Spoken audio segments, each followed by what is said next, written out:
Good morning, everybody, for day 19 in Karen Reed's retrial. So we're going to have the continuation of the cross-examination of Shannon Burgess today. So in case yesterday wasn't enough for you, there's going to be more coming today, I guess. So we'll see how exciting it gets today on cross-examination. And we'll see if Hank Brennan's able to rehabilitate at all on redirect. So it should be a great start to today. Not as boring as yesterday, probably. Yesterday, we started off with the DNA experts. Hopefully, everybody was able to catch the recap that we did yesterday, playing some of the clips in case you were not able to join us for the live yesterday. But today, if you're here, that's going to be exciting today. Definitely to start today. I don't know what witnesses we have after Shannon Burgess if he gets off the stand today. I'm sure he wants to. So we'll see what happens there. Meantime, looks like the first person in the chat today is Mel D with a good morning.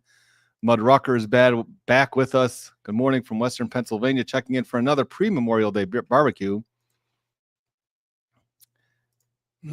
Caroline Walsh, good morning from Melbourne, Australia. It's got to be late there. Mini busy, cross continued, tick-tock, tick-tock. Not sure if many people slept well last night after the cross-examination yesterday. Sharon Reeves, good morning from North Carolina. I'll allow it. Back with us. Hi, all. Who has their popcorn and solo cup ready? Mealy Rivera, good morning. The best chat ever. And as always, my brother from another mother. Good morning to you, Mealy. Gina, good morning, everyone. Today should be interesting, to say the least. You think there will be a motion to strike Burgess's testimony? Nope, not at this point. I think the defense is happy with his testimony. So, no. Zed says a guten Abend from Cologne, Germany. I'm not sure how to pronounce that word. If I got the city wrong, I apologize. Kelly, I know a lot of people are talking about this. I didn't see it myself. Did any of you see the Microdots video on Judge Cannoni's signaling? What are your opinions? I didn't see it, so I have to go check that out.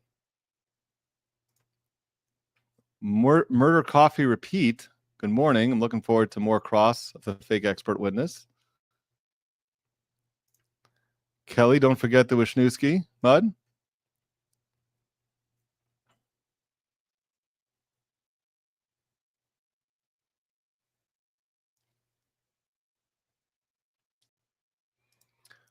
Donna Bonneville. Good morning, BC in chat.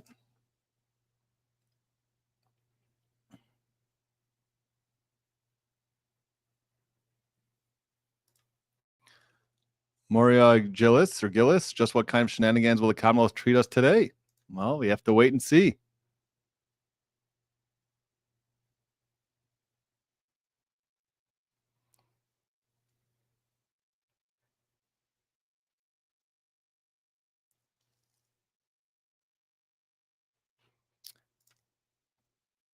Hiding in Bev's bangs. The fan is on. Hurry, BC. We need you. Yes, here is the fan. In case you guys are missing it. That's what we get to see from the stream right now. I'm sure we'll see it again, though. Don't worry.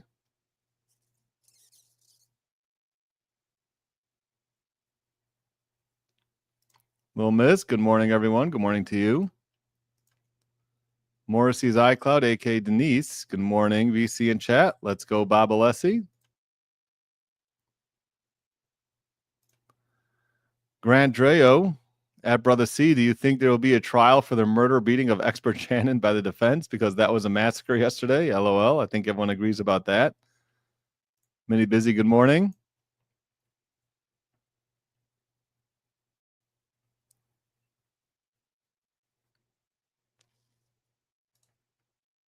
Anybody new in the chat today? Let me know in the chat if you're new to the stream.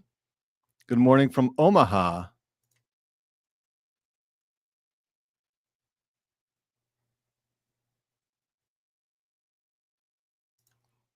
Andrea, hello from rainy Italy. Sorry that it's raining there.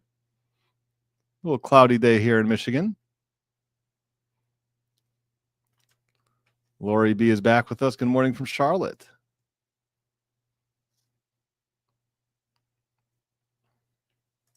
Karen Jean, nice to see you in the chat. Good morning. Jill McClure, good afternoon from a very sunny day in North Yorkshire, UK. Melody reminds everybody to don't forget the like button, or otherwise known as the acknowledge button. Michigan Megs, hey brother. Hello there from Port Huron, Michigan. Caroline D, good morning. Cheryl B, here we go. Soon. Just hang in there. Jessica Lee, good morning. Bright and early. Winnie's Nana, good morning. From, not sure.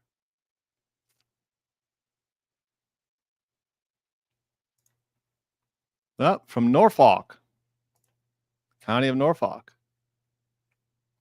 Valerie is thinking that Dr. Welcher is going to be after Burgess. We'll see. Esmeralda Pesao. So, sorry if I'm saying your name wrong. Brazil in the house. Good morning. Joe, any chance the judge strikes this witness? No chance the judge will strike this witness.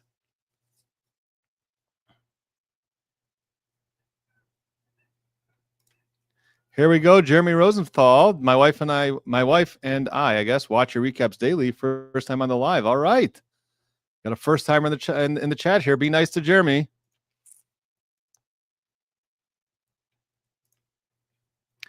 Arliss Teepee, good morning. Bethany, good morning. Laura, good morning. Who are we getting today? Not sure. We'll find out. We know who we're starting off with. Laurel Grant, good morning. Jody Arrington from South Florida. Scott Baxter back with us. Good. Look at that. Joe Hafner, good morning from the cruise ship in the Caribbean. There's a lot of activities to do on the cruise ship, but guess what? Nothing better than joining a live with Brother Counsel. Enjoy your cruise there in the Caribbean. I've actually never gone on a cruise ever. Ava R, good day from London. Holly Rose, Dr. Welcher isn't supposed to be watching, right? That's correct. There is a sequestration order. Nikki, good morning from Northwest Texas.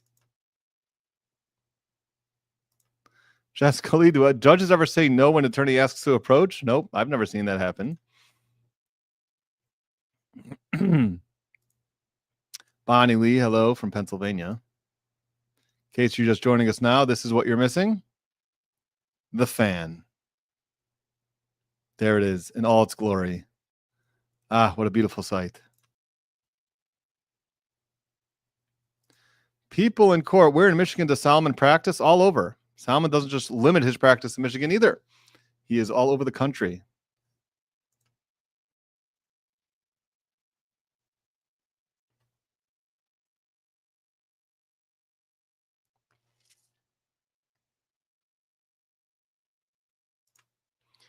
Creed M, hello from Croatia. You think Alessi went and double-checked if the copy-paste explanation holds water, or is it made of whole cloth? I don't think it matters at this point. Helena Jones, good afternoon from Derby, England.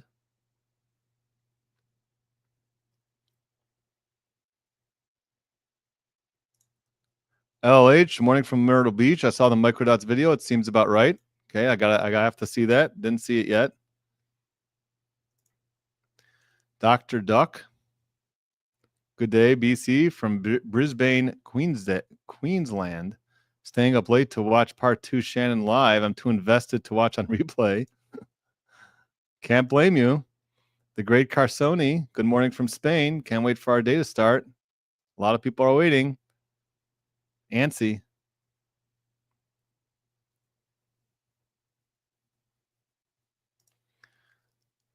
Janny from Michigan. Good morning, BC. Pray it's another great day.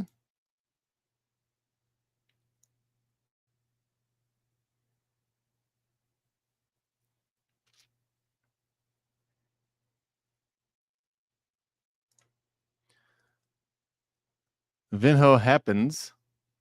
Tardy. Is that some other language? Good afternoon here in Portugal. I missed you guys yesterday. We missed you too. Glad that you came back.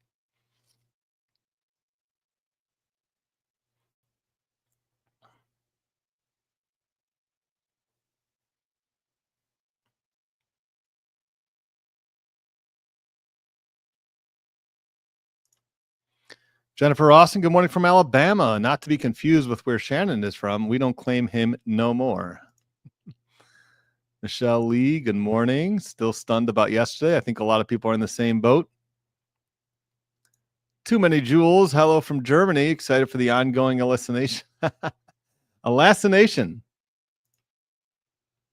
Got some new terms here. We have our own language here. Tina the nurse, good morning. Don't be treating patients while you're watching. Concentrate on the patients now.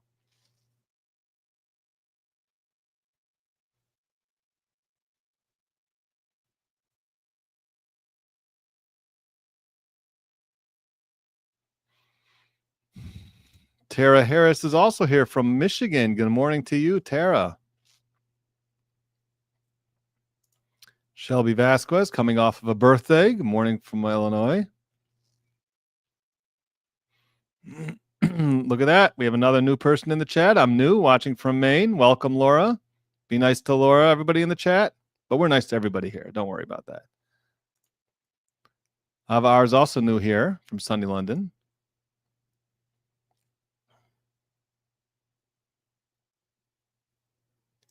Sticker Shock. Good morning, all. Thank you, BC. Jim Van Anda. Good morning, sir. Good morning to you.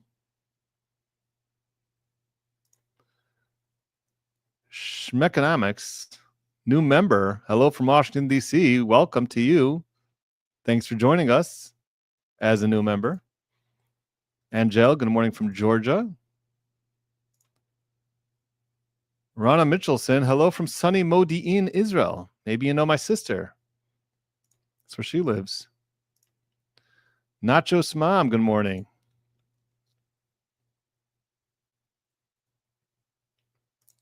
Eric Portnoy, good morning, BC. Could you speak to the possible consequences for past cases based on the revelations on the aperture witnesses yesterday?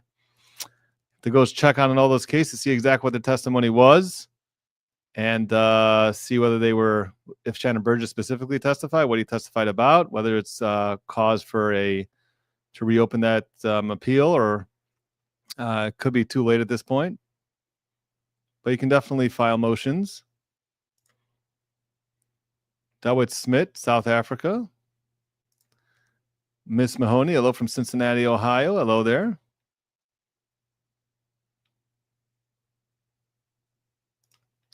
Tina the nurse, here in Massachusetts, a usual boots on the ground, but taking a break today. I guess that means you're usually at the courthouse. Scott Guthier, good morning, my brother from another something. Afrin Erdman, good morning from Iowa, rainy morning. We have another new person to the chat. Welcome, Ron Athy, new here from New Jersey. I spend plenty of time in New Jersey.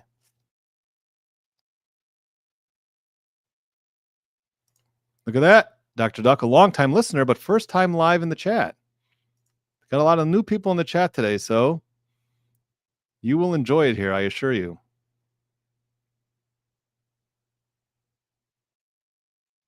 It looks like we're about to start. Didn't want to bring up this one first. New documentary loading, Body on the Stand, featuring Shannon Burgess. Can't wait for Salman's reaction to this buffoonery. You're going to have to wait for Sunday for that. But looks like we're about to start, so let's pull it up. We're probably going to start with a sidebar. Nancy Blast, good morning. Lena M. Pelletier, bonjour, de Bremont, Canada. Sean Becker, good morning from Colorado. Hear ye, hear ye. All persons having anything to do before the Honorable Beverly Canoni. Christine Ann, good morning from Rhode Island. Superior Court holding in Dedham, within and for the county of Norfolk. Draw near, give your attendance, and you shall be heard. God save the Commonwealth of Massachusetts. This court is in session. Please be seated. Good morning, Counsel. Good morning, Ms. Reed. Good morning, jurors. I need to ask you those Okay, same I three have to ask you questions. those same three Good morning questions. from New Were you Jersey, all Patty able to Kane. follow my instructions and I'm your refrain Huckleberry. from Good discussing morning. this case with anyone since we left yesterday? Hey, Jude. Good morning, Yes, BC yes, Rock. you Thank heard you. perfectly. Were you also able to follow my Tammy Morgan. instructions Hello and from refrain Texas. doing any independent research? Good morning or from Mansfield, investigation Free Karen into Reed. this Eric, case? Live Life Now, Everyone said Hart. yes and nodded affirmatively. Did anyone happen to see, hear, or read Marcia anything Houston. about Good this morning from case Charlotte, since North we left Carolina. yesterday? Everyone said no or shook their heads. Thank you. Mark Can we Sullivan. have Mr. Burgess, please? Okay. Can we have Mr. Burgess? Morning from the hot west coast of Florida. Grew up in Norfolk County. Bonjour, Lena. Happy Fusey. Connecticut from Susie Cupcake. Morning from Cape Sorry, Cod. you're still under oath. Thank you. Good morning. Good morning. Patty Kane. All my coworkers at school are following you. Thank you, all your All coworkers. right, Mr. Alessi, whenever you're ready. Thank you, Your Honor. Morning, Mr. Burgess. Morning. On your direct examination yesterday, your experience was brought up in questions, correct? Correct.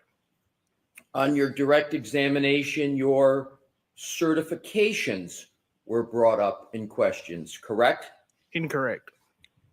There was no discussion in your direct examination about having certifications in Celebrite and Magnet Forensic Axiom. Did I mishear that? No, if I misheard your question, it was I asked about certifications. I'll repeat it, sir, Sure. in case I misspoke.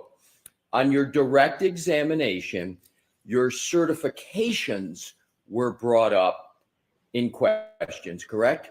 yes, correct. However, on your direct examination, no questions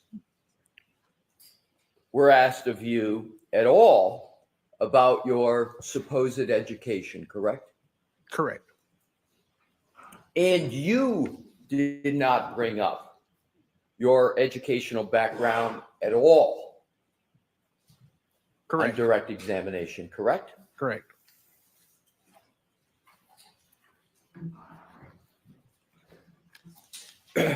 A forensic examiner must prioritize accuracy, correct? Correct. A forensic examiner must prioritize reliability, correct? Correct. Both are important. Correct. It's criminal proceeding we're in, correct? Correct. And therefore, accuracy and reliability are especially important in a criminal case as opposed to a civil case, correct? I think they would be equally important in both, but yes, But they're certainly important in a criminal case. correct. And accuracy and reliability are especially important when seconds and minutes matter, as they matter and as you testify to in this case, correct? Correct. You testified yesterday that the events on the timeline contained in your PowerPoint presentation that was displayed yesterday and presented to the jury were accurate, your words several times, down to the second, correct? Correct. For the Lexus, yes. For the Lexus. Yes. You said they were accurate down to the second, correct? Correct. Let's take a look at your PowerPoint presentation that you discussed extensively before the jury yesterday. Mr. Wu, could we please bring up slide 32 of the presentation Mr. Burgess discussed with the jury yesterday? And Your Honor, with your permission to publish, Okay? thank you.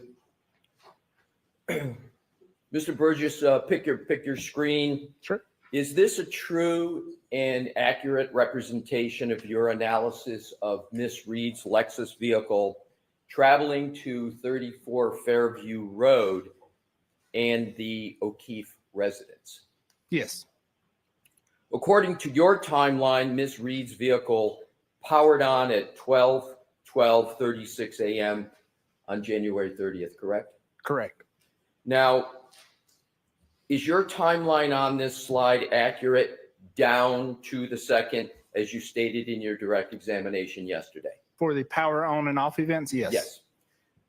Could we go to slide 33, please, Mr. Wolk?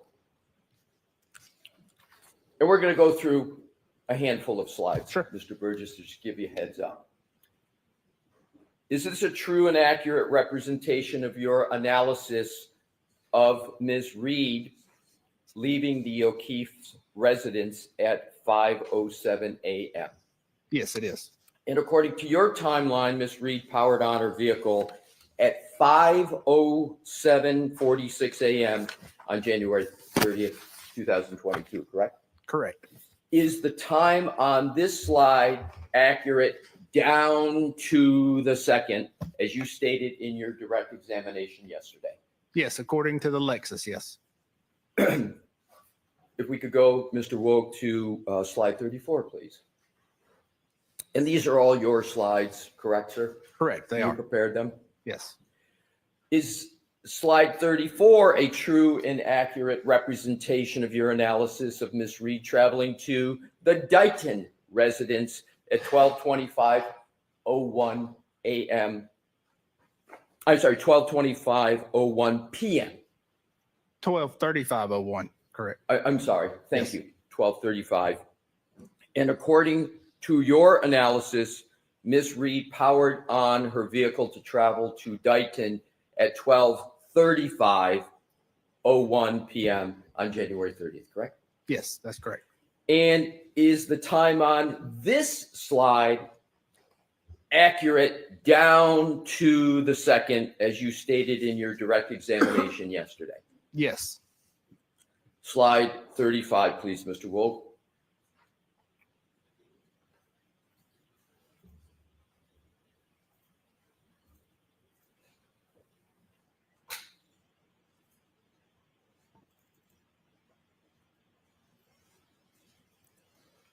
Is this a true and accurate representation of your analysis of Miss Reed's vehicle being towed by the Massachusetts police vendor from her parents' residence in Dighton?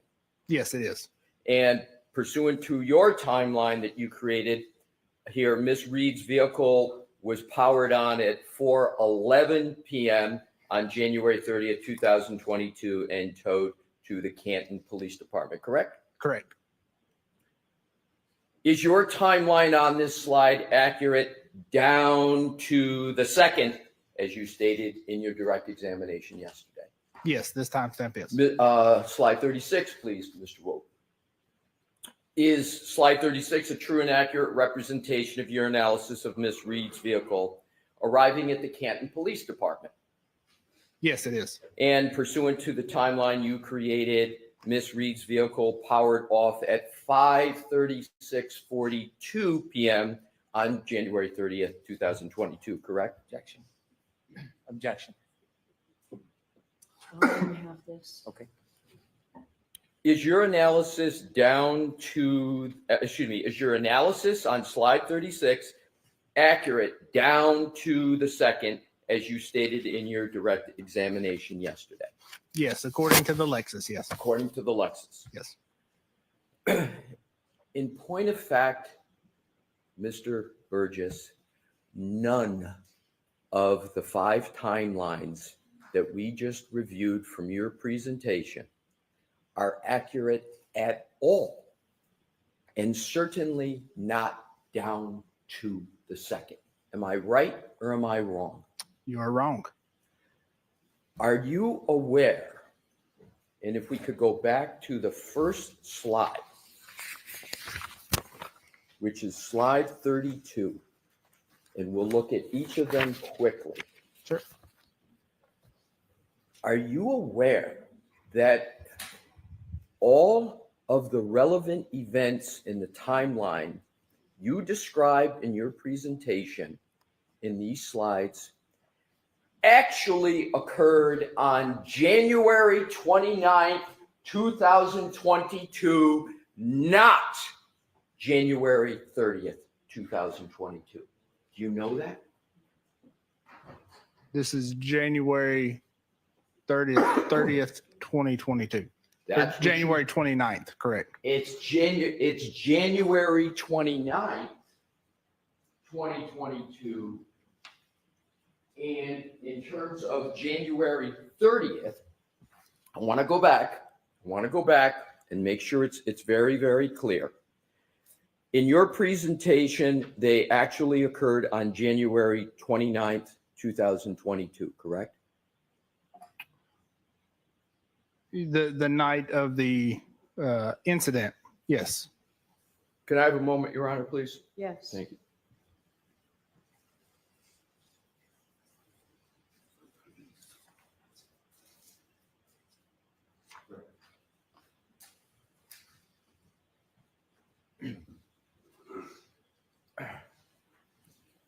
Mr. Burgess, once that timeline crosses into midnight, it's January 30th, not January 29th, correct?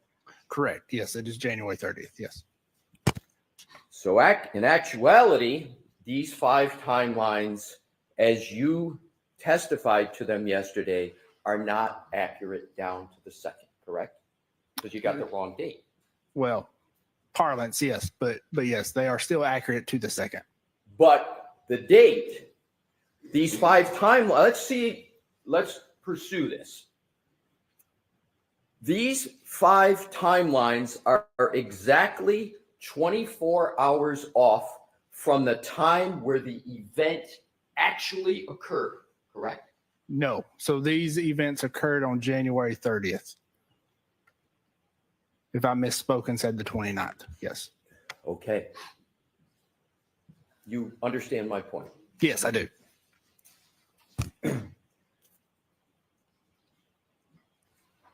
The core basis of your job, your role in this case, is to reconcile time discrepancies, as you say, down to the second, correct? Correct. But your discussion of the timeline on each of these slides, on each of these key events, is incorrect, correct? No, it's not incorrect. So your discussion of the applicable date, you're saying, as you described it yesterday and interpreted this timeline, was correct? Is that what you're saying now? This timeline is correct. But yes. my question is your discussion of it yesterday. If I misspoke and said the 29th, then yes, I misspoke on that. Yes. And that was your testimony yesterday, what you spoke about. Yes.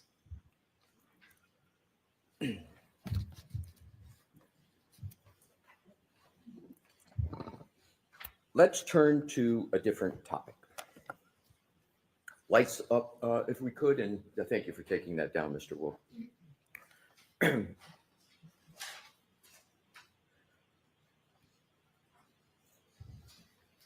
Your, actually, to mitigate the inconsistencies that you analyzed yesterday between independent clocks, am I correct that your position is that forensic methodology recommends cross-referencing timestamps from multiple sources to identify discrepancies, and when possible, leveraging time anchors, events that contain both a system timestamp and an external physical event to identify and correct timing discrepancies? Do I have that right? Yes, you did. Yesterday, we talked about the scientific method. You recall that, sir? I do. And how it's designed to prevent bias from infecting the analysis. You recall that as well? Yes, I do. And yesterday, you agreed that experts should never selectively gather and interpret evidence to confirm a pre-existing belief while neglecting evidence that contradicts those beliefs, correct? Correct. And doing that is called confirmation bias, which you said you understood yesterday, right? That is correct. That would be improper to do that, correct? Yes. It would raise the specter, if not the reality, of unreliability if that occurred, correct? It could, yes. And it could also lead into errors in forensic analyses, correct? Correct. Let's take a look at your January 30th report, sir. Okay. And this is your first report, your second report being the May 8th report. In your January 30th report, you did not issue any opinion or conclusion with regard to the timing of what you call the text stream event 1162.2 in your January 30th report, did you? No, I did not. You didn't even mention either the phrase text stream event or the phrase 1162.2 in your January 30, 2025 report, did you? No, I did not.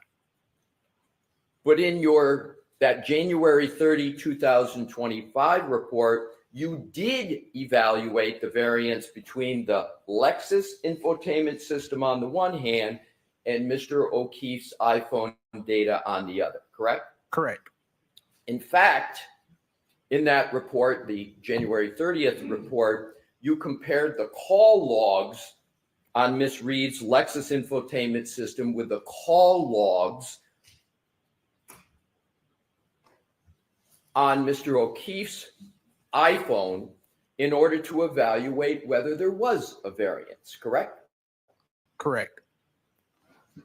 And do I have it correct in your report that it's the position that the timestamp call log data, specifically the recorded calls between Ms. Reed and Mr. O'Keefe, along with the infotainment power event logs, were analyzed for what you called clock skew by cross-referencing them against other independent data sources, right? No, so that would have been comparing the timestamps from Mr. O'Keefe's iPhone with the timestamps from the defendant's Lexus. Right. Correct. Yes. Yes. Right. To Ms.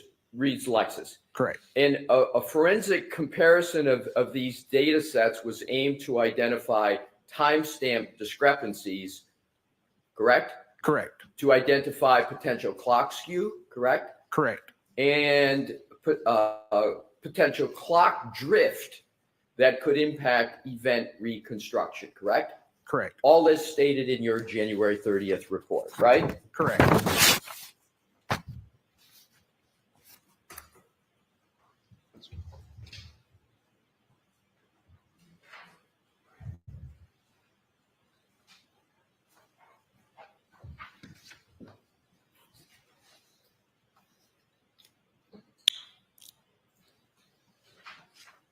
Thank you, Emily, becoming a new member.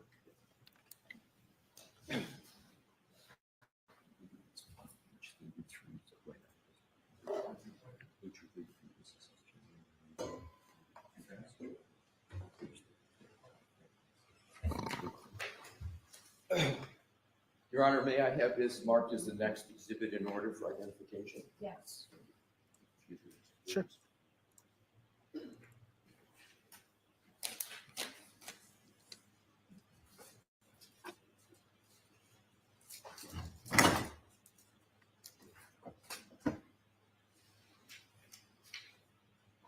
Exhibit BBB for ID.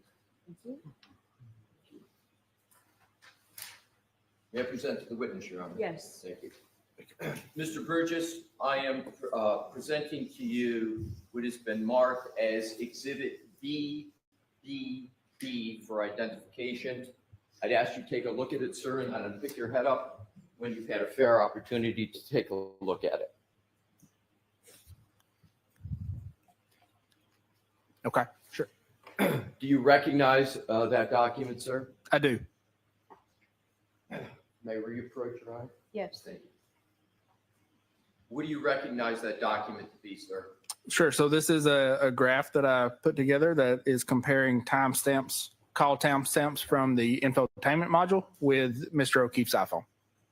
And is that Exhibit BBB for identification in your January 30, 2025 report?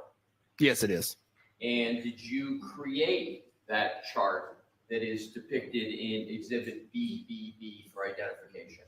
Yes, I did. And is that a fair and accurate representation of the information that you discussed in page 33 of your January 30, 2025 report? Yes, it is. I offer Exhibit BBB for identification into evidence, Your Honor.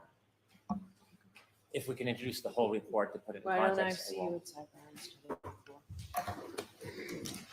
Yeah, I know some people are asking about my Cash App. Unfortunately, I don't know what the issue is, but Cash App stopped working, so I'm not exactly sure what the issue is. But PayPal should still be working in case you want to send something that YouTube does not take a piece of. That's fine.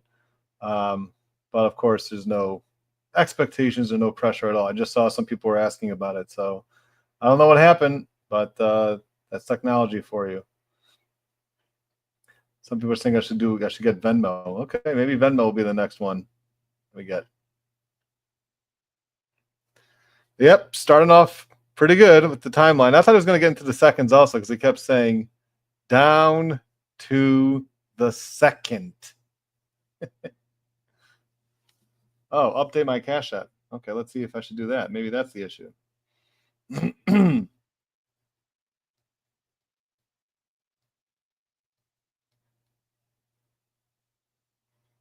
right, I'm going to do that right now.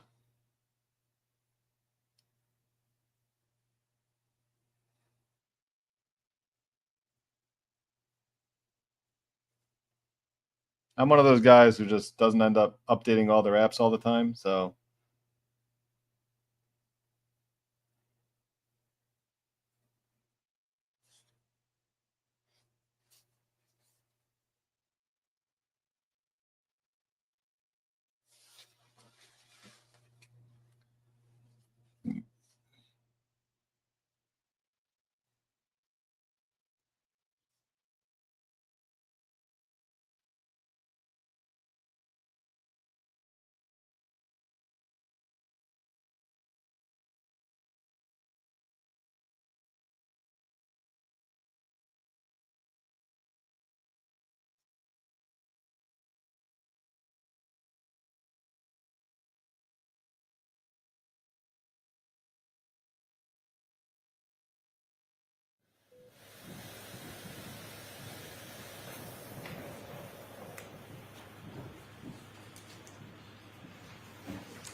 May I continue, Your Honor? Yes. Thank you. Your Honor, at this time, I offer Exhibit BBB into evidence. Okay. Exhibit 189. Thank you.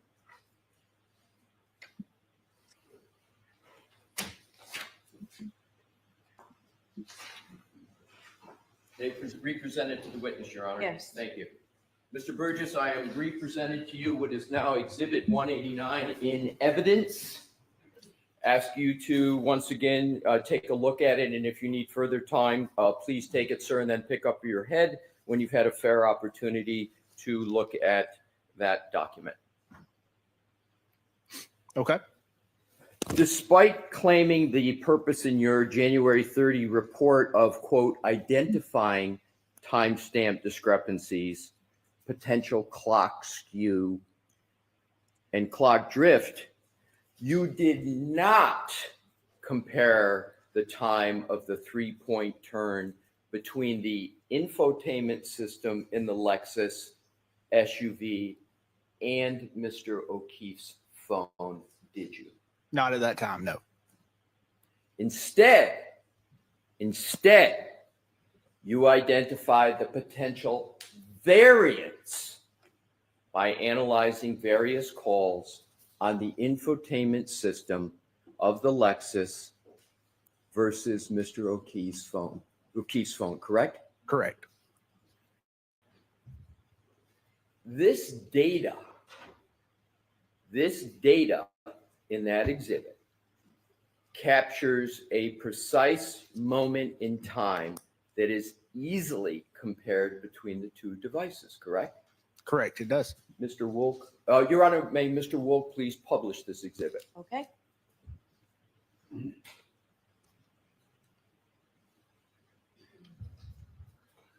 So this data, just to reestablish, captures a precise moment in time that's easily compared between the two devices, correct? Correct. Now, according to your own table, there are potential offsets of reading in the far right-hand column. 2 seconds.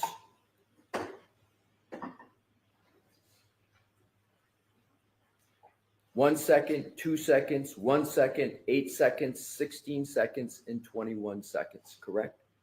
Correct. And yet, you failed to apply this variance to the infotainment time on the Lexus associated with the text stream event 1162.2, correct? Correct. May I explain? I will proceed along. I'm sure if Mr. Brennan has questions and wants you to explain, he may choose to do that. This is simple arithmetic, is it not? It's either an addition or a subtraction, the offset, correct? Correct. And yet, in your initial report on January 30th, 2025, you did not take that final analytical step, did you? No, because these clock variances do not apply to that time frame. But you didn't take, you know what analytical step I'm talking about, correct? No, I don't. I don't All right. believe so. We'll come back to it. I want to go focus on your opinion. What you did do, as I understand it, in your January 30th report. So in your opinion, we can leave that up for a moment, please, because I want to see if we need to show the contrast. With your honor's permission, can we leave it up just a little bit longer? Yes. Thank you. In opinion number 5, and please feel free to look at your January 30th report, Sure. You indicated only this. The difference between the Lexus infotainment and Mr. O'Keefe's cell phone ranged between 8 seconds and 16 to 21 seconds during the period between 5:21:36 a.m. and 5:30:31 a.m. on January 29, 2022. Do I have that correct? Yes, between 5:21 and 5:30 a.m. Yes. Now what I'd like to do is, and we can take that down. Thank you, Mr. Wolf. Let's talk about what information you learned after you issued your January 30, 2025 report. Or at the time of that report, you received and reviewed a copy of a portion of your colleague's slide presentation and report at Aperture, Dr. Judson Welcher, correct? From a presentation by Mr. DeSogra. Yes. Well, correct. I understand you want to add Mr. DeSogra. My question is, Sustained. okay, yes, Your Honor, thank you.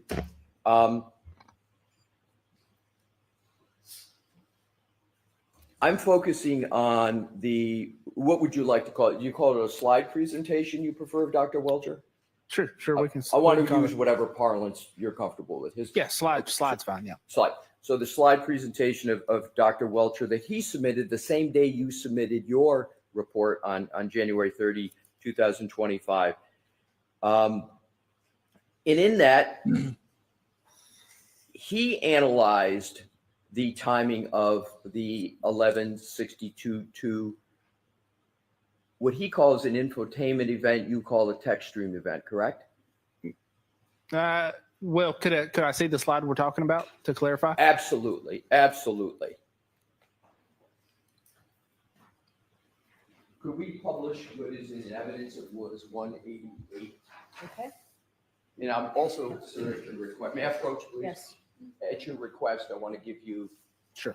That, if we have 188, we'll just give them the actual marked exhibit. You know what we'll do? We'll use the slide. If you need an exhibit, we'll pull the exhibit and move it along. Please publish, Mr. Woke.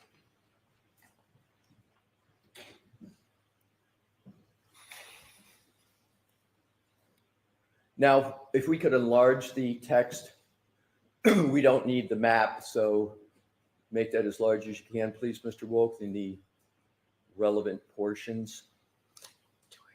All righty.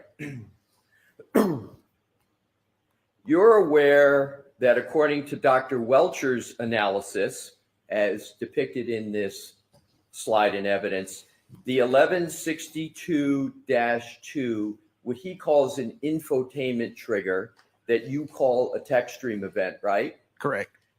The 1162-2 text stream event occurred at 12:31:38 a.m. on January 29, 2022, correct? Correct. And that's when it began, right? That's when the trigger threshold was met. Yes. That's when the trigger threshold was met. correct. You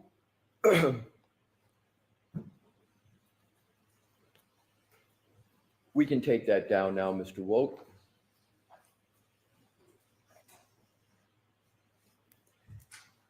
You also testified yesterday that you reviewed Mr. Whiffen, Mr. Ian Whiffen's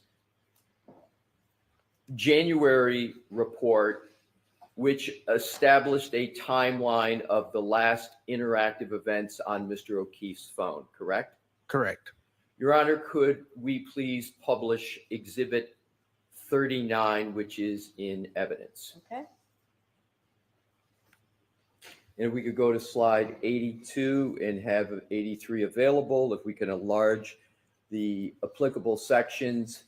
And what I'm going to ask you, Mr. Burgess, is to see whether these events are consistent with your memory of what the applicable events are. Do you see the column biometric device unlock with Face ID event at 12:32:04 a.m.? Yes. Now that's after the 12:31:38 a.m. 11:62:2 text stream event that's in Mr. Welcher's slide, correct, that we just saw? Correct. The unadjusted Lexus clock. Yes. Timestamp. Yes. So, but I'm going to repeat the question. The 12:32:04 a.m. device unlock with Face ID event is after the 12:31:38 and 12:31:43 11:62:2 text stream event that is stated in Dr. Welcher's report, correct? Correct. Now, do you see the lock event which occurred at 12:32:09? Yes, I do. That is also after the 12:31:38 to 12:31:43 text stream event, correct? Yes, the unadjusted time.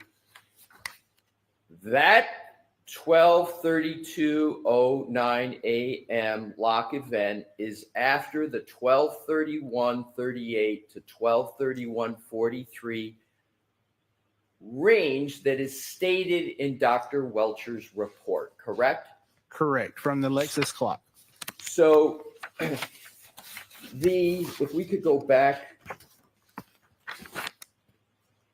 and we're going to toggle back with Your Honor's permission between these two slides for the next couple questions. If we can go back to and enlarge Dr. Welcher's slide.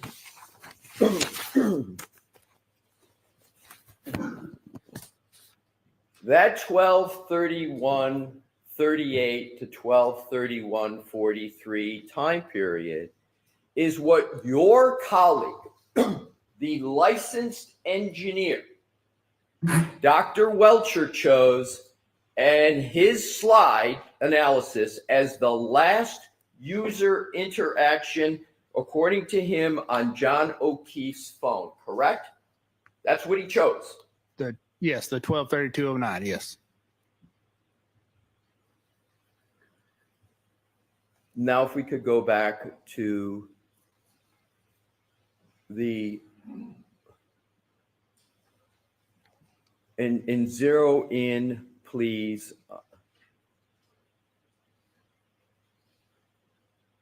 Now, but even Mr. Whiffin's report establishes additional activity on Mr. O'Keefe's phone after the event chosen by Dr. Welcher, correct? Correct. And in fact, Mr. Whiffin identifies a quote lock event that occurred 26 seconds after the 1162.2 text stream event identified by Dr. Welcher at 12:31:38 to 12:31:43, correct? Correct. Using the unadjusted clock. I would like, does Dr. Welcher at all use the words unadjusted clock in his slide, sir? No, he does not. Okay, what I'd like to do is ask you a question about whether, in fact, Mr. Whiffin identifies a lock event that occurred 26 seconds after the 1162.2 text stream event at 12:31:38 to 12:43, as stated in your colleague's report, Dr. Welcher, the slide presentation. Is that correct? Yes, that's correct. Do you know whether a lock event on an iPhone requires human interaction? Typically, yes, it would.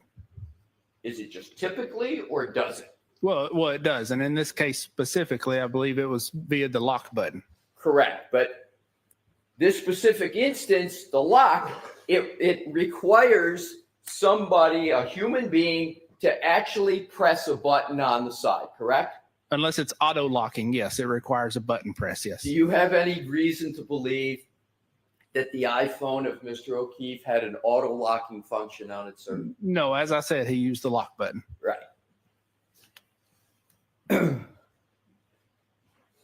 If we can enlarge that, do you see the end of health event 36 steps that we talked yesterday that was covering a distance of over 84 feet? You see that occurring at 12:32:16 a.m.? I don't believe we talked about that yesterday, but yes, I do see Do that. you see it? I do, yes. And that's also after the 12:31:38 to 12:31:43 text stream event identified by your colleague, the licensed engineer, Dr. Welcher, in his slide, correct?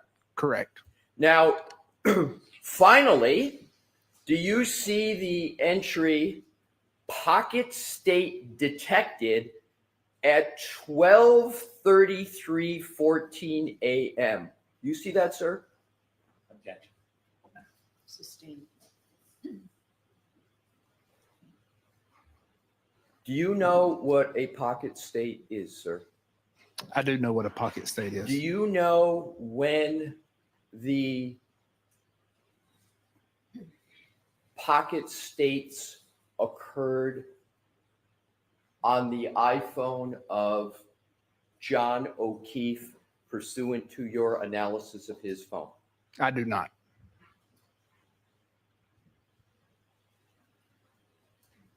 You didn't analyze pocket state detections on Mr. O'Keefe's phone? No, I did not personally. Do you believe pocket state detected data? Well, let me just go back and confirm. So you didn't analyze with any source pocket state detection information with regard to Mr. O'Keefe's phone. Is that correct? That's correct. So let's go back and summarize for each of the ones you did look at and analyze that you just testified.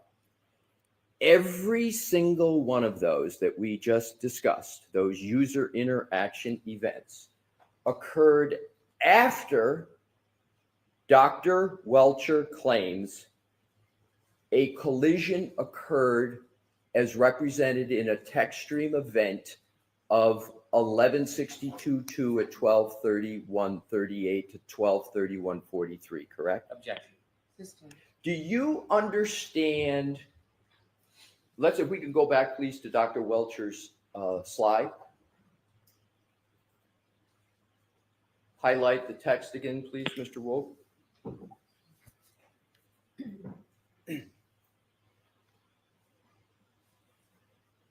Do you understand that Dr. Welcher is correlating the infotainment trigger 11:62:2 with an alleged collision? Do you understand that? Objection. Let's come to sidebar, please.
Okay, so in case you're questioning about what's going on here, I mean, what he's trying to show is the difference in the times that Dr. Welcher has, showing that there's activity on John O'Keefe's phone after what Dr. Welcher claims is the end of 11:62:2, which would really be what they're considering the collision. So if the collision happened at 11:62:2, I'm sorry, if the collision happened according to Dr. Welcher at 12:43, sorry, not 12:43, 12:31:43, well, then all this action on the phone doesn't make sense, right? So unlocked with the face, locking it with his hand, using his hand to lock it, and noticing the pocket state. When does the phone recognize the pocket state? So if all this happened after the collision, there's a little bit of a problem there with the timeline. So that's all that he's trying to establish now.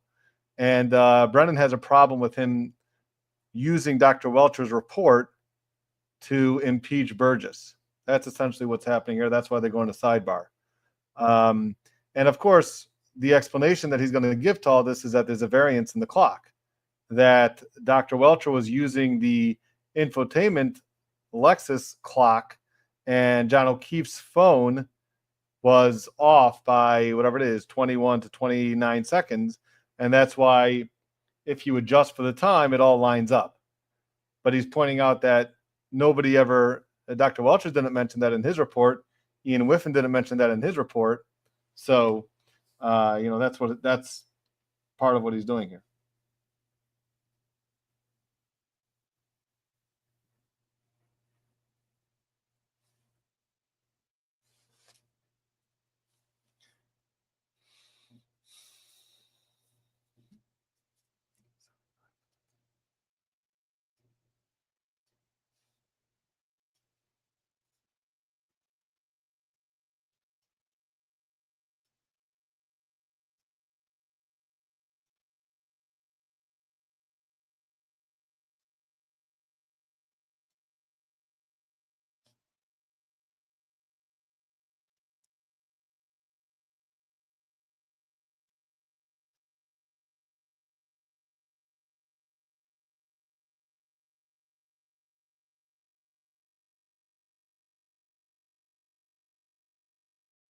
Hope that clears everything up.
You can put it back up.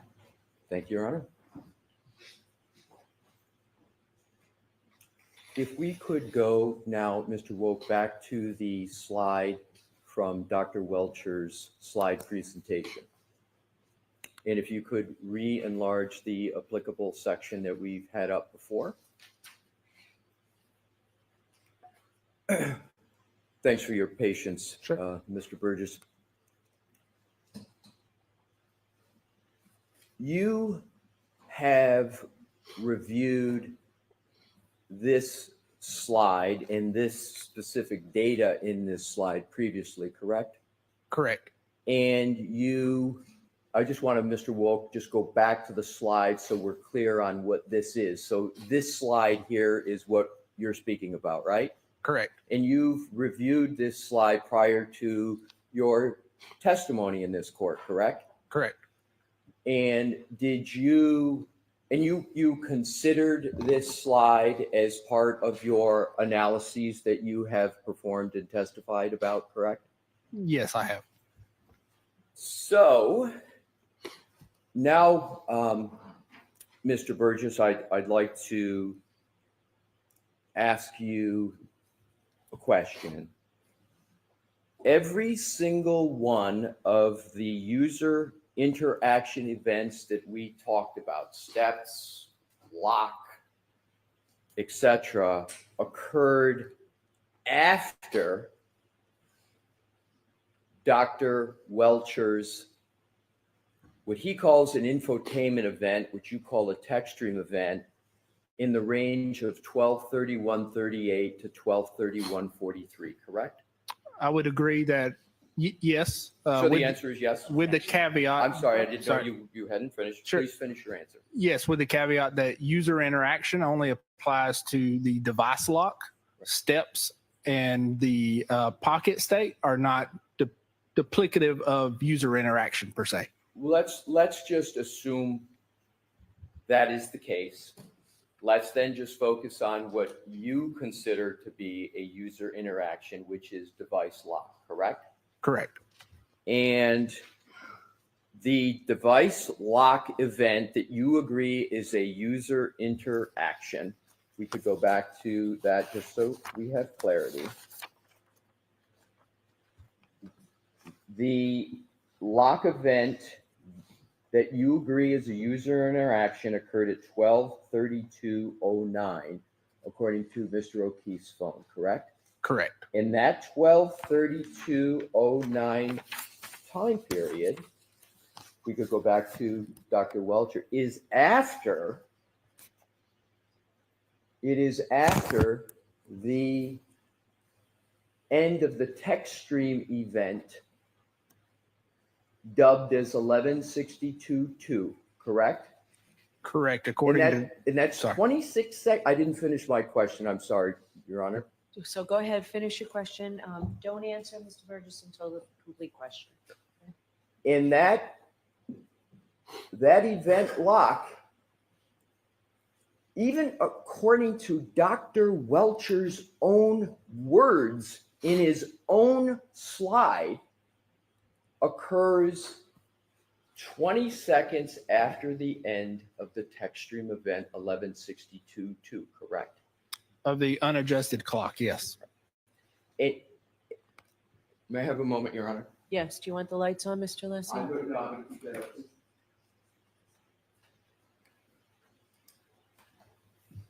And so to repeat to alter it, hopefully make it a little clearer. So according to Dr. Welcher, the licensed engineers, your colleague at Aperture, his slide that he has here, the last O'Keefe cell phone event, the lock, occurred within approximately 26 seconds after the end of the text stream event dubbed 1162.2. That's what's stated there, correct? Correct. According to the unadjusted clock. You keep adding according to the unadjusted clock, but do the words according to the unadjusted clock appear anywhere in that slide, sir? No, they do not. You keep. We can take that down and with the court's permission, turn the lights back on, please. Yesterday, you stated that you reviewed a presentation by another expert, Mr. DeSogra, who reviewed the findings of your January 30th report. Do you recall that, sir? Yes, I do. In fact, in your May 8, 2025 report, your second report, your first being the January 30th report, you only cite 2 new sources of data that you reviewed before making your conclusions, correct? Correct.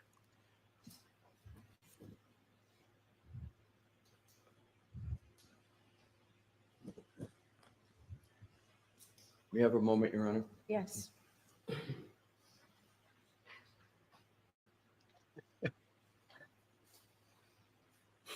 May I approach, Your Honor? Yes.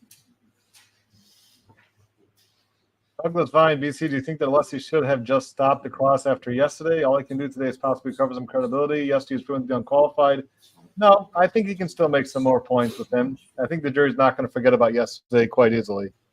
So you can continue. He's got some good points to make. All right.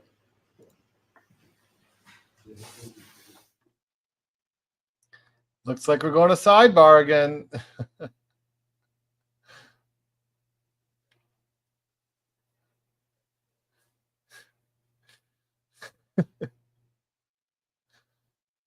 You keep adding unadjusted time.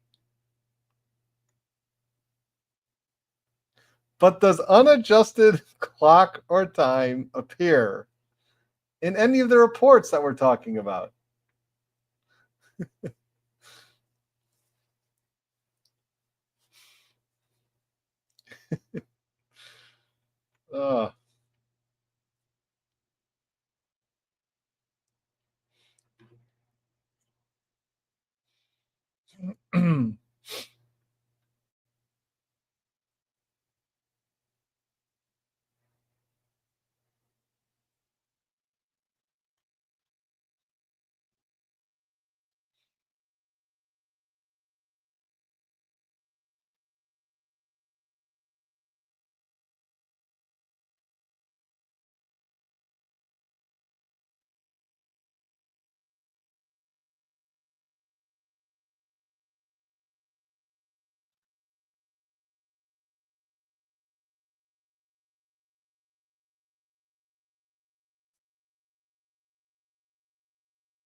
Here's a question that we have to see if he's going to ask. I'd like to ask you a question. Your profile on Aperture has been watermarked, not available as an expert witness. Did you know this? We'll see. Maybe he'll ask that question. I think that's fair game.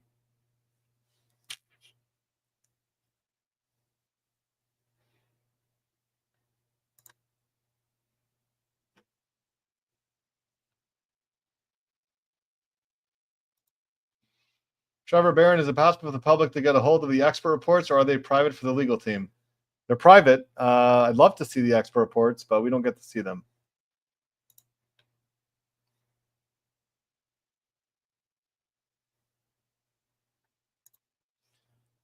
Melisina, do you think Karen Reed made that documentary to pay for her legal bills? Well, according to Alan Jackson, everybody on the defense team is working pro bono, and well, the only thing they need to cover are costs.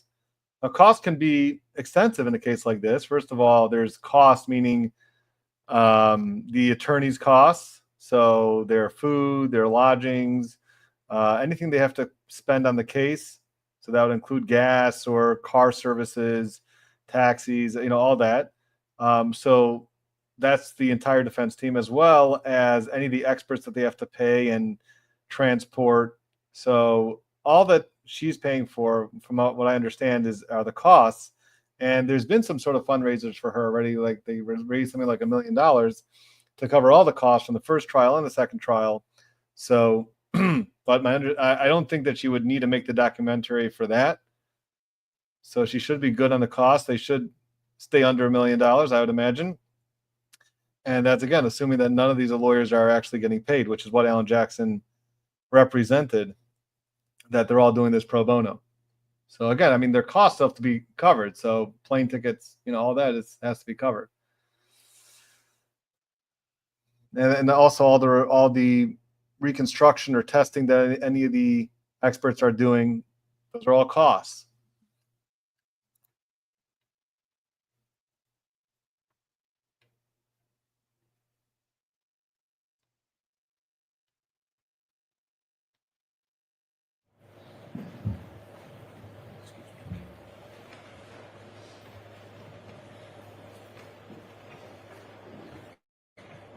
May I proceed, Your Honor, and approach the witness? Yes. Thank you. Thank you, Amy Nickel, for becoming a public counsel sidebar member.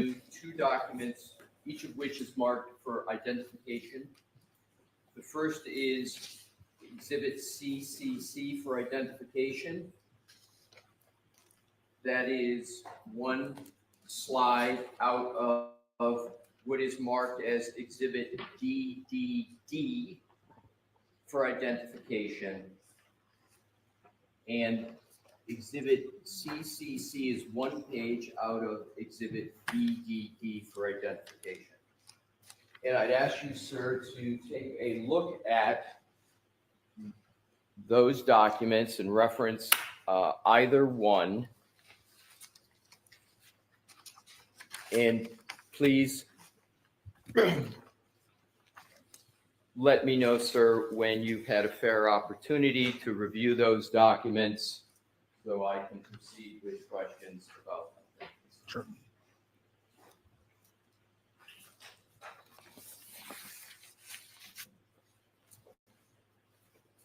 Okay. Sir, can you please read the exhibit designation on the entire slide presentation? On DDD. Pardon me? On Exhibit DDD. And that's triple D as in David? Correct. So in Exhibit DDD, is that the March 5, 2005 PowerPoint presentation of Mr. DeSogra that you spoke about extensively yesterday? Yes, it is. And sir, before you came to court yesterday, did you review and consider the Exhibit DDD for identification? Yes, I did. And as a matter of fact, you spent considerable time with regard to Exhibit DDD before you came to court yesterday. Correct. And in addition, isn't it the case that Your testimony yesterday is that Exhibit DDD, the March 5, 2025 slide presentation of Mr. DeSogra, was part of the reason why you created your May 8th, 2025 report, correct? Correct. May I approach, Your Honor? Yes.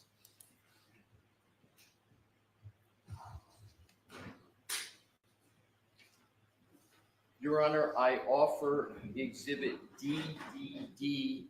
Exhibit CCC into evidence and do not offer Exhibit DDD at this time. Okay, the witness just spoke of DDD, so why don't you have him just say what CCC is before we put it in? I will do so, Your Honor. Thank you. Mr. Burgess, is Exhibit CCC a slide page out of Exhibit DDD? Yes, it is. Okay, now it'll. Thank you for that, Your Honor. I now offer Exhibit CCC for identification into evidence. Yes. Thank you. And I also hand back to Madam Court Reporter Exhibit DDD for identification. Exhibit 190.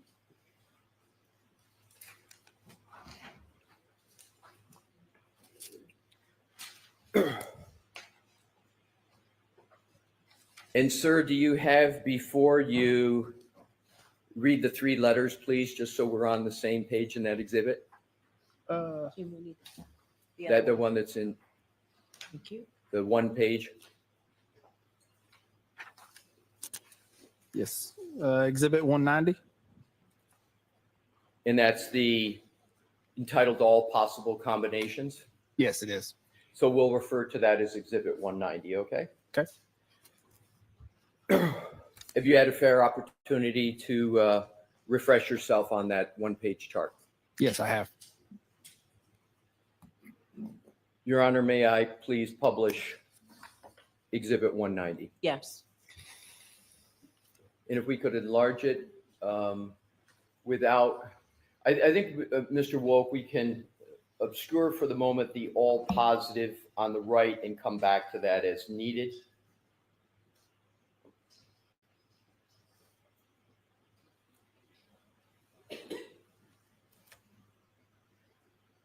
Thank you.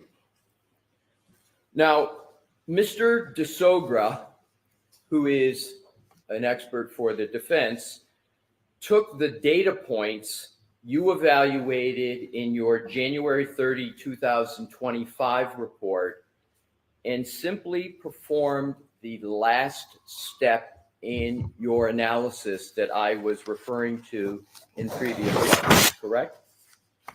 Correct. For a lot of data points that do not apply for the time of the accident. I understand you may have a view as to whether they apply or not. I'm just trying to understand Objection. what you understood he did. Again, I'll we'll- repeat. Yeah, yes, so Your we'll Honor. strike the comment part and just a I'll question, repeat and please. just go to the question. So you understand that Mr. See, Judge Canoni doesn't like when you say, I understand that you want to say yada, yada, yada, yada. But my question is the following. So some judges will let you get away with that. Some judges won't. Judge Canoni obviously does not like any sort of commentary at all. And you have to limit your cross-examination to just questions. DeSogra took the data points that you evaluated in your January 30, 2025 report and simply performed the last step in your analysis, correct? In my report, in addition to Dr. Welcher's. Right. In addition to that. Correct. Now, what I want to do is just elucidate the columns and their meaning. So the column on the right equals the number of seconds, and it's the far right, the number of seconds between the end of the 11:62:2 text stream event that in the slide of Dr. Welcher is ending at 12:31:43 and the lock event on Mr. O'Keefe's phone that's occurred at 12:32:09, correct? Correct. And that's your understanding of that column as well. Correct. Now, even taking your colleague, Dr. Welcher's assumption that the last user interaction on Mr. O'Keefe's phone occurred at 12:32:09 a.m. on January 29, 2022, is Mr. DeSogra demonstrating in this chart that by using the clock variance that you calculated in your January 30 report, there are no circumstances where the trigger event of 11:62:02 occurs before the lock event on Mr. O'Keefe's phone? Objection. After. Sustained. There's one part of your question that needs to Okay. be omitted. In terms of this chart, do you agree that the methodology and application of it of Mr. DeSogra is that Mr. DeSogra took the last user interaction data point of Dr. Welcher in his slide of 12:32:09 and applied the clock variance that you calculated in your January 30th report? Do you agree that that's what Mr. DeSogra did? No, I do not. What do you believe Mr. DeSogra did here? Well, so the math is correct. So when he's trying to adjust clock variances between the two devices, that math is correct, but he's applying incorrect adjustments. I understand, but what I'm trying to get at is just what you understood Mr. DeSogra did in this chart. Correct. I did understand, yes, what he Okay. was trying to do. And so do you agree, based upon what Mr. DeSogra did as represented in this chart, there are no circumstances where the 11:62:02 text stream event occurs? Well, let me have you describe what you believe Mr. DeSogra is doing with regard to comparing, based upon this chart, the 11:62:02 text stream event of Dr. Welcher with the lock event on Mr. O'Keefe's phone. Sure. So he's trying to adjust the clock from the Lexus to the Mr. O'Keefe's iPhone clock, but he does that inaccurately. Well, I understand you have I understand your comment. My question, sir, is this. What do you understand Mr. DeSogra is doing with regard to this chart? Do you understand what he is doing in this chart? Correct. I'd just like you to state what it is you understand he is doing. Sure. So he's trying to adjust timestamps. He's trying to adjust timestamps. In adjusting timestamps, do you agree that Mr. DeSogra makes the point with this chart that there are no circumstances where the 11:62 trigger occurs before the lock event on John O'Keefe's phone? Objection. Sustained. Can I have a moment, Your Honor? Sure.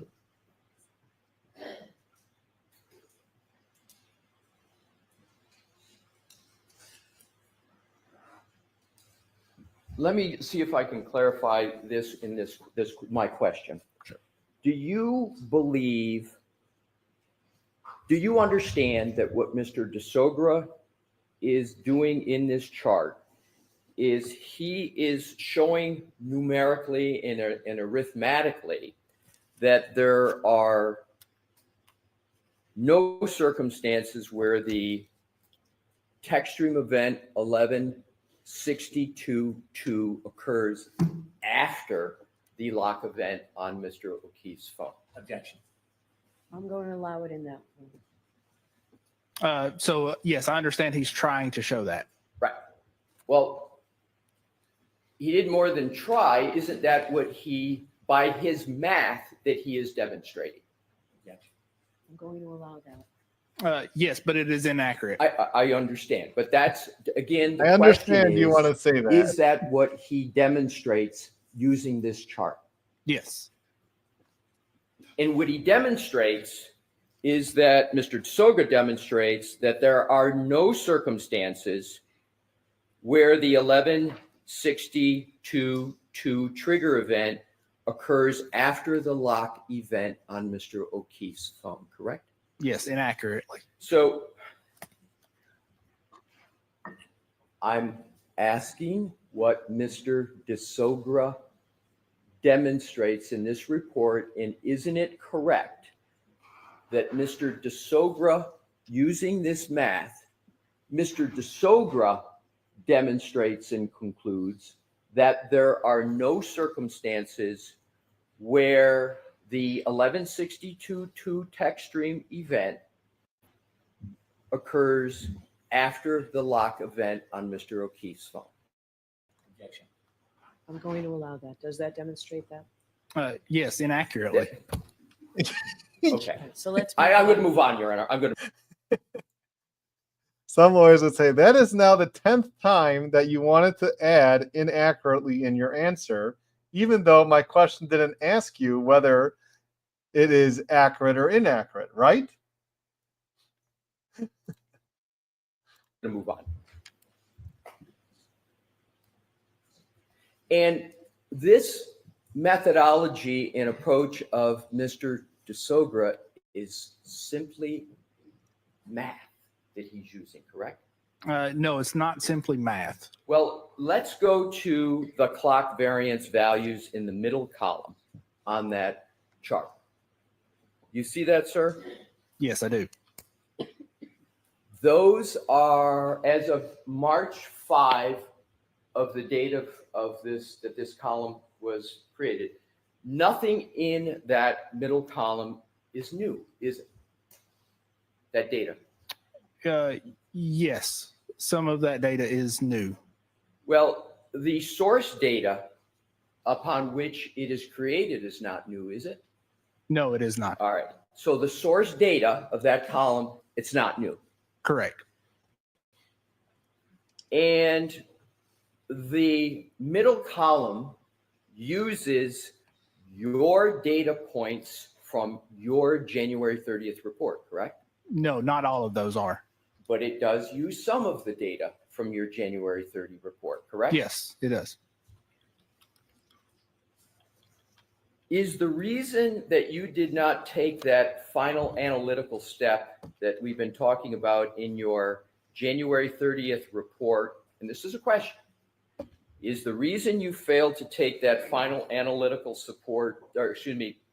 final analytic step we've been talking about in your January 30 report was because you knew if you did that if you calculated the actual time of the 1162-2 text stream event based upon your own methodological analysis of the clock skew, there would always be continued interaction on Mr. O'Keefe's phone after the text stream event. No. So you deny that? Yes.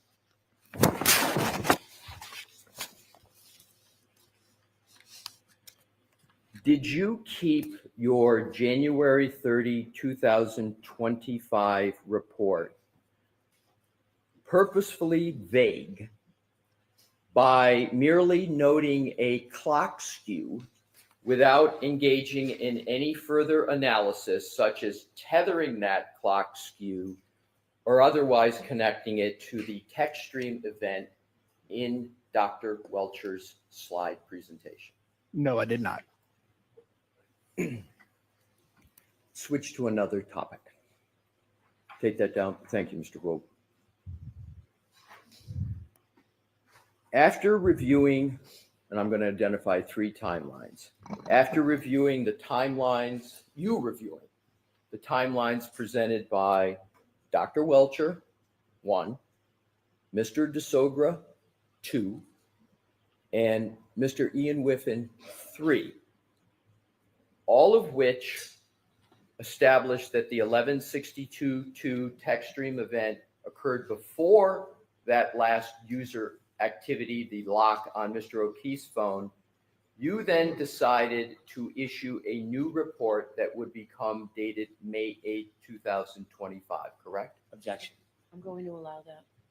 No, so I issued the supplemental report based on that presentation that you just had up. Well, before you issued that report, isn't it correct that you had reviewed the time data of Dr. Welcher in the slide that we've been reviewing? Not before that time, no. You had not looked at Dr. Welcher's slide with a text stream event 1162.2 and a time for that before issuing your May 8th report? No, yes, before sorry, misheard you. Yes. That's my question. Yes.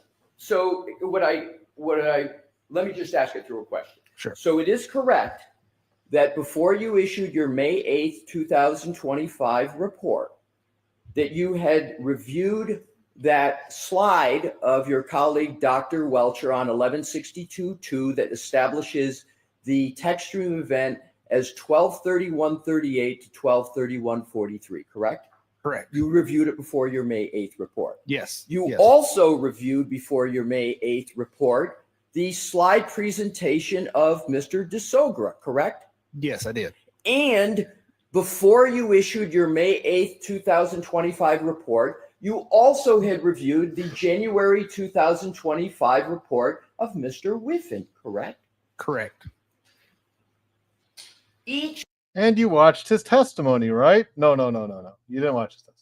one of and all of those three established that the 1162.2 text stream event occurred before the last user activity on Mr. O'Keefe's phone, correct? I'm going to allow it if that's what, let's see what the answer is. Using either unadjusted timestamps or inaccurately adjusted timestamps. Yes. Let me ask my question again, and if Again. it's not clear, please let me know. Sure.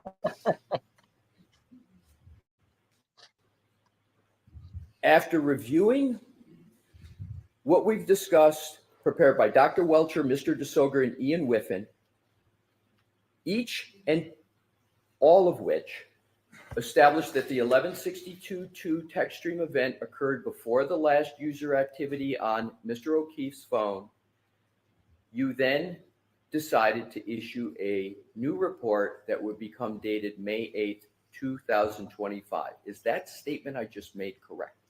Yes, that is correct. Now let's take a look at your May 8th, 2025 report. Okay, so in case you're just getting a little bit lost here in the weeds, what's going on here is that Alessi is bringing out that there was 3 timelines, Welcher, Whiffen, and DeSogra, and all of them have this 1162/2 event, meaning the backing up of Karen Reed's car, that occurred before the last lock event on John O'Keefe's phone. So that's obviously a problem for the Commonwealth. If he was hit then, he probably didn't take his phone out to lock it after he was hit. So that's the problem. So he's bringing out that in these 3 timelines, you saw them, meaning Shannon Burgess, you saw these 3 timelines, you reviewed them, you saw Welcher, Whiffen, and DeSogra. You already wrote a report about this on January. And then after seeing all these other reports that create this real problem, you went and made a new report on May 8th, 2025, trying to explain the variance, which would account for the 1162/2 event happening after John O'Keefe locked his phone. That's all he was trying to bring out there. And now he's going to get to his May 8th report.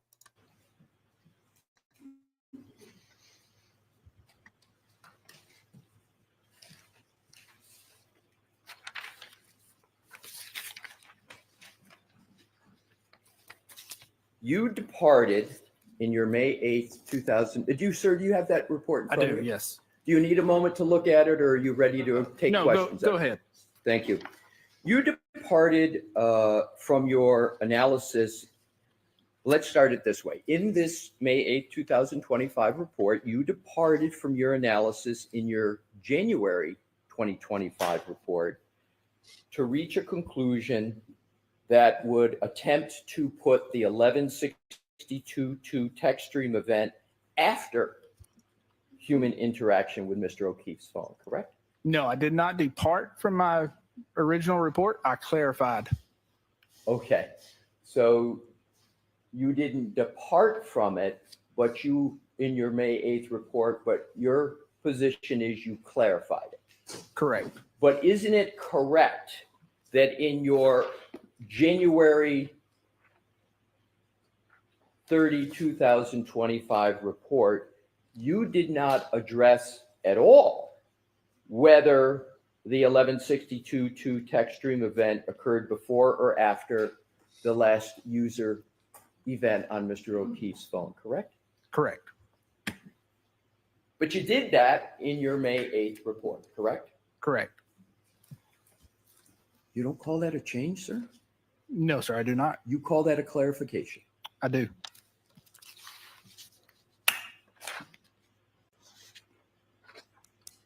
In your January 2025 report, you compared call log entries between the infotainment system on the Lexus and Mr. O'Keefe's iPhone to determine a potential variance, correct? Correct. And call logs are discrete points in time that are fairly easy to compare. Correct. Now, in your May 8th, 2025 report, you abandoned the call log analysis from your January 30th, 2025 report, correct? No, I did not abandon it. But you did depart from it, at least in some respects, correct? I did not depart from it. I used another method. Okay. Okay. So you used another method. Method. Correct. In your May 8, 2025 report, you opined, as I understand it, that the call log variance has been ignored because, in your words, this offset is measured approximately 5 hours after the time of the alleged collision and cannot be assumed to apply to other timeframes as stated in the initial report. Do I have that right? Yes. Now, please show the juror in your January 30 report where you ever made that statement.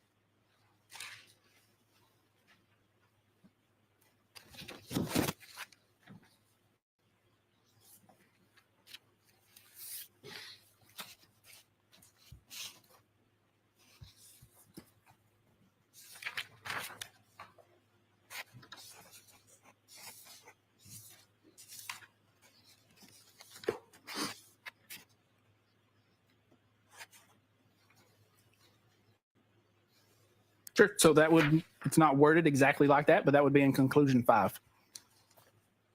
Let's see. And conclusion five. number 5 is on page 37 of your January 30, 2025 report, correct? Correct. And you concede at least as much that at least different words are used in paragraph 5 in your January 30th, 2025 report, correct? And your position is that it's the same statement as in your May 8th, 2025 report? Because that's my question. That is correct. In your May 8th, 2025 report, instead of applying the offsets from the call logs, which are discrete points in time that are fairly easy to compare, as you stated just moments ago, you decided to use, in your words, quote, approximate time of the 3-point turn as your anchor between the two devices. Do I have that right? Yes, you do. Isn't what you did and we just discussed a classic example of confirmation bias, which is to be avoided in science? No, it is not. So you believe that that is not confirmation bias? No. Choosing the 3-point turn as the independent data source is the only way you could ever get the text stream event to even possibly occur after the lock event on Mr. O'Keefe's phone, correct? That adjustment is the only adjustment that can be applied due to the data. Yes. And that adjustment is the only thing that can be done to get the text stream event 1162.2 to occur after the lock on Mr. O'Keefe's phone, correct? Correct. And that only one is the one that you chose, correct? Correct. And that's only because it's not a pinpoint in time. It's an amorphous range that can only, in your words, be approximated, correct? No, that is because it is the only time adjustment in that time range that can be applied. So it's your view that that's the only one that can be applied, but it is even what you're using is, in your words, an approximate time, correct? Correct. Isn't the shortcoming, sir, in your analysis that you ignored the additional user activity on Mr. O'Keefe's device that occurred after the lock event? Can you repeat that? Yes, I can. Isn't the shortcoming in your analysis, sir, that your analysis ignores the additional user activity on John O'Keefe's device, his cell phone, that occurred after the lock event? No. Well, let's take a look at events that, you tell me if I'm correct or not, occur after the text stream event 1162.2. Sure. So do you recall our discussion yesterday about the Apple Health data event of 36 steps covering a distance of over 84 feet? Do you recall that? Yes, I do. And do you recall that that occurred at 12:32:16? Yes, I do. And that's after the text stream event of Cor- Dr. Welcher that he put in his slide, correct? Correct. Do you also recall a Doppler pocket state detection at 12:33:14? Do you recall that? Yes, I do. And that is an entire minute after the 1162.2 text stream event that is identified by your colleague, the licensed engineer, Dr. Welcher, in his slide presentation, correct? Correct. And neither one of those are user interaction. I understand but let's just take one of them. Sure. And that is the Apple Health data event of 36 steps covering a distance of 84 feet at 12:32:16. Would you agree that those steps covering that distance is human activity at least? Would you agree that's human activity? Yes. Thank you.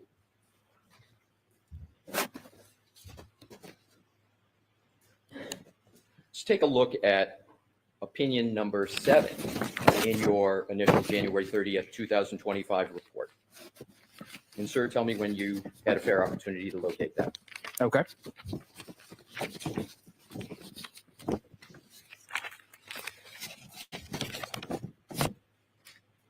You concluded to a reasonable degree of scientific certainty that, quote, the infotainment module power on events were on average recorded 3 seconds after the ignition release or finger off, correct? Correct. That means that your own testing requires an offset of -3 to account for a delay in the power on of an infotainment system, correct? Correct. That increases the time between the text stream event 1162.2 and the iPhone lock event by 3 seconds, correct? Correct. You testified about this same 3-second discrepancy yesterday during your direct examination in connection with your January 30, 2025 report, correct? Correct. However, you did not mention this offset of 3 seconds in your May 8th, 2025 report, did you? No, I did not. Can I explain? Mr. Brennan may have questions for you with regard to that. So nowhere in your May 8, 2025 report did you include the 3-second offset that you discussed in your January 30, 2025 report, did you? Correct. And in fact, sir, nowhere in your May 8th report do you even discuss why you're not addressing that 3 second. Do you? I do not discuss it, but it is that offset is adjusted within the adjustment that we do with the 3-point turn. I understand. My question is simply, there's no discussion in your May 8th, 2025 report how or why you're not discussing that 3 second offset, correct? Correct.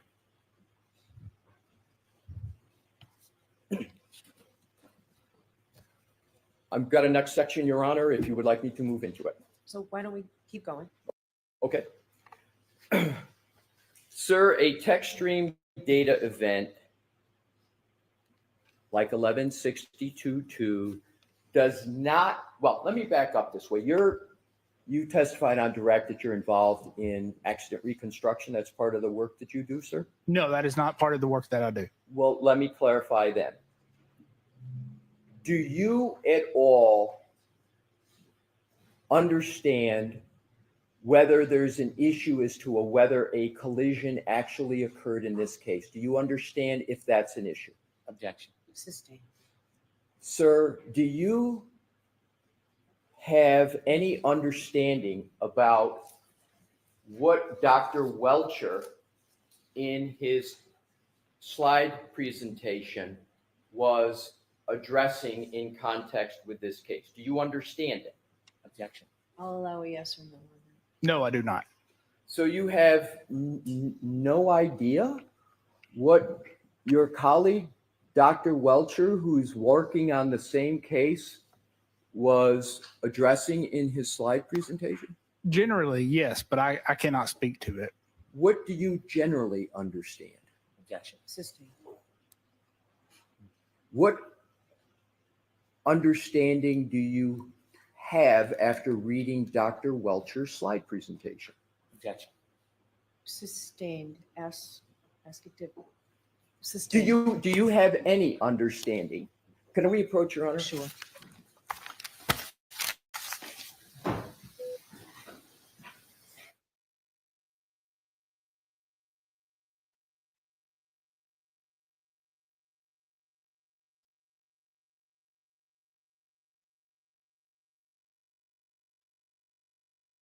So just to try to compare different experts, I mean, you see how he's testifying.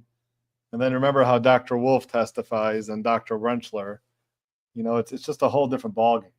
It's a whole different ballpark.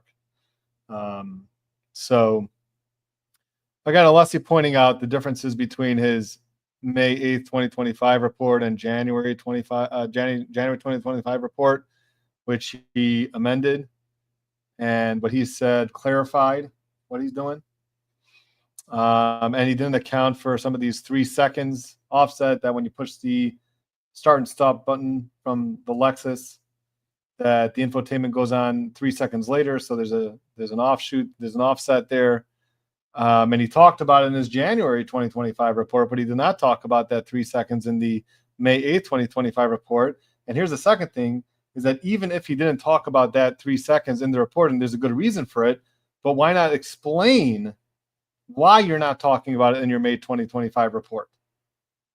So, you know, if you don't want to talk about something in your January 2025 report, fine, but then tell us why it's not necessary to explain that or talk about it in your May 8th, 2025 report. So now he's just asking about whether he understood, you know, what Welcher was doing with this information, etc. So getting into that, that's where Brennan's objecting, and the objection was sustained, and now they're going to sidebar.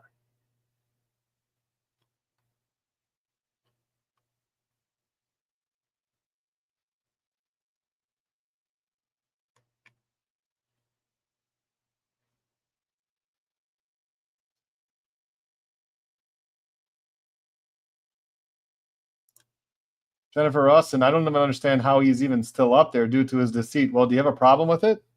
I don't think the defense has any problem with it. I think the defense wants him up there as long as possible now. So they'll keep him up there as long as they can.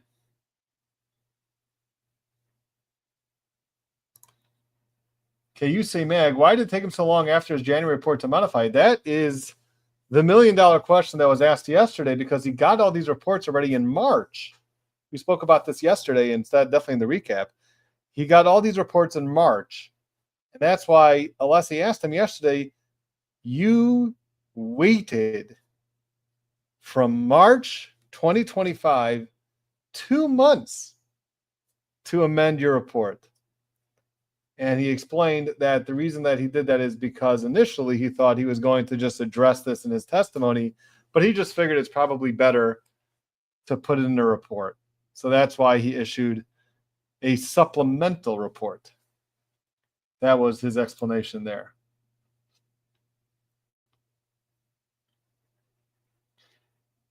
And I know some of you are asking, why is it an objection? Well, again, you're talking about somebody else's report and what his knowledge of that other report is. So you can always ask that, you have a foundation objection there. But there's also the fact that here they're working on the same reconstruction technically. They're working together, just like we know Dr. Wolf and Dr. Wenchel, they testified, we were both working on it. And, they kind of knew what each person's scope of work was, so they can talk generally about it. And definitely, if you understand what the other person's doing and what your job is to help that other person, so then you're able to testify about that. So that's all that Alessi's trying to get at. What did you know? What was he trying to do? And did that in any way shape your investigation or analysis in this case? And, so that should be fair game, if you ask me.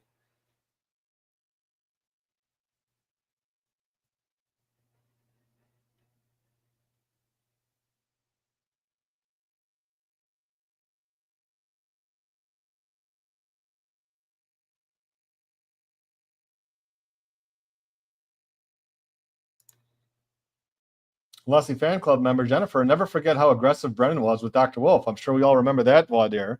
And I'm sure we're going to see him being very aggressive with him during trial also. But you also can tell right away the difference between and how Dr. Wolf handled himself and how Shannon Burgess is handling himself. You just get a much different feeling from just watching Dr. Wolf, who's just a very intelligent expert, and he's able to respond and explain things to Brennan as opposed to what's going on here.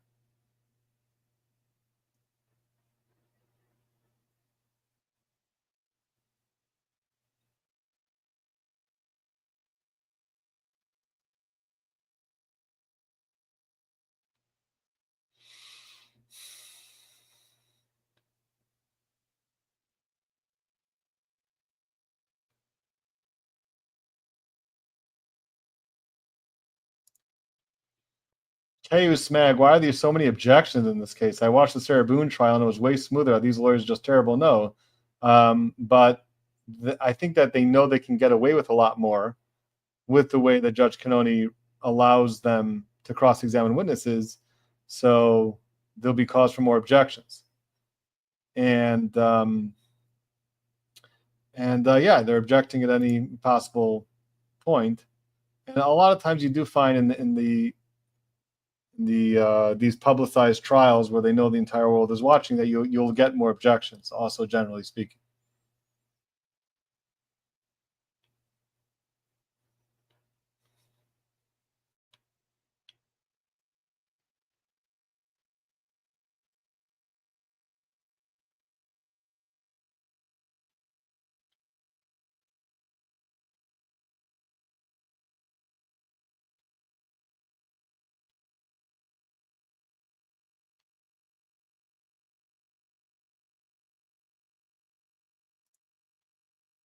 Melisina, who has been the most credible witness for the prosecution so far? Well, I said from yesterday, I think, the DNA experts, they were credible, right? I think we had Zachary Clark. There were some certain witnesses that really testified that they were credible, but the most important witnesses have so far been proven not to be so credible.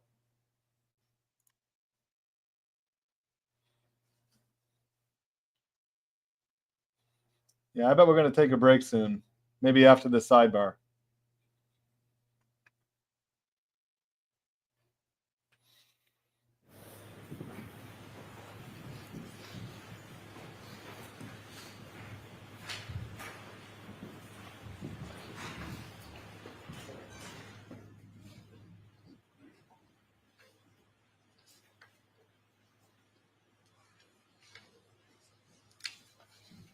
Thank you, Rhonda Dedman, for joining.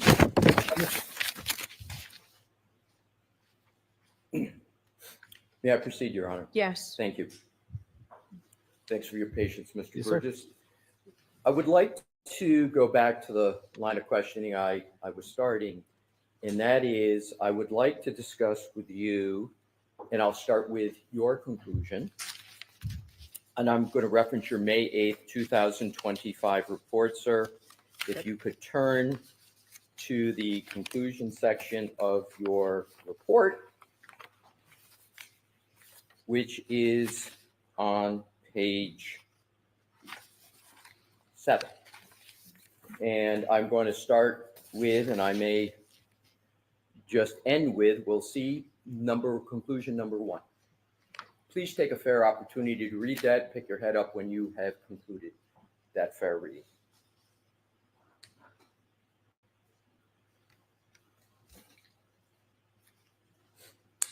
Okay.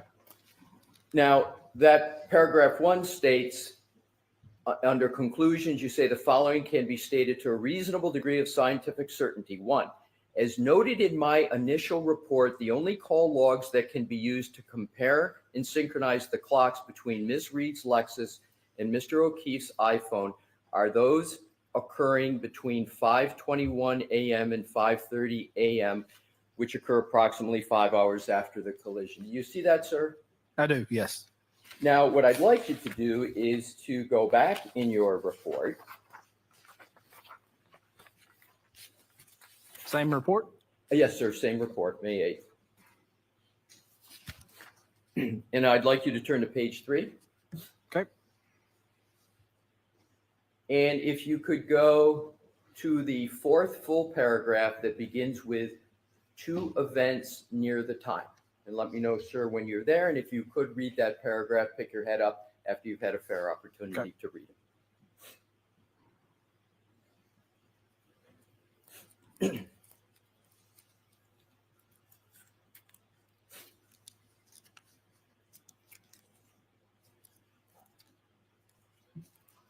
Okay.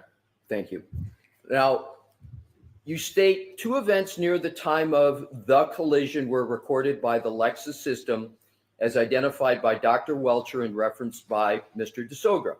The first event, labeled Techstream Event 1162-1, is associated with a 3-point turn on Cedar Crest Road. The second event, labeled Techstream Event 1162-2, is associated with a reverse maneuver on Fairview Road. These events will be referenced below for clock synchronization analysis. The timestamps associated with these 2 events are based on a combination of the Lexus infotainment power on event and Techstream time count. Did I read that correctly, sir? Yes, you did. So in the same paragraph, am I correct that you're discussing a couple of Techstream events, 1162-1 and 1162-2? Yes. And you are talking about that Techstream event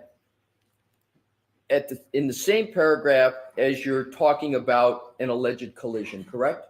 Correct. And in your paragraph of your conclusion that we were referencing, conclusion 1, is this paragraph part of the basis for that conclusion 1? Is this sort of like some predicate analysis for conclusion number 1? No, it is not. So it has your view, it has no relationship whatsoever to conclusion 1. No, correct. So let's go to your discussion of a collision and a Techstream event. Let's go back to paragraph 3. You mentioned the word collision in paragraph 3, correct? I do not. I'm sorry, I just had paragraph 3. I meant page 3, sir. Page 3. Yes, page 3. Yes. Page 3, that paragraph we were just looking at, paragraph 4. Yes. Sorry. Yes, I do say You collision. see the use of the word collision. Yes. And again, that term is used in the same paragraph as you're identifying Techstream events 1162-1 and 1162-2, correct? Correct. Where did you get the basis to use the word collision at that part of your report? That would have been from crash reports, And whose crash reports? the Massachusetts State Police. So you used Massachusetts State Police reports to discuss allegations of a crash, collision. Yes. Do you state anywhere in your May 8th report that you used those reports at all? Do you list it in your references? No, not in this report. No. And as a matter of fact, this is the first time, right this previous moment, that you are mentioning those reports at all, correct? No, those were mentioned in my initial report. But I'm talking about your May 8th report. Yes. Sorry. Yes. Okay. Your statements, and I want to clarify this because this is the ultimate topic I want to go to.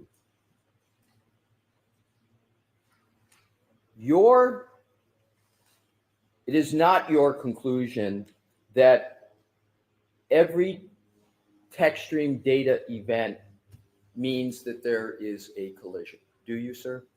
No, that is not my conclusion. So isn't it correct that you can have text stream events and they're not collisions? Yes, you can. And isn't it a fact that a text stream event, sometimes called a trigger event, is not like an airbag type deploying, correct? They're just, and we're going to get to this later, it's just something that happens with a Lexus vehicle that can cause the vehicle to register a text stream event, correct? Correct. And some people refer to text stream event as a trigger, correct? Correct. But there's many things that can happen with a vehicle that can cause a trigger, correct? Correct. We will come back to that.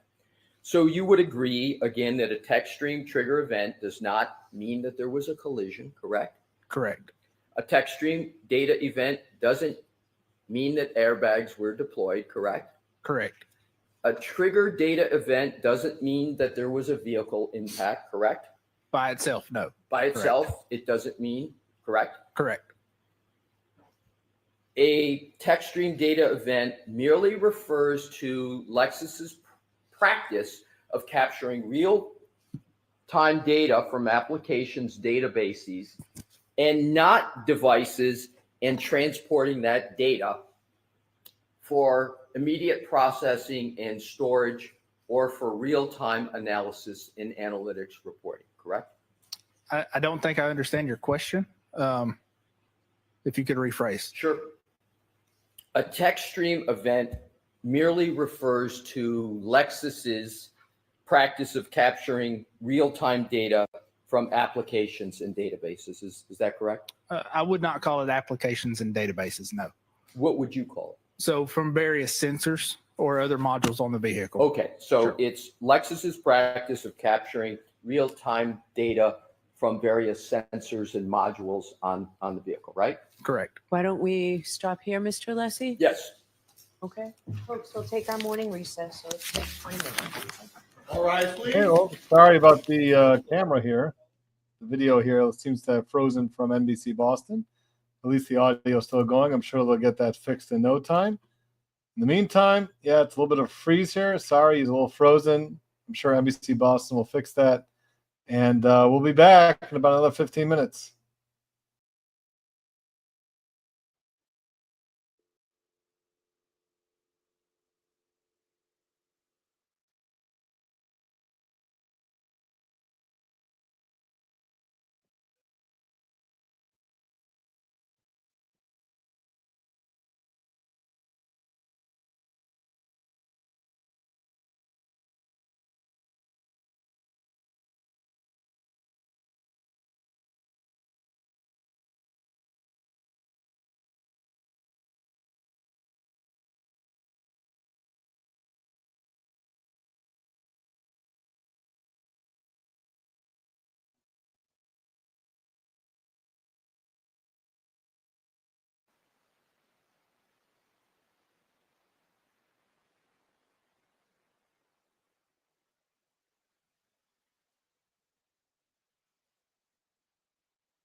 Well, looks like we're going to be back after that extended break.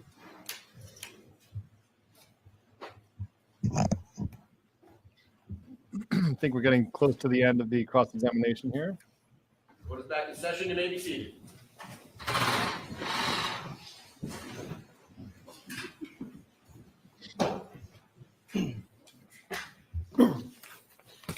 All right, Mr. Lessie, whenever you're ready. Thank you, Your Honor. Mr. Burgess. I'm going to pick up, sir, where we left off. A text stream trigger event does not automatically mean there was a collision, correct? Correct. A text stream data event doesn't, without more, mean an airbag deployed, correct? Correct. A trigger data event doesn't mean without more that there was a vehicle impact, correct? Correct. A text stream data event merely refers to Lexus's practice of capturing real-time data from applications in databases, correct? Sensors and other modules. That's right. on the vehicle. You Correct. said that earlier, sir. Sensors and modules.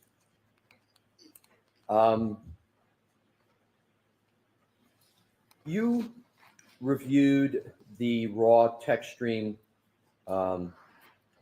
trigger events on Miss Reed's vehicle, correct? No, I did not. Oh, you did not? No.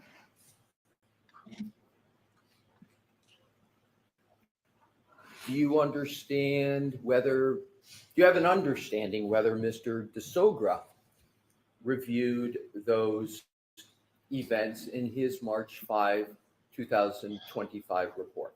I do not. So you did not review the raw data for text stream trigger events on Ms. Reed's vehicle, and you did not therefore perform any analysis of that data as you sit here today, correct? Correct. Outside of what Dr. Welcher provided.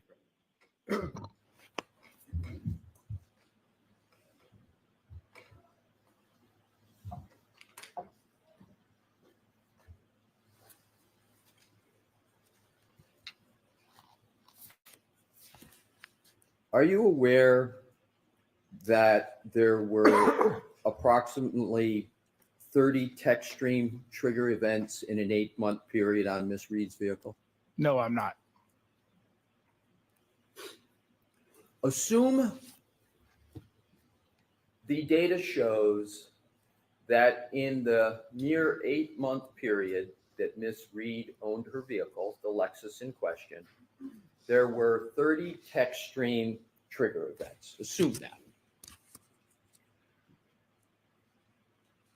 You would not conclude that there were 30 collisions in that 8-month period, would you? No, I would not.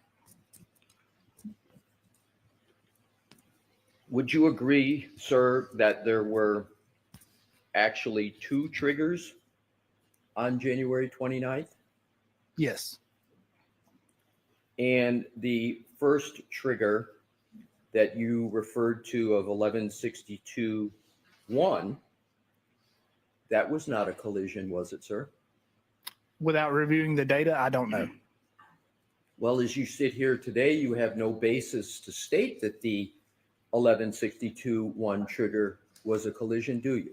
No, I do not. And in fact, didn't you refer to that as a 3-point turn? I did, yes. And you didn't mention in your direct testimony when you talked about the 3-point turn anything about a collision, did you?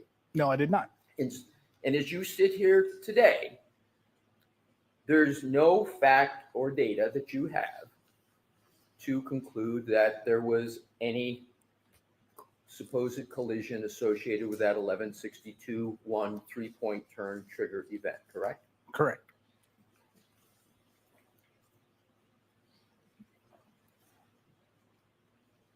A trigger event can occur on a Lexus vehicle by a whole host of possibilities, correct?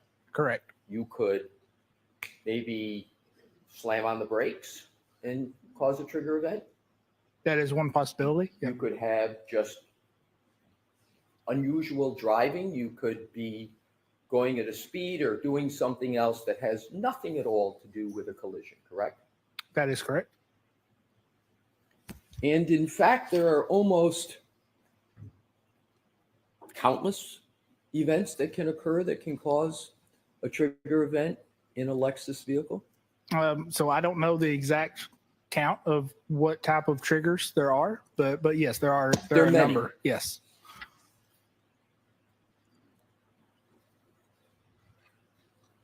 So back to the 1162-1 three-point turn trigger event. On your direct examination, you just referred to event surrounding that as a three-point turn, correct? Correct. And yet that three-point turn registered as a trigger event, right? Correct. Are Lexus SUVs trigger happy? I do not know, sir. As you sit here today, none of the information in that black box that you referred to on your direct testimony indicates that there was a collision on January 29th, does it? Not by itself. no. Not by itself. Correct. And it doesn't occur that none of the information in that black box indicates that there was a collision on any day without more, correct? Correct. I'd like to now turn to a different topic, sir. In your direct examination, you referenced a Ms. Maggie Gaffney. Do you recall that? Yes, I do. And wasn't part of your reference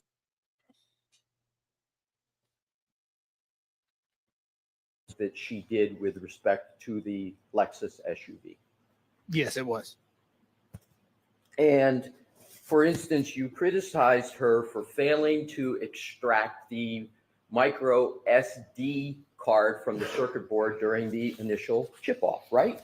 So sure. So I did criticize for not identifying the micro SD card and subsequently not downloading it. Yes. And on direct, you even tried to lay at her footsteps, if you will, your bits bytes misinterpretation on her by claiming that you assumed, quote, a competent expert, close quote, would not have overlooked a relevant chip.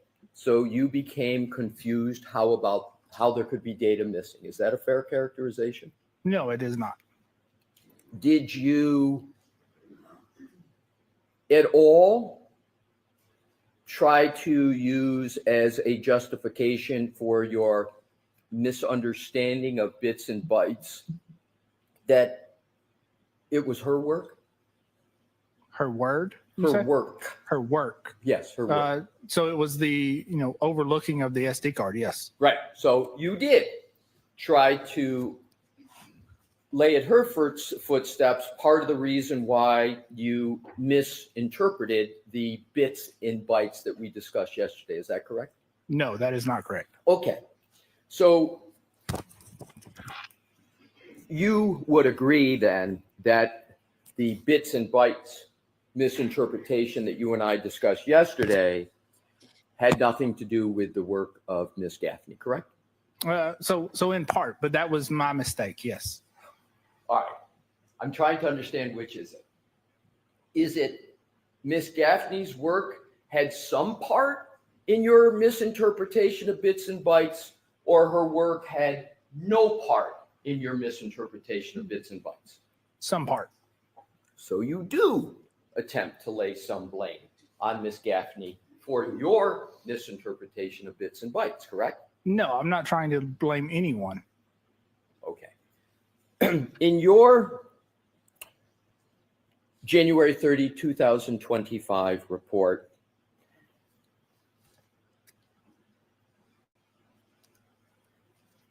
are you consistent with your criticism of Ms. Gaffney?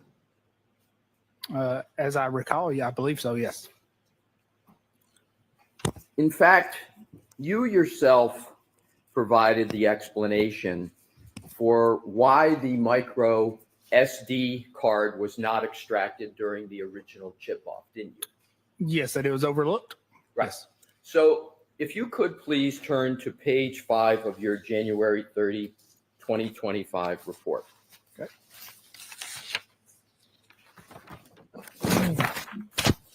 And sir, when you get there, if you could let me know, and I will then proceed with questions. Okay. So you do attribute to Ms. Gaffney in your report some responsibility for this micro SD card not being extracted during the original chip-off. Is that correct? Yes. So let's go to page 5 of your report, sir.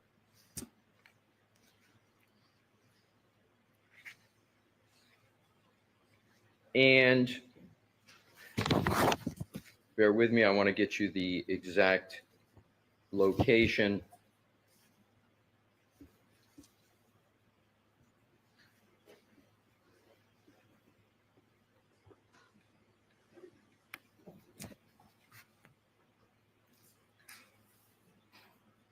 I don't have it exactly, but I want to quote it.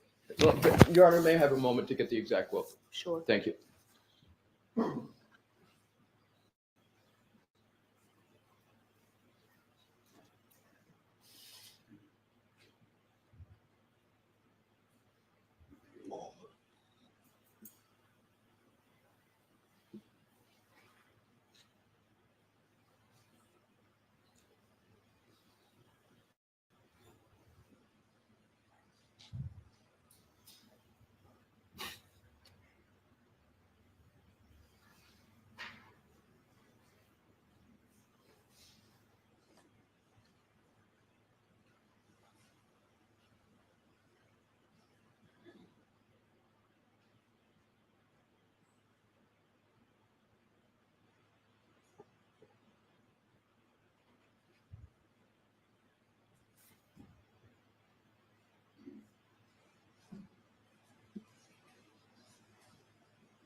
Thank you for that, Your Honor. I now have it.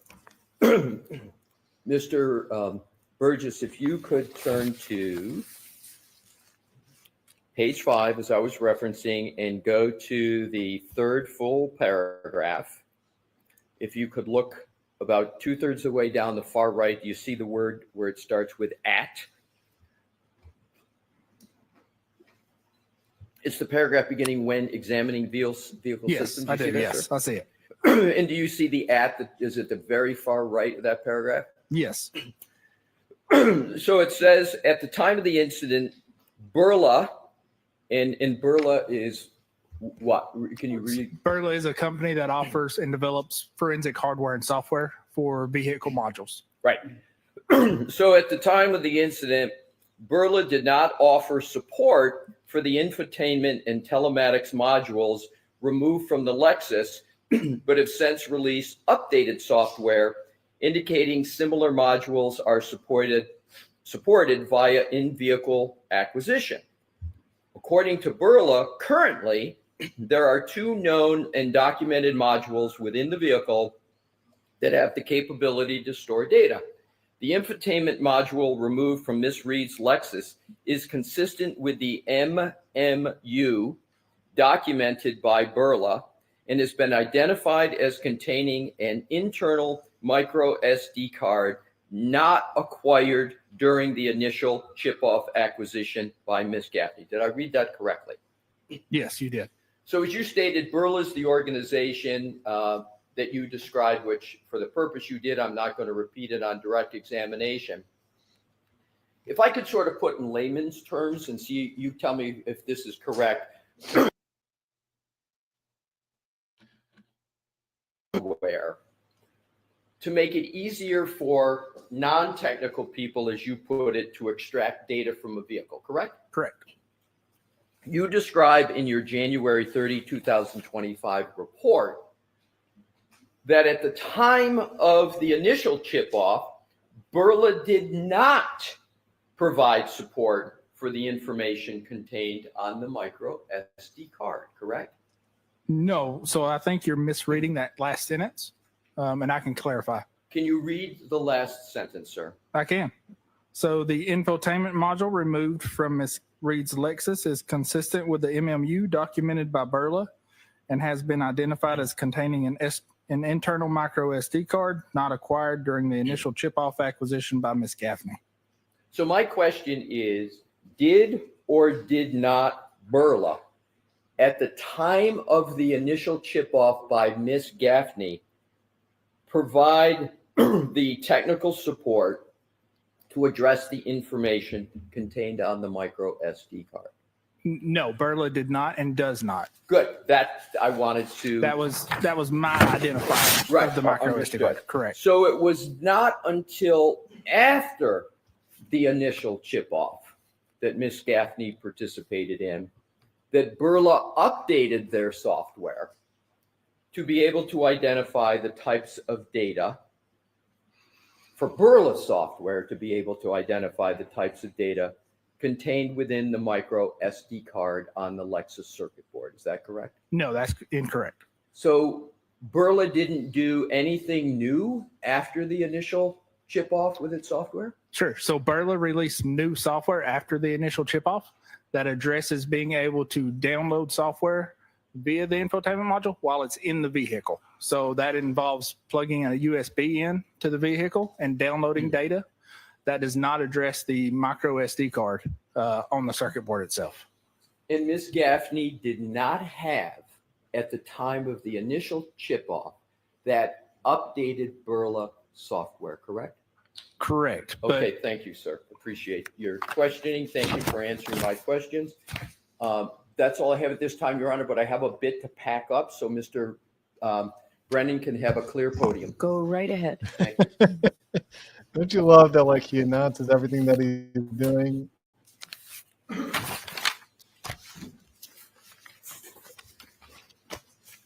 And now, Your Honor, I am just going to pack up these 4 pages with these 10 pages. And in the meantime, Mr. Brennan can gather his notes together in preparation for the redirect. All right, Your Honor?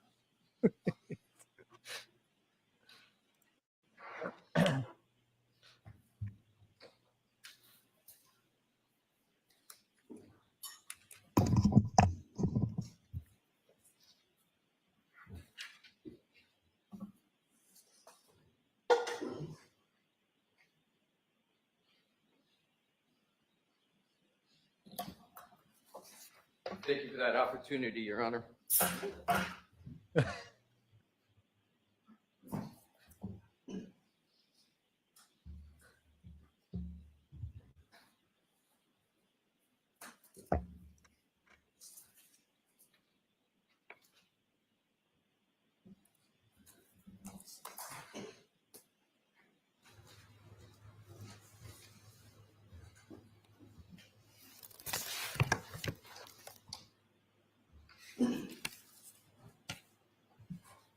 Good afternoon.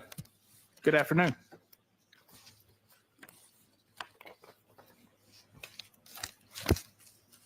Do you know what a sequestration order is? Yes, I do. And what is it? So it would be an order to not view any testimony of a trial, is my general understanding. Does that mean that you can't watch any of it on television? Correct. Do you understand whether or not you can speak to attorneys about testimony?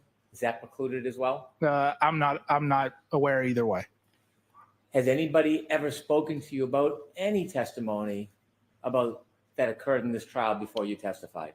No, they have not. Have I ever discussed, intimated, or suggested any information whatsoever to you about arguments, testimony, or anything about this case as it's ongoing?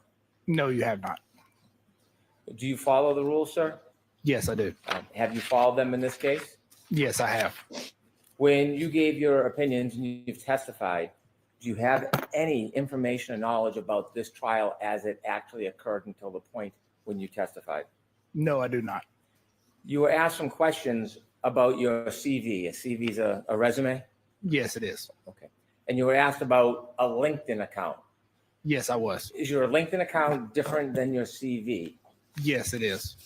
And in this case, when did you learn that your LinkedIn account was wrong or had not been updated? When was the first time you learned that? That was yesterday. When you started your LinkedIn account, do you remember when it was you set it up? I do not. It would have been maybe 10 years ago or more. Do you routinely update your LinkedIn account? No, I do not. When you set up your LinkedIn account, the section where it asks for education, whether graduated or ongoing, do you remember filling out that section? I don't particularly remember filling it out, but obviously I did at some point. When you were asked about Aperture's website, how many experts are associated with Aperture? I could give you a rough number between 80 and 100, How many offices? 15 or so. Are you involved in the website design or content? No, I'm not. Do you know if Aperture gets the information from their website directly from LinkedIn? I don't know where they get all of their information from. Did you ever weigh in or develop your information that was on Aperture's website? No, not on the website. You do provide CVs before you come to court, don't you? Yes, I do. And There's no way you work for any firm. It doesn't matter how big the firm is. It can be 150 lawyers. When you go into that firm, you're the one that gives them the information that they're going to put on their website. And generally speaking, they ask you to review it before they post it. To say that you have no involvement at all in what's posted on your firm's website, it's just not believable. in this case, you were asked by the defense, when you provide your CV, do you understand that it's going to be reviewed by whoever requests it, the Commonwealth or the defense, Yes, I do. and that it will be shared with both sides in the court? Yes. In fact, the first time you provided a CV in this case, was it October 11, 2014? Objection, Your Honor. So the leading nature sustained. Do you remember the first time you provided a CV in this case? It would have been around October Of what year? of 2024. Sorry. And when you provided that, was it as an exhibit to something? Yes, if I recall, it was as an exhibit to the initial protocol that I sent out. And when you submitted that CV, did you appreciate whether or not it would be part of a court filing in public? Yes, I did. If I could have exhibit 183, please.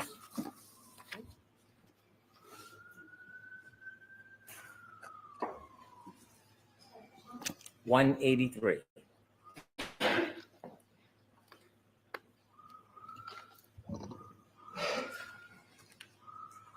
You could enlarge the top section.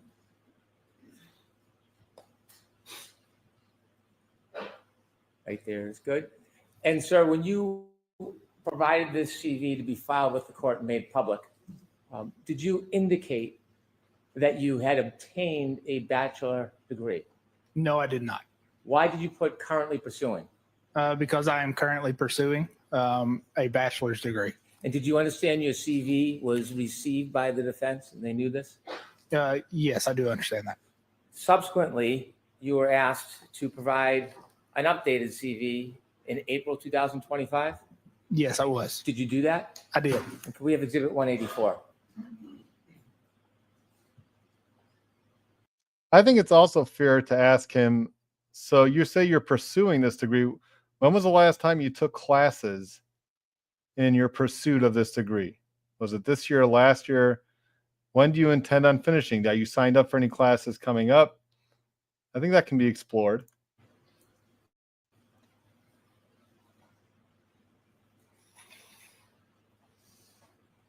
Did you further appreciate this would be provided to both the court and the defense? Yes, I did. Did you represent to the defense that your education included earning a bachelor degree? No, I did not. You've testified in, you can take that down, please.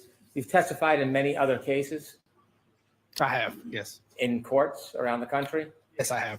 And when you've testified in other courts around the country, do you know whether there are transcripts of your actual testimony? Yes, I believe there are. Have you ever represented in any court that you achieved your bachelor's degree? No, I have not. Have you ever inflated your qualifications in a court? No, I have not. When I asked you about some of your background, you told us that you had certificates in Celebrite and Axiom. I didn't go through all of the qualifications and all of the accomplishments you had, did I? No, you did not. Do you have professional certifications, GIAC, Advanced Smartphone Forensic Analysis? Yes, I do. Do you have professional certification from CCME, Celebrite Certified Mobile Examiner? Sustained. Do you have professional certifications as a Magnet Certified Forensic Examiner? Sustained for the same reason. I'm sorry? Sustained for the same reason. Do you have a number of certificates that I did not ask you about? Yes, you did. I Can you did, share yes. some of those with us?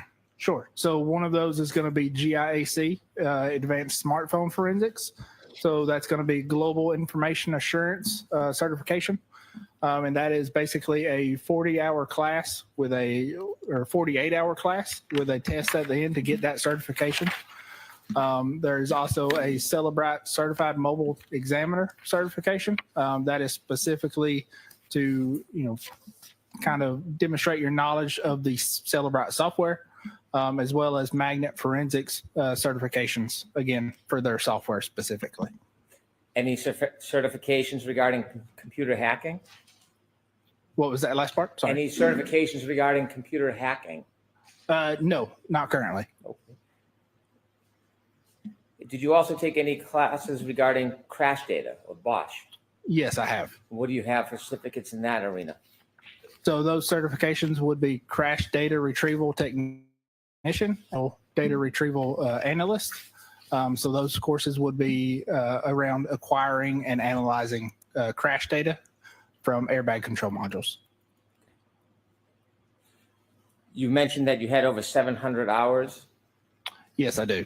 of classes and certification. Yes, that's of classes and classes and seminars or conferences, specifically in digital forensics or vehicle forensics. Do you need a bachelor's degree to be competent and achieve in this area? No, I do not.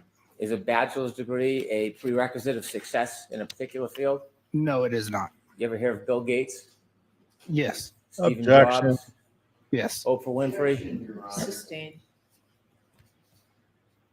You had become engaged in this case in October 2024. Correct. And when you first became engaged, you had a chance to look at photographs and some data. Yes, I did. At that point, you hadn't had a chance. Did you have had you had a chance to actually inspect any of the physical property? No, I had not. Did you have an understanding that somebody else did? Yes, I did. Who? Miss Gaffney and a number of other people with the MSP. Attended some type of procedure? Correct. And do you know who led the actual procedure? As far as I'm aware, it would have been Miss Gaffney. The defense expert? Correct. You filed a protocol. What was the purpose in October when you first got involved in filing a protocol? Sure. So the first purpose of the protocol was just to address the fact that we were missing data that we expected, and address a potential solution to gather more data. Without having looked at the physical property, the actual boards, how did you conclude simply on data and photographs that there was missing data? Sure. So that would be reviewing the initial data that was provided and not seeing user data like I would expect. And that's because there's a number of different chips that are on a circuit board for an infotainment or a telematics or any other module. And there's a number of different data bearing chips. The purpose of those chips will vary. Some chips' main purpose is to store user data. Some chips' main purpose is to store software or firmware. So if you're gathering, acquiring data from chips that only have software and firmware, then you would not expect or you would not see user data within those chips. When you made that analysis and concluded that there was missing data, had there been any report provided by Ms. Gaffney suggesting there was missing data? No, there was not. Had there been any analysis or opinion alerting that there was missing data? No, there was not. Was there anything to indicate that the person who did this test missed data at that point? No, not at that point. When you decided to write a protocol so you could actually look at the boards and do an analysis, did you put that protocol in writing? Yes, I did. And do you remember if that was around October 10th, 2024? That sounds familiar. Yes. Now, when you were cross-examined, the attorney asked you if you knew what the word mendacity meant. Do you remember that? Yes, I do. And you didn't know. Do you now know that means to lie or be untruthful? Your Honor. Sustained.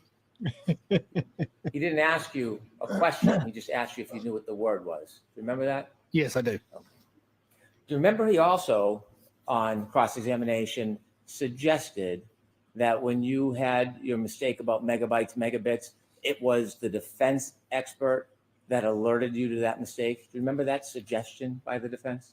Yes, I do. Did they ever show you the documents so you could see the chronology? No, they did not. You wrote a report on October 10th, 2024. Did you then write another report, a supplemental protocol? Yes. So I did write that initial protocol and then a supplemental protocol. Was that on October 17th, 2024?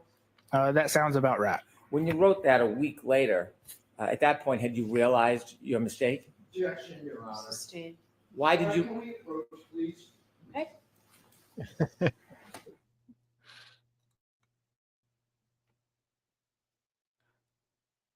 I hope that Leslie can get up there and say, so, sir, have you created any sort of software or computer system that the entire world uses?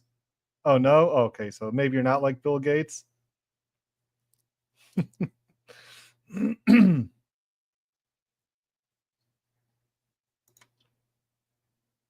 Well, look at Joe Pa. I'm still working on my law degree. I still have my Kaplan LSAT test prep booklets from 1989. You know, some people, you just don't give up. Keep working on stuff.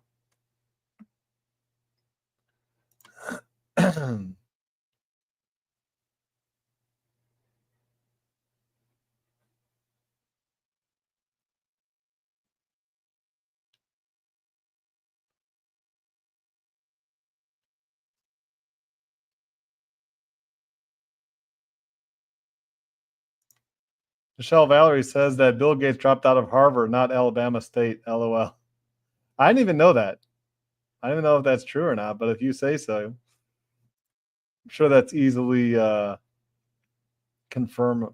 You can easily confirm that or not.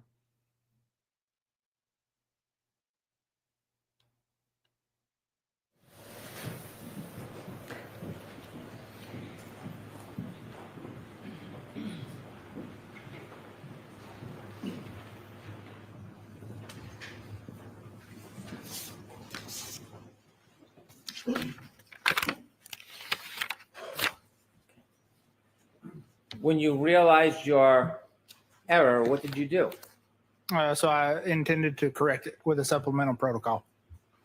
When you corrected it with the supplemental protocol, do you remember what date that was? Not specifically, I do not. By the way, just so you should know, I think that's some of the stuff that's going on here, and the reason why they have sidebars is because Judge Cannone doesn't allow for you to bring out through a witness that an attorney was being dishonest or an attorney was doing something sneaky. I think that's what's going on here. So when they say something about, so when Mr. Alessi said this to you, you know, he was being improper. I don't think she likes that. And I don't think she, you know, for both ways. So she only allows you to ask questions about what was said, what your testimony was, and if you can correct the testimony or clarify the testimony. But when you get into this attorney only showed you this and didn't show you that, that she doesn't allow. It's like too argumentative. It's like arguing her case to the jury. So that apparently is an issue. Okay. If I showed you your report, would that help your memory? Yes, it would. May I approach? Yes. Please don't read this, just look at it. And if it refreshes your memory, let me know, and then I'll ask you a question. Yes, it does.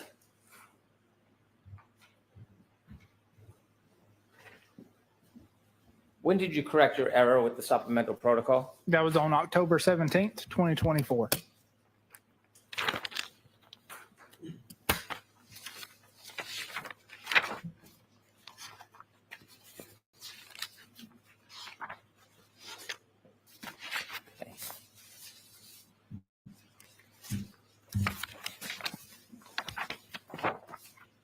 And do you remember the date that you first received any information from Mr. DeSorga? No, I do not Do you specifically. remember the date when Mr. DeSorga's information was first filed? No, I do not. And do you know if it was, whether it was after your October 17th supplementary report? Not specifically, but I believe it was after. And so when it was suggested that you had to be schooled or advised by Mr. DeSorga, was that accurate? Objection, Your Honor. See, again, that's where he's trying to throw the defense under the bus. This is something that Judge Cannoli doesn't allow. Some judges will let you get away with this to a certain extent, but here she doesn't seem to let you get away with it. Word it differently. The claim that was made that you weren't aware until someone advised you of your error, was that true? No, that was untrue.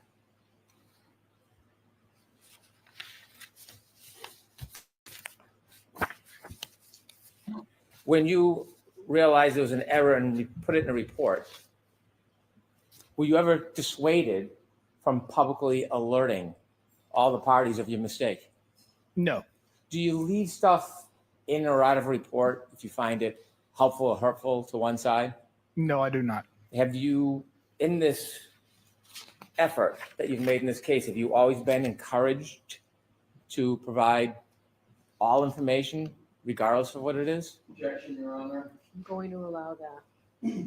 Yes, I have. And who's encouraged you to always provide all information regardless of what it No, says? no one. So my job is to assist the jury. So the jury, assisting the jury means presenting all the information. Have you ever been discouraged by me? No, I have not.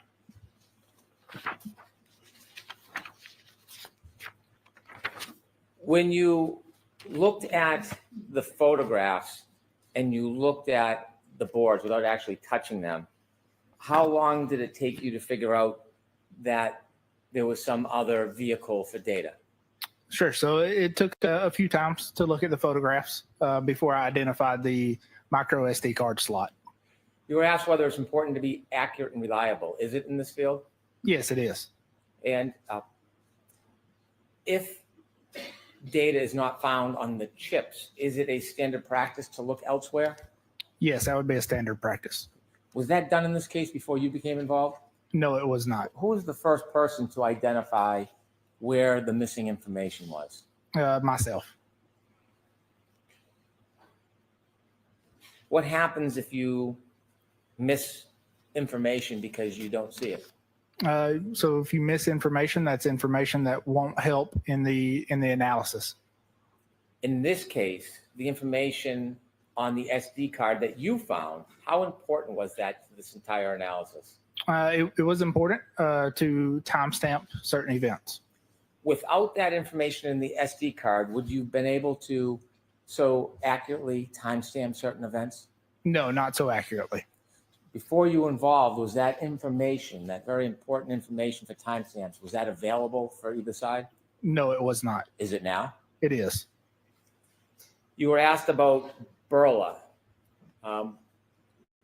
When Burla did not have updated software to simply plug into a car and download the information, what process would have to be used? Sure. So best practice for vehicle forensics is if the module or a vehicle is not supported by a forensic tool, would be to remove that module, or let me start over, manually document the screens on that infotainment module if it's available and it can be powered up. But then also going through disassembling the module, identifying any type of chips or SD cards that may hold data, and acquiring that data. Is that called a chip-off process? It is called a chip-off process. Does it describe the process well, chip-off? Yes, it does. Since Ms. Gaffney did the original analysis and did that chip off, has the software updated? Yes. And is that the Burla software? No, I'm sorry. So she has not done a updated analysis with the Burla software. But has the Burla software itself updated? So the Burla software itself has updated, but it is limited to, again, plugging in a USB into the infotainment module while it's in the car running. Does the updates in Burla software have anything to do with the SD card? No, it does not. Why not? Because again, they're going a different route to acquire data, and they are acquiring a limited amount of data through what's called diagnostic logs. So if you think of diagnostic logs, your radio unit is keeping logs of any time things happen on the radio for manufacturer purposes. So Burla is taking those logs and they can interpret some of those logs. They are not, acquiring all the data that is on the SD card itself. You have drafted a number of reports in this case. I have, yes. Regarding the chip-off process, did Ms. Gaffney ever write a report? No, not that I'm aware of. When you wrote reports in this case, do you expect for them to be shared? Yes, I do. When other experts, like, for example, Mr. DeSorga writes a report, do you expect to have a copy and review it? Yes. Sustained. What is the standard practice when there are reports from different experts regarding the same subject matter? Objection, Your Honor. Sustained. Is there a standard practice Sure. regarding reviewing reports from similar experts in similar subject matter? Sure. So anytime a report is written by an expert, that report would be provided and shared with opposing experts. Reports, do they always come at the same time in a case? No, they do not. When you wrote your reports, how would you provide them so they could be disseminated? Sure. So that I would typically provide them to the client or the attorney that hired me, and then that would be disseminated from there. Did you have an opportunity to receive Mr. DeSorga's March 5th, 2025 PowerPoint? Yes, I did. Were you provided that by me, the Commonwealth? Yes, I was. And were you asked or given any direction on what you could or should do? No, I was not. Were you ever asked to reach any particular result? No, I was not. Were you ever asked to avoid anything? No, I was not. What did you see your role as when you receive a report from another expert like Mr. DeSorga? Sure. So when I receive a report, I would typically review it and then make a decision if it's better to address any issues in that report through testimony or address those with a supplemental report. And in that analysis, do you follow your own discretion or do you follow directions of the client? No, I would follow my own discretion. Did you ever receive any direction on what you should and shouldn't do regarding considering Mr. DeSorga's report? No, I did not. When you looked at Mr. DeSorga's report, did you have concerns about his report? I did, yes. I want to talk about his report in detail. Before we get there, share with us what your general concerns were about Mr. DeSorga's report when you reviewed the whole report. Sure. So what Mr. DeSorga does is take a couple different adjustment methods to. And again, I'm sorry about the freezing, but it's nothing that I can do about it. I'm sure NBC Boston will fix that. Attempt to adjust the clock from the Lexus with the iPhone. But what he does is takes a lot of methods or data points that are not applicable to the time that we're interested in. What do you mean? Can you explain with a little more specificity what he does? Sure. So if you think about it, your clock is constantly, changing as far as it syncs up with other GPS satellites or network time servers, and it's updating constantly. So a clock variance between two devices may be different at, say, 12 o'clock in the day versus 1 o'clock in the day. So best practice is to choose an event that is nearest to your time in question, so you have the most appropriate adjustment for that clock variance. Mr. DeSorga's analysis, did he choose the event most closely tied to the backing up event? Objection, Your Honor. Sustained. The backing up event, are you familiar with that time frame? Yes, I am. Okay. Was Mr. Sorga's analysis based on information most closely related to that event? Objection, Your Honor. Sustained. What information did Mrs. DeSorga choose to use for that analysis relative to the backing up event? Sure. So he chose a couple things. That's going to be call logs that happened on both devices or that was recorded on both devices, as well as a GPS point, data point, which was incorrectly identified as being near that or encompassing that 3-point turn. So what we did is did a more thorough analysis of that 3-point turn event when it occurred within the iPhone data, and then compared that and adjusted with the Lexus. Explain to us your concern about using call logs. Sure. So there's a number of call logs that you saw earlier that were recorded by the phone and the Lexus. The one thing you'll notice, and it's hard to kind of go back to it without the graph, but the calls that happened between 1 and 5 o'clock that morning actually happened when the car was powered off. We know that based on the power on and power off events. So those timestamps that are recorded with that 2-second and 1-second offset is actually from Mrs. Reed's iPhone as she gets back in the vehicle and her phone connects up and syncs back up. So the 8-second and the 16 or 21-second offset are the only offsets that we have to compare to calls. Was that a concern? It was a concern. Why?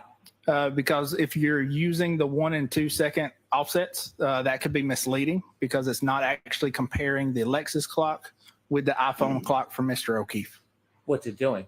It's comparing the Mr. O'Keefe's iPhone clock with Mrs. Reed's iPhone clock. What other concerns? Sure. So the other concern was a GPS point known as GPS 154, which if you remember yesterday, we talked about it a little bit. So that was misidentified as being the end or towards the end of that 3-point turn. But when we look closer at all the location data, we can see that that actually occurs between 12:23:59 and I believe it was 12:24:07. Let me ask you some questions about what compelled you to look at the 3-point turn and synchronize the clocks. Were you aware of Mr. Whiffin's report where he offered that the last user interaction on Mr. Whiffin's phone was 12:32:09? Objection, Your Honor. You were asked, did you consider Mr. Whiffin's report where there was a last user interaction of 12:32:09 by the user? Objection, Your Honor. I'm going to allow that. You were asked if you considered that. Did you know that information? I did know that information was available and existed, but I did not use that in my analysis for the clock synchronization. Did that have any part of your motivation to do the clock synchronization? No, it did not. Were you attempting to match the synchronization with any of this other information that exists in data? No, I was not.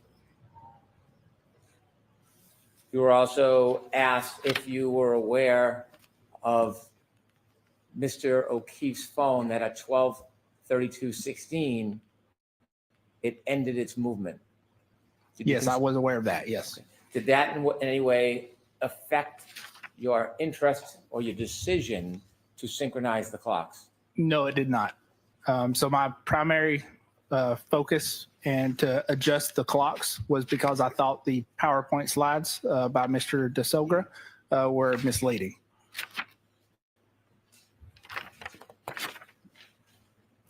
When you were shown Exhibit 190, can we have 190, please?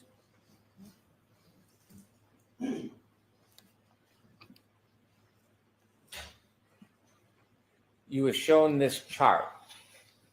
Was this the entirety of Mr. DeSorga's report? No, it was not. Was there text information offered by Mr. DeSorga to give his position or explanation of this? Yes, there was. Is that included in this exhibit? No, it's not. Did you get a chance to read Mr. DeSorga's report, including the actual text explaining his analysis and process leading to this chart? Yes, I was.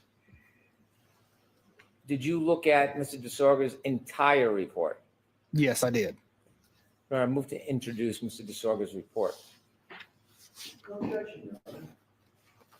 Okay, so this was triple D for identification. That would be the next exhibit. DDD.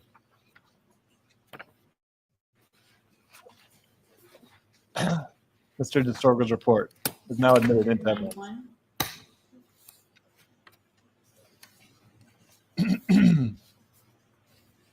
You said as a result of Mr. DeSorga's report, you were concerned, so that compelled you to do your analysis that resulted in your May 8th report. Correct. I want you to take us through Mr. DeSorga's report and explain to the jury what concerned you about his analysis. Sure. With the court's permission, I'd like to put this page 1 of this report.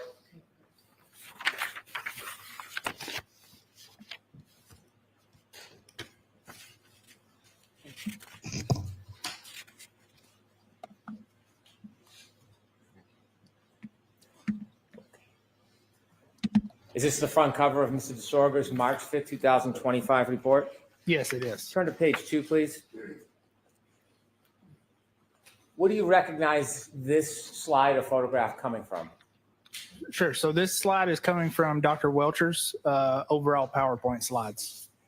When you first saw this slide, where did you first see, what source did you first see this through? Through Mr. DeSorga's PowerPoint. Well, Dr. Welcher works at Aperture, doesn't he? He does, yes. Did you know he was working on this case? Yes, I did. Was he providing you his PowerPoint or slides before this point? No, he was not. When you first saw this slide, did you see information about the timing of the text stream event, which was the backing maneuver? Yes, I did.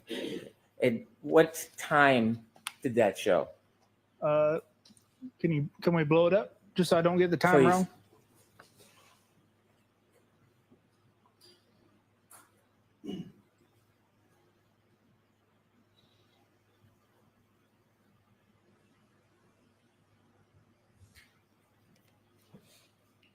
Up, please. I'm sorry. Up. There we go. Thank you, Ms. Gilman. Sure. So that's got the text stream event ending at 12:31:43. These text stream events that are captured, do you know how long of the event is captured? How many seconds? Yes. So approximately 5 seconds before the trigger threshold is met and 5 seconds after. When this information that you reviewed in Mr. DeSorga's report, do you know what clock is used to identify the 12:31:38 to 12:31:43? Yes, I do. And what clock is that? So that's a combination of the Lexus clock that's coming from the infotainment center, as well as the running timer that we discussed yesterday that's coming from the airbag module itself. Is the source of that time important? Yes, it is. If you compare time from a different clock with time from a different clock and don't synchronize the two, does that lead you to an accurate result? No, it does not. When you were answering questions, you repeatedly were saying, according to the Lexus clock. Why were you offering that qualification repeatedly? One moment, please. Sure. Why were you offering that qualification repeatedly? Sure. So to make sure that the jury understood that that timestamp was coming from the Lexus itself and was not an adjusted timestamp to Mr. O'Keefe's iPhone. Could you scroll down, please, Ms. Gilman? Up a little bit, please. Thank you. The 3209, what did you understand that information to be? Sure. So that is information I understood to be the last device lock recorded on Mr. O'Keefe's iPhone. And what clock did you understand that time came from? That would come from Mr. O'Keefe's iPhone clock. If you reconciled his iPhone clock information, or if you compared it without reconciling to the Lexus information, what's the danger in doing that? Objection, Your Honor. Sustained. Is there any danger in doing that? Objection, Your Honor. I'm going to allow that. Is there any danger in comparing two times if you don't consider the clocks that they came from? Yes, there is. So you could essentially be, inaccurate time for when that event actually occurred. If you could just scroll down to the bottom so we could see the rest of that.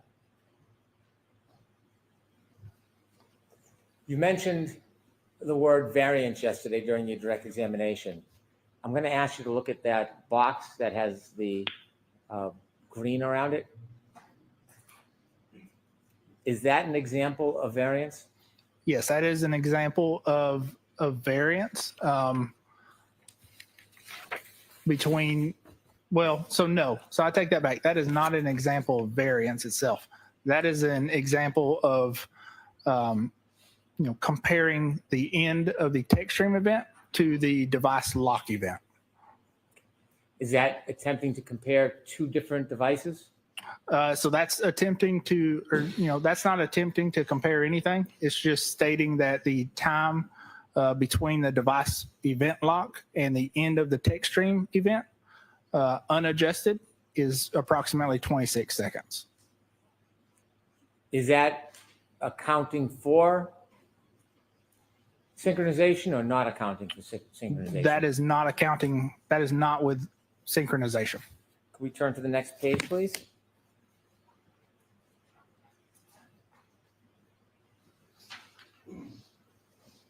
Did you review the next page of Mr. DeSorga's report? Yes, I did. And did it lead you to any concerns? This page specifically, yes and no. So this page again is just showing the time difference between the end of the text stream event and Mr. O'Keefe's last device lock event.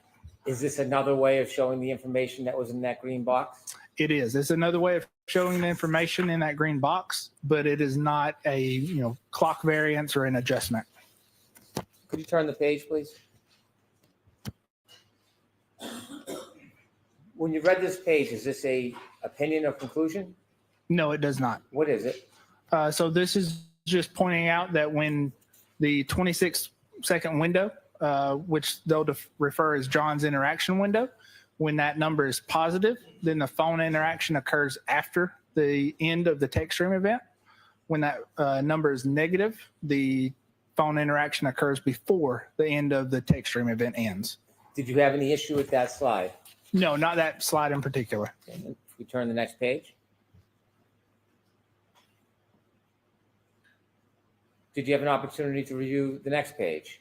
Yes, I did. And were you in agreement with this page? I was in agreement with this page, yes. And what does this tell us? So this page points out that two clocks are not always in sync. So again, to synchronize those clocks, you would have to have a shared event that occurred on both devices. If we could have the next page, please.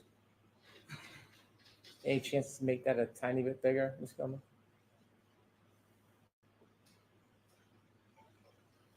Were you in agreement with this page? No, I was not. Tell us what concerned you about this page.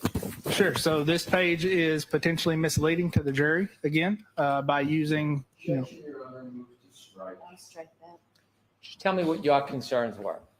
Sure. So my concerns with this, that it was potentially misleading to the jury. Objection, Your Honor. No, I'm going to allow that. That's his concern. Hey, I can't allow that. Sure. So that this slide was potentially misleading to the jury because it uses incorrect adjustments to try and adjust the times. How does it use incorrect adjustments? Explain that to us so we. And again, the reason why for the objection is that, the court, Judge Canoni understands the objection to be that, is it misleading? And he's saying yes. And then he answered, well, it's potentially misleading. But really, another part of the objection, which was not addressed, was his testimony is not whether this is misleading to the jury. He doesn't know what's misleading to the jury or not. But he can talk about what's misleading to himself or what he appears to be a misunderstanding or a mistake. That is what he can testify to. But he shouldn't be able to testify about what's misleading to other people, including the jury. And that objection was overruled. So it's very basic, please. Sure. So as we kind of go through the next few slides, you'll see. But essentially what they're doing is, or what is being done, is they're comparing call logs, timestamps from call logs from when the phone was off, suggesting that, again, that the lock event occurs after the end of the text stream event, as well as incorrectly identifying the GPS point when the 3-point turn ends. Will you better be able to explain that to us with the further slides that come next? Yes, I believe so. If we could turn to the next page, please.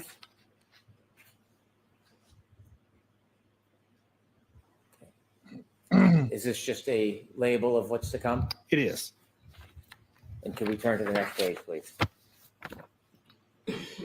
If we could start, Ms. Gilman, with the top left-hand box, if you could enlarge that for us.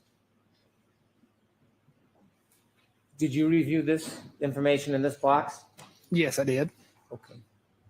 And before we get to your opinions, what does this information tell you? Sure. So this is a snapshot from my initial report where I point out that the ignition on happens approximately 3 seconds before the infotainment power on event. So you can see that. I think we're up a little too high on the page. Like, Yeah. So highlighted in the red. That's based on our testing where we identified that the ignition on, or your finger on the ignition pressing it, and the engine coming on and the vehicle coming on happens 3 seconds before the infotainment system powers on. you were asked on cross-examination about that 3 seconds between the pressing the button and the infotainment system going on, but you weren't allowed to answer the question whether you considered it or why that was important. So I'm going to give you that opportunity now. Objection, Your Honor. Sustained. That's the question. Okay. Is there 'Cause again- significance to that 3 seconds, and did you consider? Because again, anytime you're trying to make a lawyer look bad, that's what Judge Cannone doesn't allow. In your report, in your findings? Yes, I did. Share with us. Sure. So when we make our adjustments based on the event, so in this case, the 3-point turn, what we're looking at is the approximate time frame when that 3-point turn occurred via Mr. O'Keefe's iPhone. And then we're adjusting that for the approximate time that the text stream event and that 3-point turn ends. So as we sync those clocks, we're adjusting not only for the difference in the clocks, but we're also adjusting for this 3-second delay.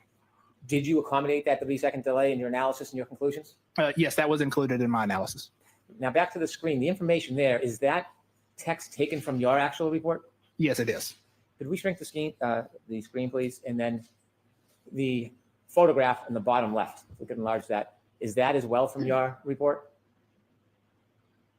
Yes, that is also from my report. Did we look at that yesterday on your direct examination? Yes, I believe so. And briefly tell us what that depicts? Sure. So that's during our exemplar testing, where again we've got it rigged with cameras that are recording video and timestamps of interactions we're having with the vehicle, which include powering it on and powering it off. If you could shrink the screen, and we'll go to the right, Ms. Gilman.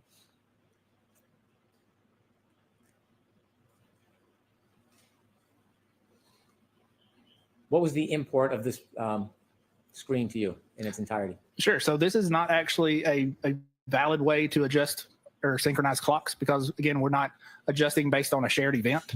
So the ignition on event occurs. It is not recorded by Mr. O'Keefe's iPhone. But again, we are adjusting and including this in our timestamp adjustment. If we turn to the next page, please. You were asked about the process of synchronization through phone calls or through the 3-point turn data. Yes, that's correct. Why did you choose to use the 3-point turn data instead of phone calls? Sure. So I chose to use the 3-point turn data because it was closer in time to the event that was of interest, as well as it was based not only on the infotainment clock, but it was also based on that running timer. So once we adjust that first event to Mr. O'Keefe's phone, the second event is also based on that running timer, so it would also be adjusted.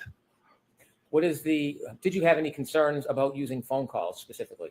Yes, I did. And what were they and why? Sure. So those concerns were related to the phone calls that we could actually compare. And again, some of the phone calls that happened earlier or closer to the event of interest were not actually recorded by the infotainment system itself. Why is it important to take an event closest to the time of the event you're studying? Sure. So like I kind of said before, clock variance will change between devices as they are constantly syncing back up with reference systems.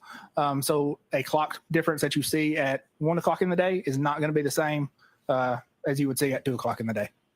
When you chose the 3-point turn, how close to the backing up event was that in time? I believe it was within 10 minutes or so. Was that closer in time or further away in time than the phone calls as a method? That was closer in time than the phone calls. If you think back to the phone calls that we could have compared, those occurred at 5 o'clock in the morning. We turn to the next page, please. Did you have a chance to review this slide of the PowerPoint? Yes, I did. Now you see on the left is a box. Where's that box taken from? Sure. So that box on the left is taken from my report. That's going to be my initial report. January 30th, 2025? That's correct. Okay. And share with us what you were trying to express in this box. Sure. So again, this box is I'm sorry to interrupt you. I Sure. apologize. Ms. Gilman, is there any chance we could enlarge the box on the left? My apologies. Okay, please proceed. Sure. So this is a comparison of the calls. So the infotainment call timestamps are on the furthest left column. So again, your infotainment system, when you plug your phone in, is recording and synchronizing your calls. It's not great about recording and synchronizing every call. So there's a lot of calls here that we don't have that we know exist based on Mr. O'Keefe's iPhone. So the calls that we do have that were recorded in the infotainment system, we can compare to the timestamps that those are recorded on Mr. O'Keefe's iPhone. So when we do that, there's a couple things we notice is during that 1 o'clock and 4 o'clock and 4:45 time frame, when we look back at the power on and off events, we know the vehicle was not powered on at that time. So the vehicle's off. So those timestamps are not coming from the vehicle. They're coming from Mrs. Reed's iPhone or the defendant's iPhone. And then the times after 5:21, we know the vehicle has been powered up at that point. So those timestamps are coming from the infotainment system itself. So that's why we can actually do a comparison of those timestamps and determine the exact or the approximate clock variance. When you look at the call timestamps of 1:14:13, 4:38:16, and 4:42:06, and 4:45:12, was the power on or off with the car during those four first calls? Yeah, so with those first 5 calls, the car was powered off. And again, we know that based on the power on and off event. We also know that just by looking at the offset, it's a consistent 1 or 2 seconds. And that's what we typically expect and see between 2 iPhones. That's because iPhones are generally pinging back to Apple servers or GPS towers that are the same. So those times are pretty consistent and pretty accurate. Was the power on by 5:04:28? No, not at 5:04:28. It was still powered off.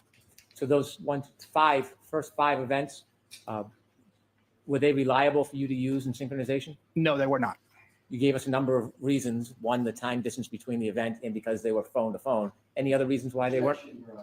I'll strike the first part. Answer the question. Besides the reasons you already gave us, are there any other reasons why this would not be a reliable way to synchronize 2 separate devices? Not besides the point I've made already. Okay. And if we could zoom back on this. The box on the right, is that from your report? Is that Mr. DeSorga? That's Mr. DeSogra. And was there anything about that analysis that concerned you? Sure. So that analysis is misleading because, again, it's not comparing Mr. O'Keefe's iPhone to the infotainment system. It's actually comparing the defendant's iPhone to Mr. O'Keefe's iPhone. Is there any acknowledgement anywhere in Mr. DeSorga's report that he appreciated that this was iPhone to iPhone rather than iPhone to infotainment? No, there's not.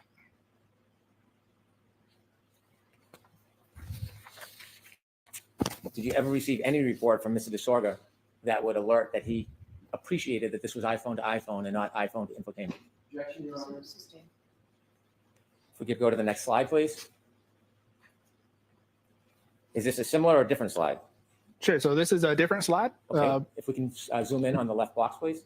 Where does that box come from? Sure. So again, that's coming from the same page of my report, just highlighting the 5:30 phone call.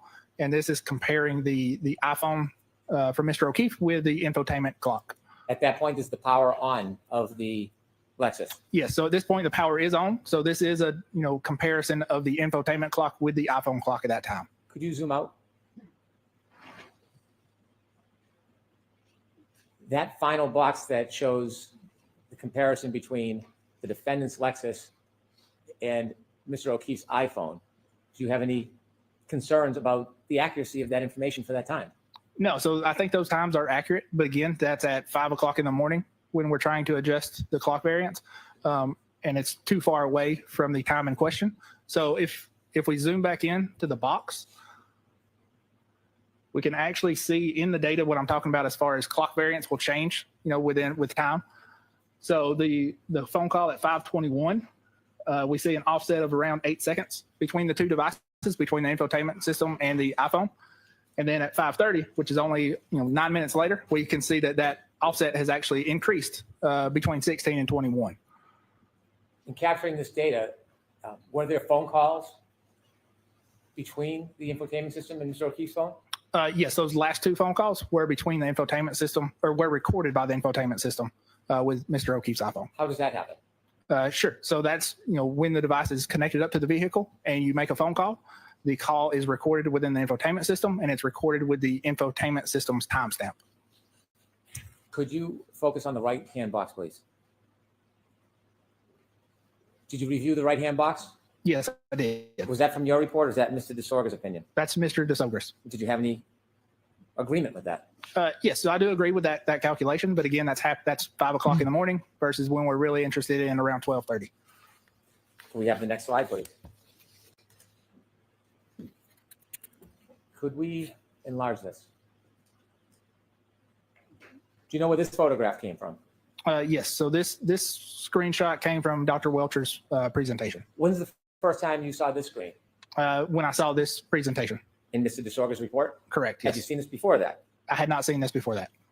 If we could focus in a little more, especially the bottom left hand. When you reviewed this, did you feel any need to do further testing? Yes, I did. Why?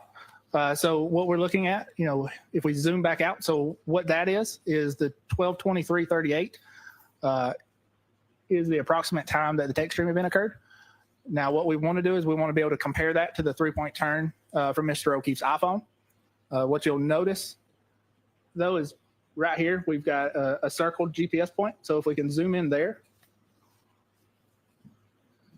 So this circle here is actually circled GPS point 155, which is after this point, but we'll kind of ignore that. But GPS 154, and it's hard to see, the time is 12:23:58. When we look at that, what we see is that actually that GPS position is recorded before the 3-point turn even starts. You mentioned 154 begins recording before the 3-point turn starts. Correct. Is the end time of the 3-point turn a time before or after that 12:23:58? Sure. So the end of the 3-point turn logically would be after this point. At the time you saw the slide, had you broken down point 154? No, not at the time that I saw this slide.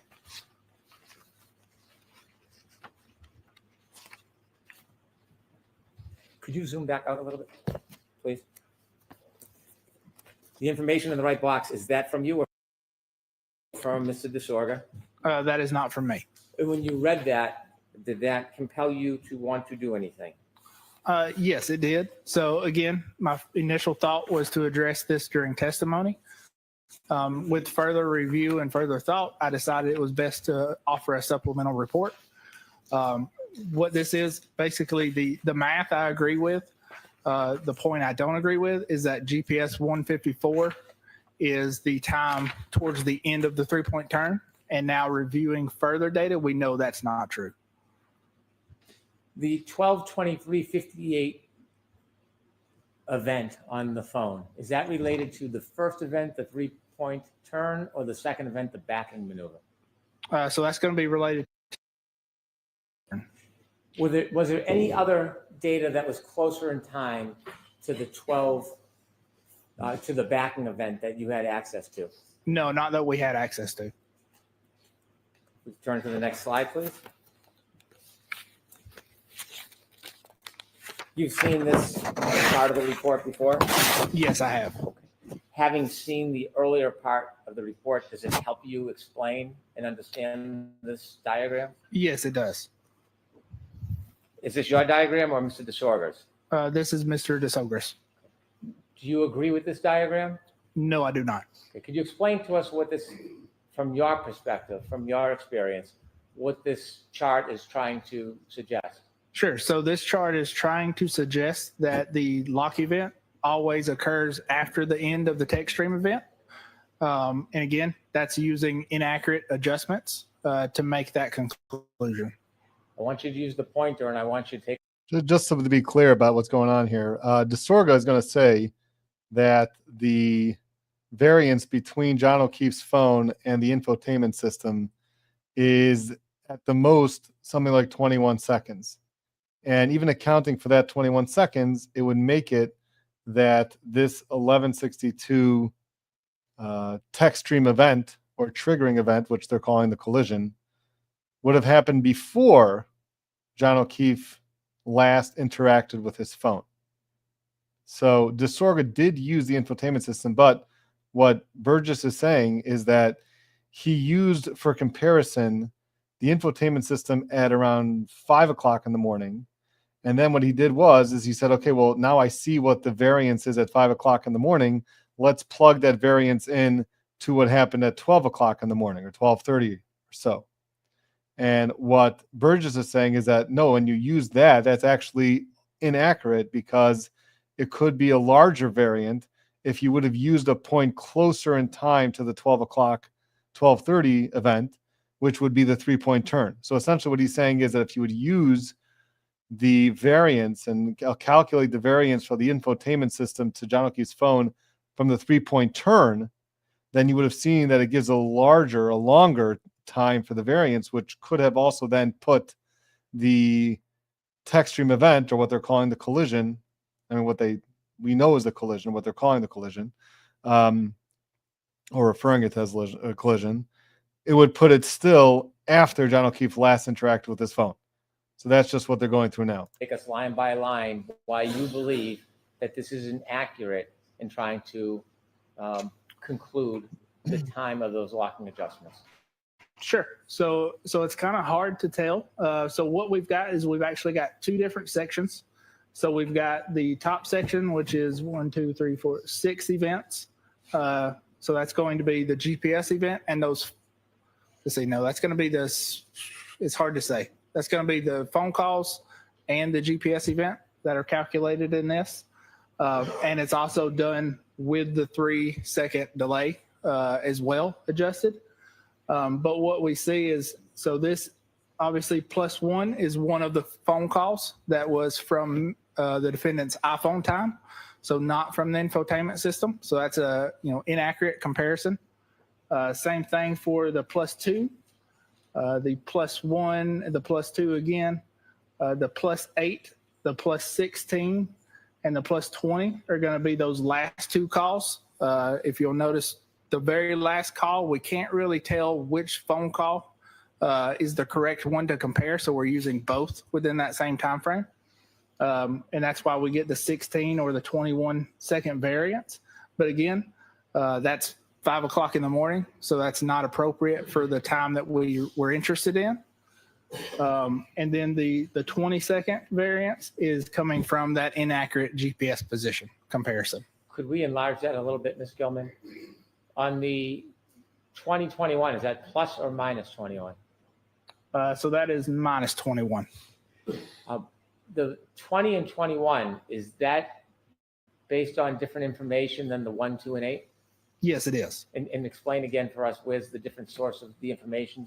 Sure. So the -20 is coming from that GPS point 154, which we know is not the end of the 3-point turn. It's right before the 3-point turn begins. And the -21 is coming from the last phone call that happens around 5:20, I believe, or 5:30. And again, that's 5 hours after the time of interest. The -20 and -21, is that suggesting that time should be taken off or put onto Mr. O'Keefe's phone for synchronization? Sure. So that's suggesting that time should be, I'd have to go back to the other slides. I believe that's either way, it's suggesting that the iPhone lock event occurs +6 or +5 seconds after the end of the text stream event. Besides not accommodating for the timing of that timestamp at the beginning of the 3-point turn, is there anything else about this that concerns you? No, just that overall, these numbers can be misleading, again, because they're based on inaccurate adjustments, and could lead, again, the jury to believe that the lock event always happens after the end of the text stream event. Could we go to the last page of Mr. DeSorga's report? Is this a conclusion offered by Mr. DeSorga? Yes, it is. Did you agree with that? No, I did not. Why not? So based on those inaccurate adjustments, this slide is again kind of misleading in the fact that it states there's always interaction with Mr. O'Keefe's phone after the end of the text stream event.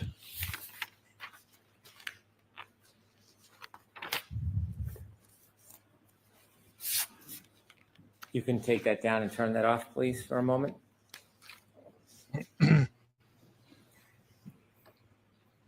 After reviewing this report, you told us you then engaged in further study for synchronization. Yes, I did. Did you call me on May 7th? Yes. Okay. And what were you told to do about a report? On May 7th? Yes. Sure. So that was finish the report and submit it. Did you? I did. When did you submit it? May 8th. And do you know that it was provided to the defense by email on May 8th? Do you know if it was provided to the defense? Yes, I know it was provided. I don't know when.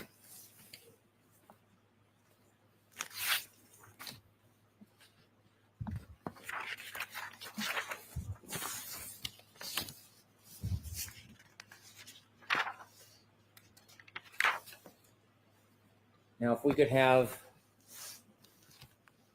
Mr. Burgess's PowerPoint, we can go back to page 38, please.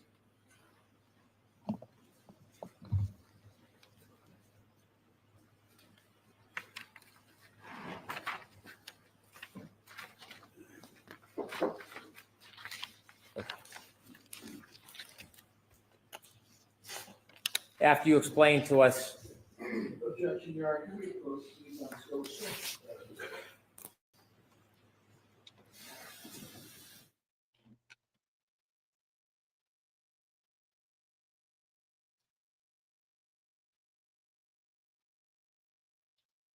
I bet you were taking lunch now.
Poetic Justice keeps dropping the lines. So quiet in the courtroom, you can hear a career drop. You've got the most witty chat here.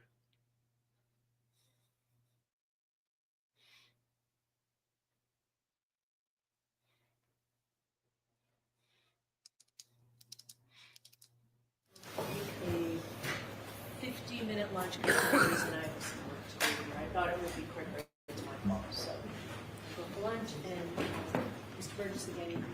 Thank you. All rise, please. Jury, follow me. All right, let's see if there's any discussion after the jury leaves, and then we can all get our lunch. Do want to say thank you to Charlie Robberbones for that.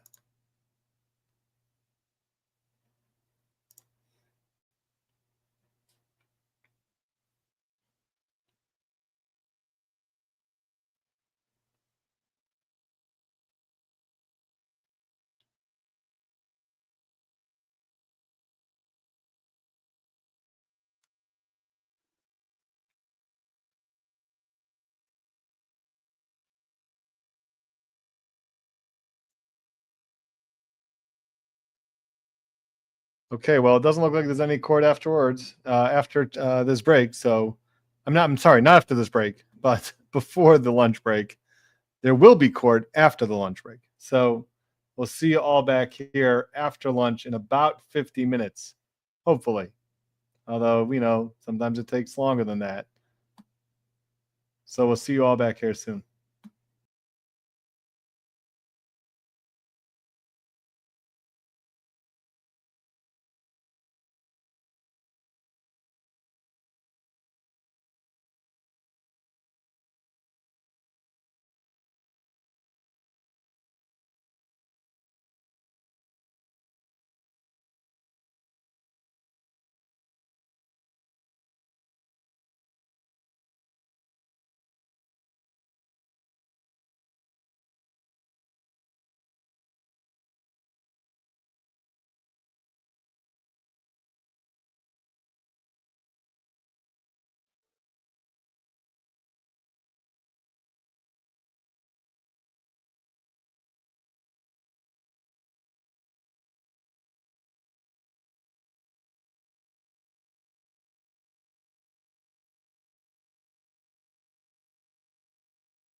Well, looks like we're coming back. Put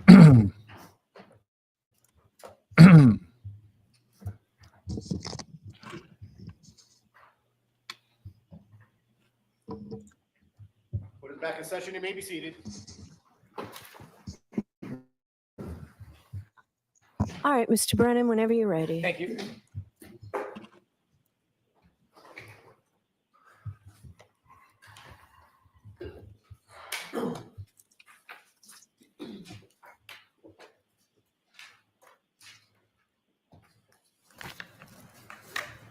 Sir, when I asked you about your first report regarding the protocol, you told us October 10th, followed by your supplement on the 17th.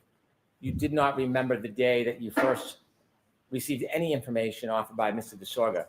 Is there a document that may refresh your memory? Yes, there is. May I approach? Yes. Thank you. I want you to read this. I just want you to look at it. You can look at any part of it. Okay. And look up when you're done, then I'll ask you a question.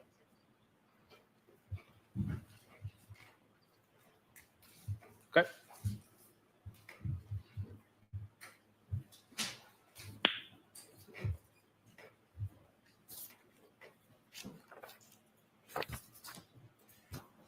Does that refresh your memory the first time that you saw any information provided by Mr. DeSorga?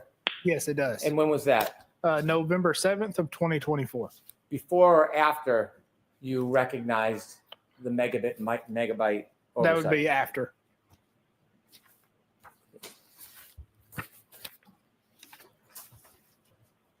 I want to go back to where we were at before we went to lunch.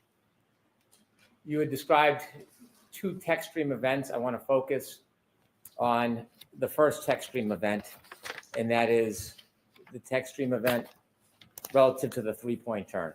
Okay. You had described that there was a timestamp 154. Just to reacquaint us, can you very briefly tell us the significance of 154?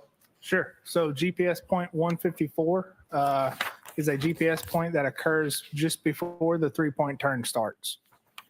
And why is it important to identify when that turn starts and when it ends? Sure. So what we're specifically looking at comparing is the end of the 3-point turn. That's going to be the text stream event ending, which is near the end of the 3-point turn, as well as the end of the 3-point turn as recorded in Mr. O'Keefe's iPhone. Was it important to identify the beginning and end of that event to come to a conclusion to a reasonable degree of scientific certainty regarding the variance between the text stream data and Mr. O'Keefe's phone? Yes, there was. So we can't say, we can pinpoint approximately when the 3-point turn ends based on the GPS data. But best practice would be to use a range of time. So the range we're using is the time that the 3-point turn starts to the time that the 3-point turn ends. Could we have from Mr. Burgess's PowerPoint number 41, please?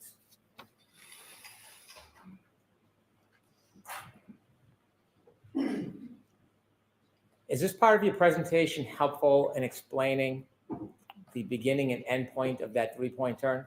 It does. It does. So if you recall yesterday, the first heading change from a general north heading is depicted by that green shading circle. Could you use your pointer, please? Sure. Yes. Ms. Gilman, can you enlarge just a little bit? So again, this green circle is going to be the center of this circle is going to be the GPS point itself. That's going to be centered on the horizontal radius, which is the accuracy. So the green circle represents the 16-foot accuracy zone. The black arrow coming off in a northwestern direction is going to be the heading for that point. And then again, the yellow is going to be the approximately 8 seconds later when the heading changes again in a southerly direction. And then the GPS points after that also continue south with increasing speed. What part of the 3-point turn event does the green circle signify?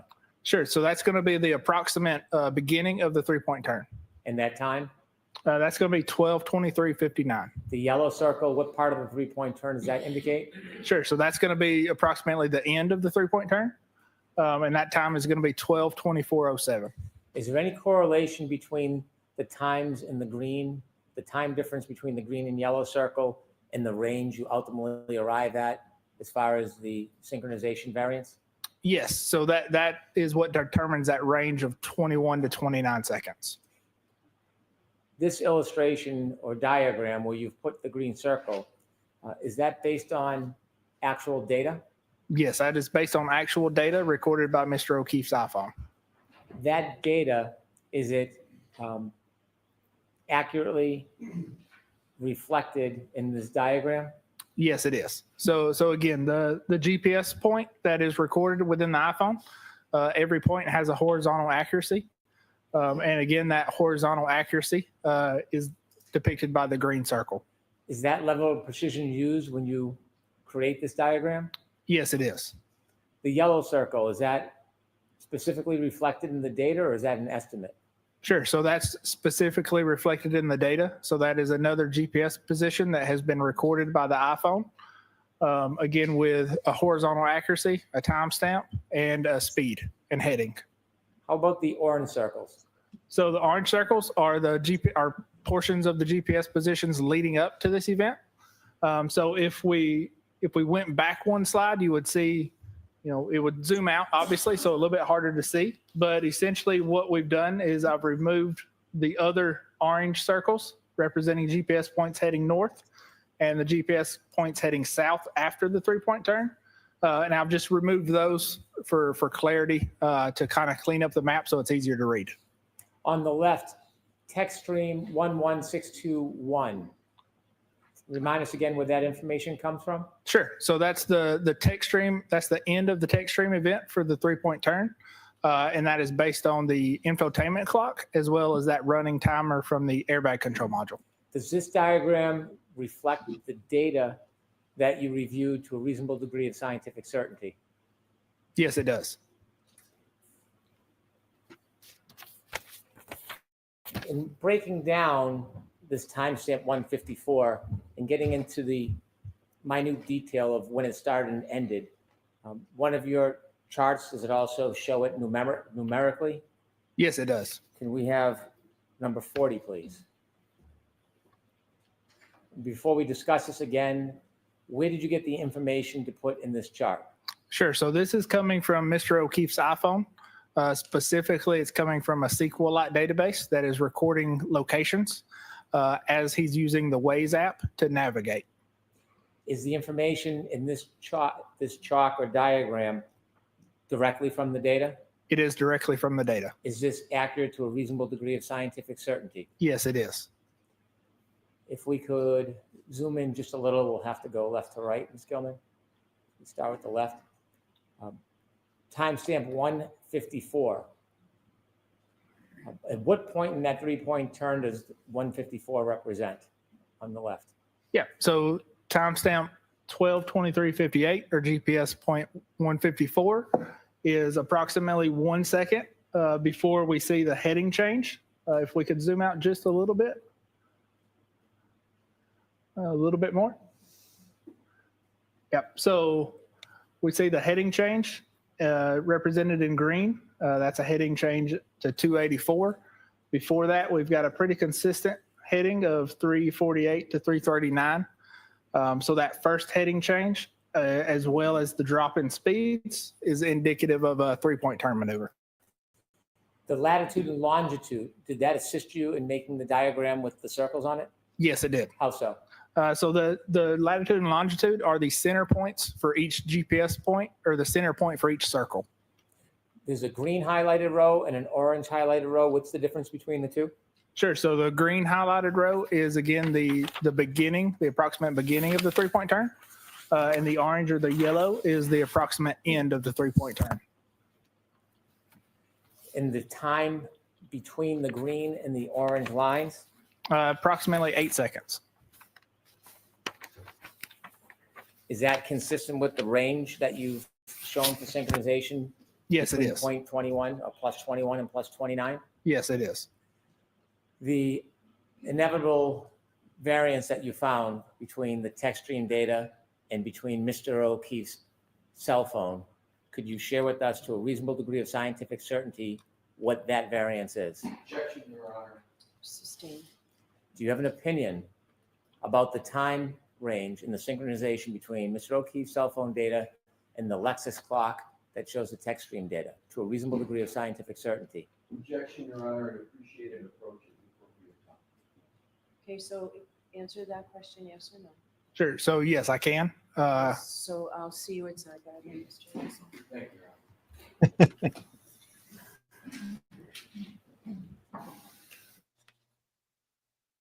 That didn't take long.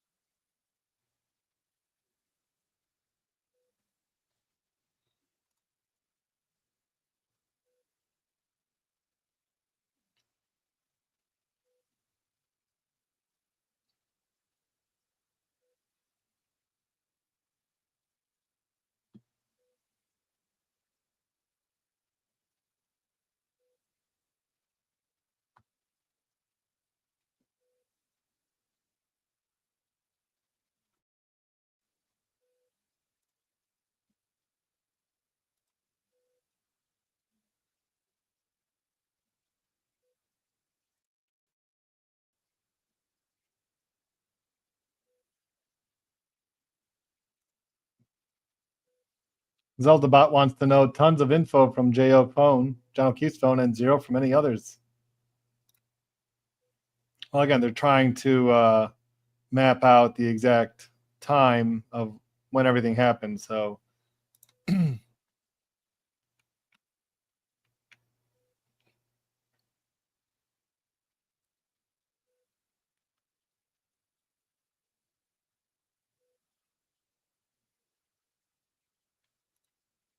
Shelby Vasquez wants to know, does anyone remember, is the defense disputing that the 3-point turn took place?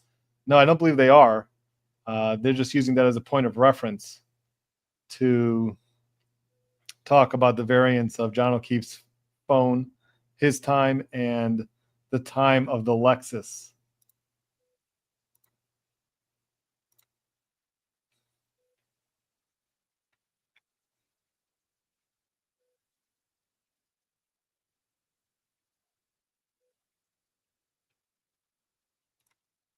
Here's a question. Will Dr. Welcher be next? Hopefully. Like to see Dr. Welcher's testimony. It's going to take a full day, at least, maybe more.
Can we go back to slide 40, please?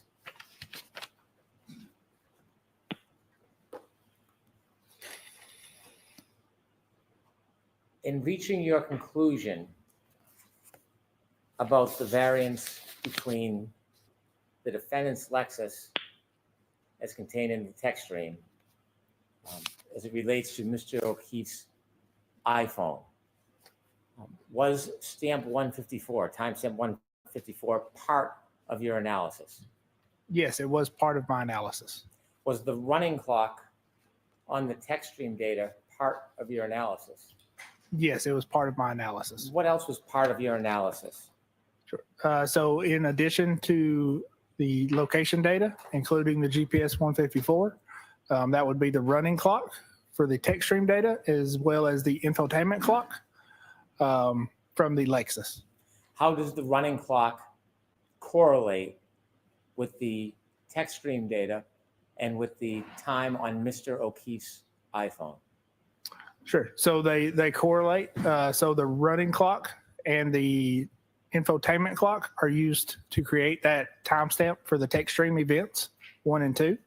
And then comparing those to the iPhone, we can adjust and get a clock variance for those.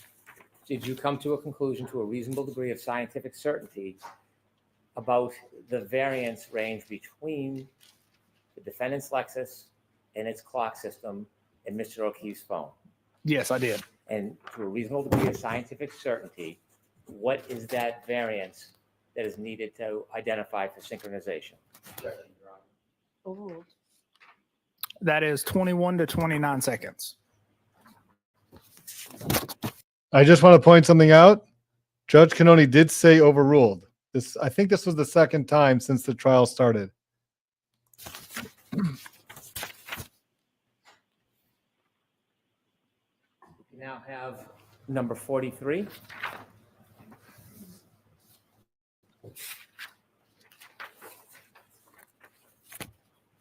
Uh-oh.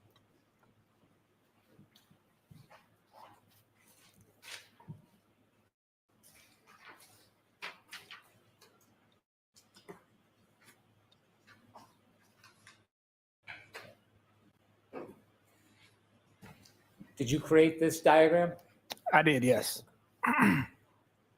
When comparing the text stream event, the backing maneuver, to Mr. O'Keefe's clock on his phone, do you recognize the different timestamps on each device? Yes, I do. When you are trying to synchronize them, what do you do? What is the base? Do you start with the text stream event and you add, or do you start with Mr. O'Keefe's phone and subtract? Sure. So we could do it either way because we're wanting to compare this against other events that happened or occurred on Mr. O'Keefe's phone. We're going to adjust the text stream clock or the Lexus clock to Mr. O'Keefe's clock. But you could do it either way. The window that is depicted on this diagram, this is not the 3-point turn. No, this is not the 3-point turn. Which event is this? This is going to be the backing maneuver. The green, what does that green depict? Sure. So the green depicts the range of time that this tech stream event ended. So based on our range of 21 to 29 seconds and applying that, adding that to the Lexus clock, we get a adjusted time of 12:32:04 to 12:32:12. And that's going to be the approximate end time of tech stream event 11:62:2. Now, again, the tech stream data has a limit on the amount of time available. Can you rephrase your question? Sure. So I You understand. said a window is captured during a triggering event. Sure. Yes. So What's- there is a window that's captured during the triggering event. And what is that window? How much time? Sure. So from the tech stream trigger, there's 5 seconds before and 5 seconds after. Can an event be longer than that 10-second window? Yes, it can. And in this case, do you know at the end of this reconciled event at 12:32:12, do you know from your study what direction the defendant's car was traveling at 12:32:12? It would have been traveling in reverse. And at 12:32:12, do you know how fast the defendant's Lexus was traveling at 12:32:12? I do not recall. Mr. O'Keefe's last user interaction with his phone at 12:32:09, where does that fall within the 10-second window that was captured by the tech stream data? Sure. So that falls within that 8-second window. So again, the tech stream event ends somewhere between 12:32:04 and 12:32:12. But that does not represent that the backing maneuver has ended. Just the recorded data has ended. And in your review, do you have around this time any other movement of Mr. O'Keefe's phone after 12:32:16? I did not look at that specifically. It was my understanding that Mr. Whiffen looked at that. To a reasonable degree of scientific certainty, did both these events, the last user interaction and the window captured on the reconciled data for the tech stream, happen around the same time? Yes, they did.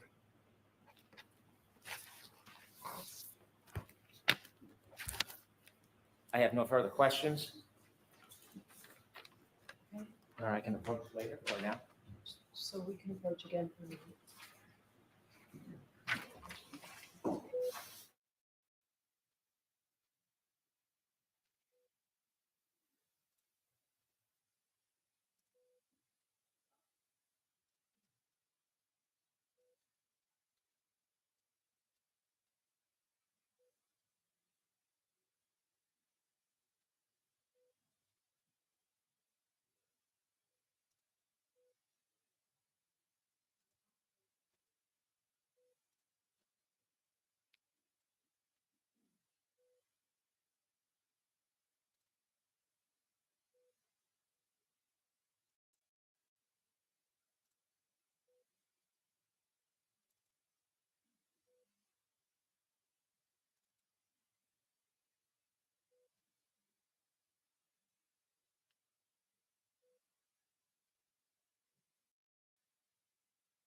Your Honor, I move into evidence the following pages from Mr. Burgess's PowerPoint presentation.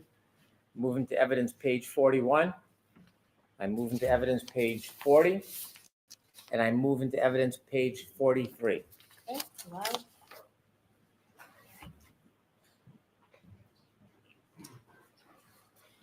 Thank you.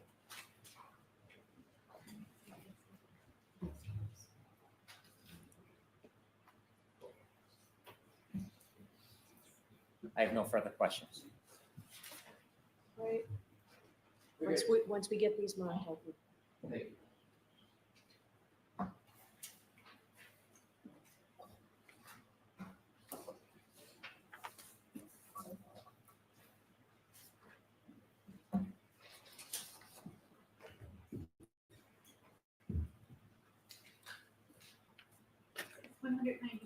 A, B, and C.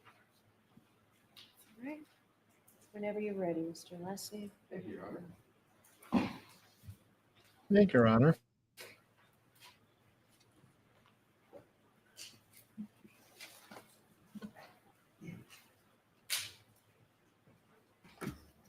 May I, Your Honor? Yes. Thank you.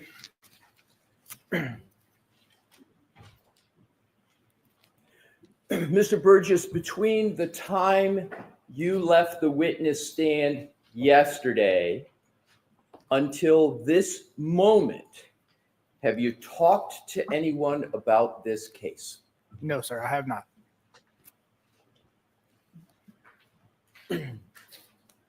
Has a filing ever been made in any court in which your educational background has been misrepresented? No, not that I'm aware of. Pardon me? Not that I'm aware of.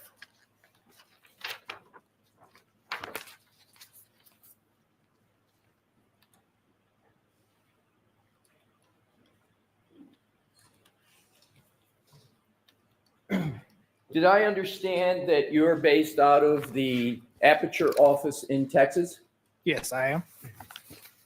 And are you aware of a case in the United States District Court, Eastern District of Texas, Marshall Division, titled Jeffrey Glover and Teresa Glover versus Graphic Packaging International LLC? Are you familiar with that case? Yes, I am.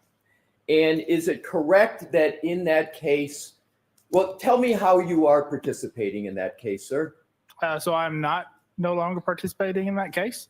So if I believe correctly, that would have been a accident reconstruction case from, I don't recall, a year or two ago. And so it was a case that you did participate in, correct? Yes, I did. And what was your role in that case? Sure. So my role in that case was an accident reconstructionist. And did you provide any testimony, deposition, or otherwise in that case? No, I did not. Did you, in that particular case, there were, like all cases, filings made, correct? I'm sure there were, yes.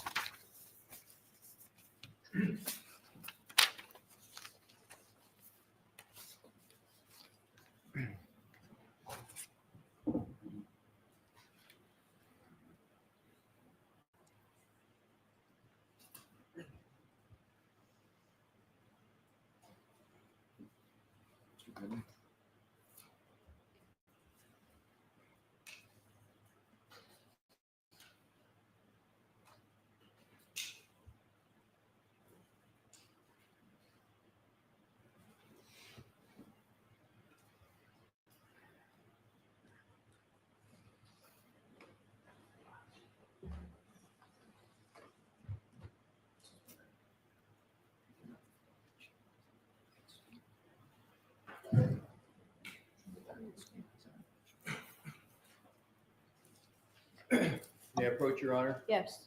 I would like to have a document marked as the next exhibit for identification, Okay. please.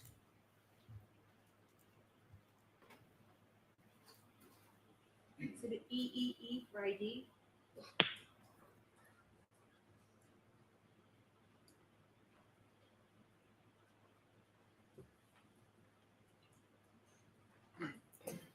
May I present to the witness, Your Honor? Yes. Thank you.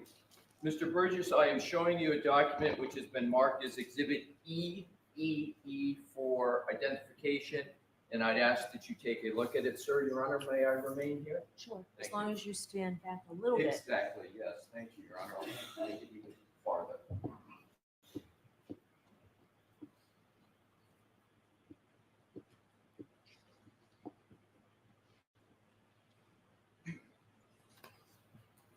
Yes. Mr. Burgess, with regard to Exhibit EEE, do you recognize the second page, and do you recognize any stamping at the top of each of those pages? Yes, I do. And can you describe what that stamping is? Sure. So that is stamping for a file date of 8/7/2023. And is that a stamping of a federal court? That I'm not sure. If I were to show you a document, might a document refresh your recollection as to whether Sure. Exhibit EEE is a filing in a federal court? Yes. May I, Your Honor? Sure.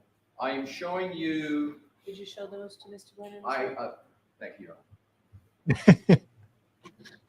I believe I did, but I want to make sure. And just let me know if we need to move on. We will, Your Honor. Thank you. Can I mark each of Yes. these for identification? There, Yep. let me just give one first. Thank you, Jam and Gender. Becoming a new member. See that back and court report. I want to see if this is the second page for that document. It is, so it can be marked as one document for identification. Exhibit FFF for ID. Thank you.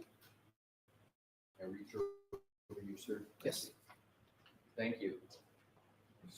Sir, I am showing you what has been marked as Exhibit FFF for identification and ask whether or not this document can refresh your recollection as to whether the court filing that you reviewed in Exhibit EEE is indeed a federal court. Yes, it is. So that document refreshes your recollection that what has been filed is represented in EEE as a filing in a federal court, correct, sir? Correct. Now, what I'd like to do is to draw your attention to the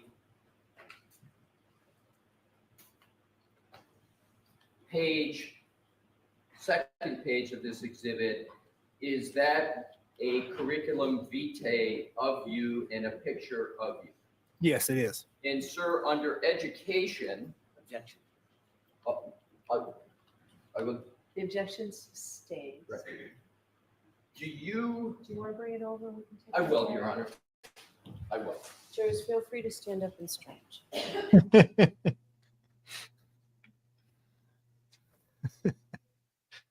Do you want to bring it over? Yes, Your Honor. That's exactly what I want to do.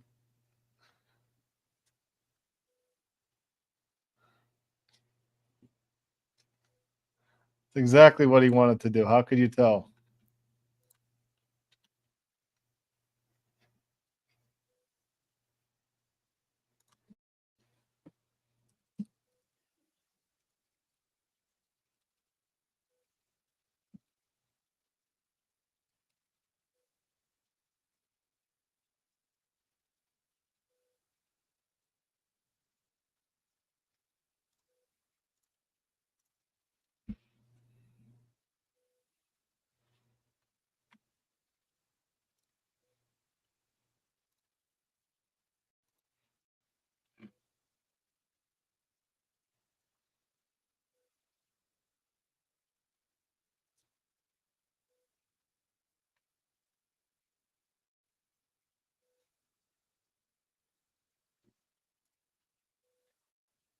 Robot Glock, does this move the defense closer to directed verdict in their favor at the end of the state's case? It doesn't matter. There's not going to be a direct verdict in this case, no matter what. Okay, so let's just get over that. Let's just wait for it to go to the jury. It's going to the jury. It's not going to be directed out.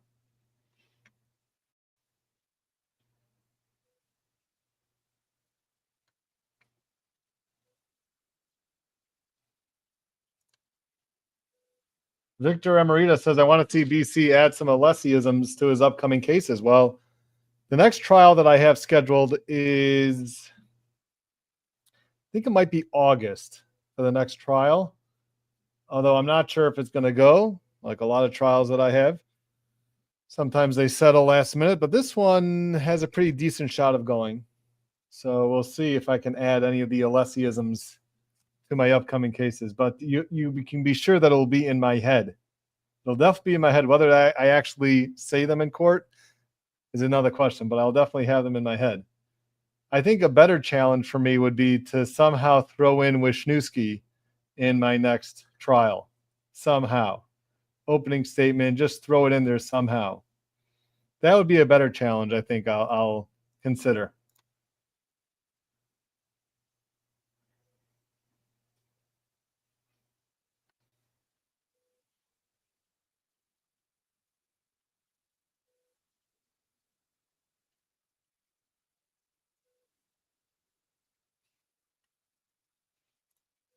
Fermented opinion. Do you get vicious, BC?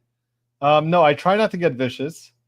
But it depends what type of witness I have on the stand. Not my last trial, but one of the trials that I was in the past couple of years, I had a really, really very difficult witness who was being extremely difficult on the stand. So it just brings out my sarcasm more. And this judge, actually, that I was trying the case in front of, he's retired since then, and he likes me. And he actually lets the lawyers try the cases. So, you get away with a lot more there. But even he had to step in at some point and say, Mr. Radner, let's just calm down the sarcasm a little bit. So my approach, I try to be more like, in terms of like Alessi, where you do everything and make all your points, and you do it with a smile. And you thank them profusely for allowing you to make them look foolish on the stand. So.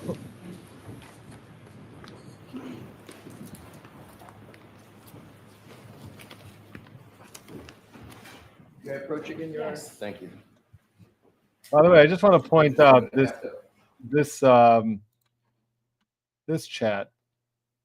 You're almost at 30,000 subscribers. You're right, I am, and I think that at the end of the day today, we should really be at 30,000. We should really surpass 30,000 by the end of the day. Let's get it done, and let's get moving. Let's go. We're on our way to 1 million, so we really we need all your help that we can get. But of course, I appreciate all of you who have already subscribed. Get a little closer in proximity. Bear with me, please. What I would like to do, sir, is to put before you again Exhibit FF for identification and Exhibit EE for identification. And what I would like to do is to ask you some questions, sir, with regard to the process in the case.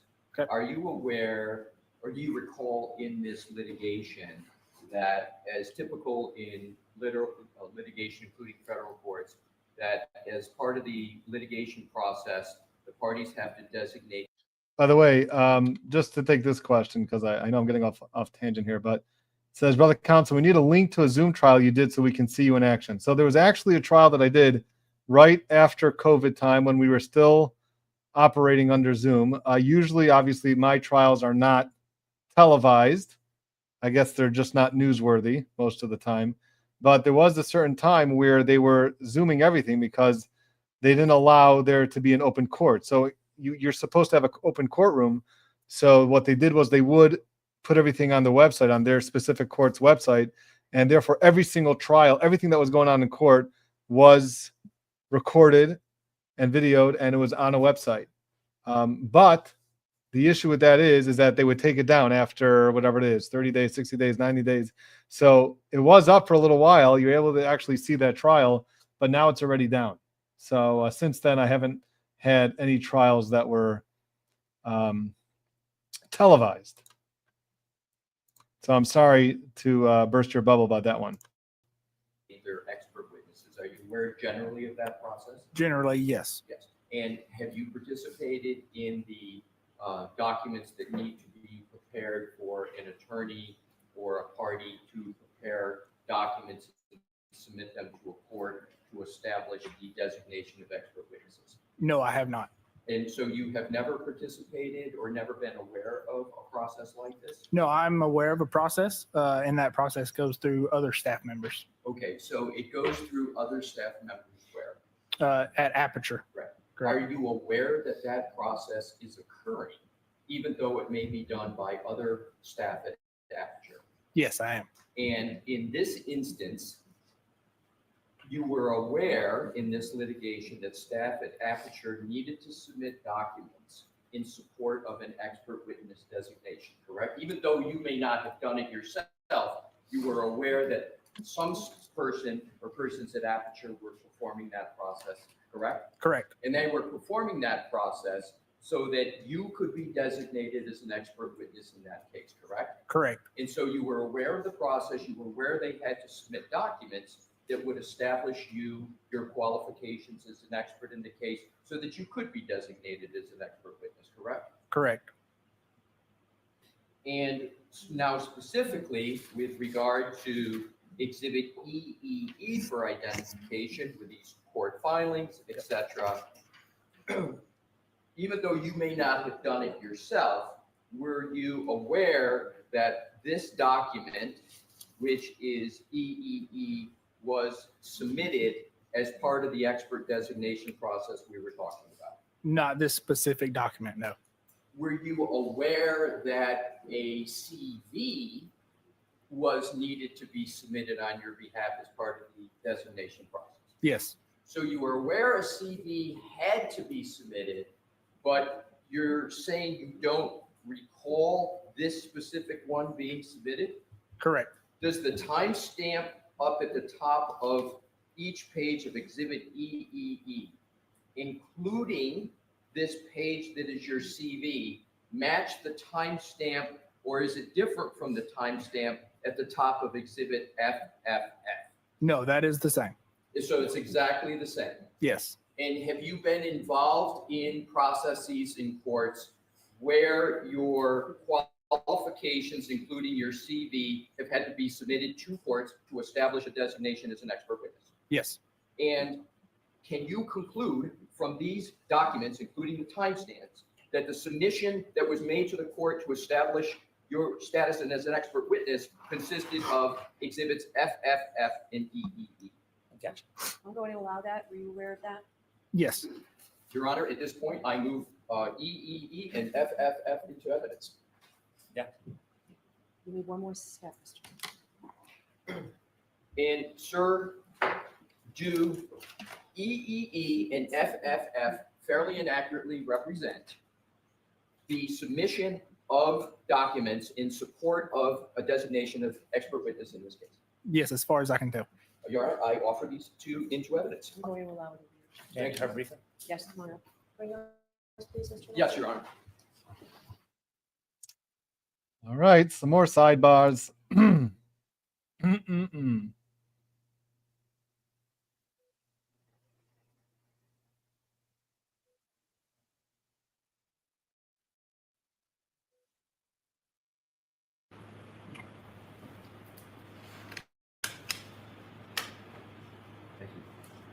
May I hand to the Yes.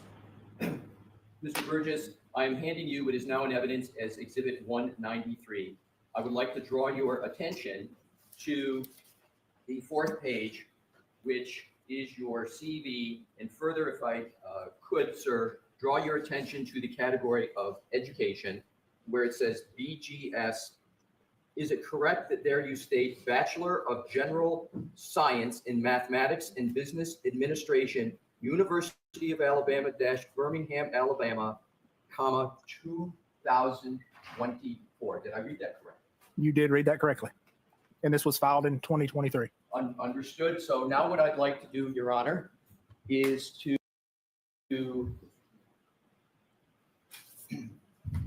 may I keep this for a moment, Your Honor, give it to the witnesses as needed. Thank you. With Your Honor's permission, I would like to publish a document that is already in evidence. Okay. Actually, there may be two, 183 and 184. Let's start with 183. Let's expand it. And then, Mr. Wolf, do we have what has just been to publish as well? So what I'd like to do is to publish first, with the court's permission, Exhibit 193 that we were just talking about, so the jury can see what has been the subject of discussion.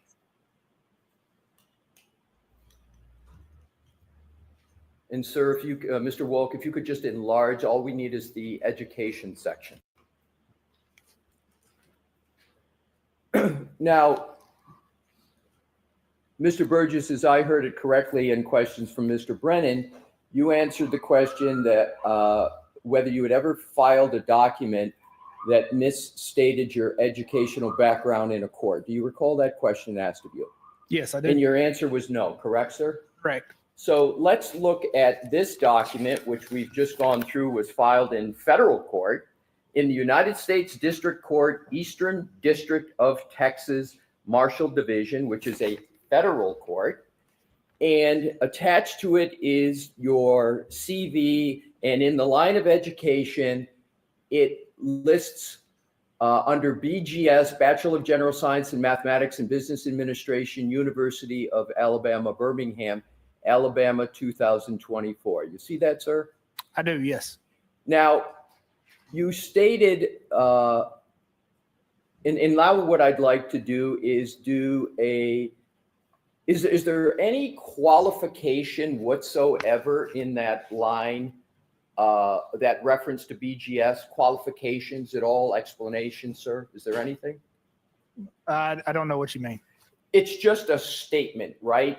There's words there. There's nothing after it that explains what's intended, correct? Correct. Now, what I'd like to do, Your Honor, is to go to what was filed in this case, which is in evidence, and we'll go to 183 and then 184.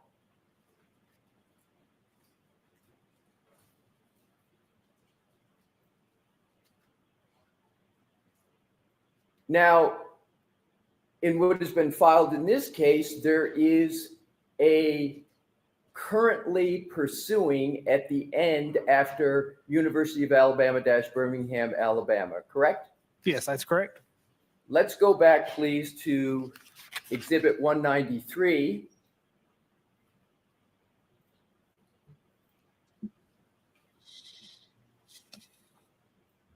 There is no currently pursuing there, is there, sir? There is not, but that was filed in 2023, so that would be an expected graduation date of 2024. Okay, so this document was filed in 2023. However, there's nothing in this document that in any way leads the reader to believe anything other than the degree is obtained on 2024, correct? Correct. So the only way somebody in the court system or a judge or a jury would know anything about this is to have to know about court filing dates, correct? I'll ask it another way, Mr. Burgess. You know how to write. Let's go back to 183 and 184.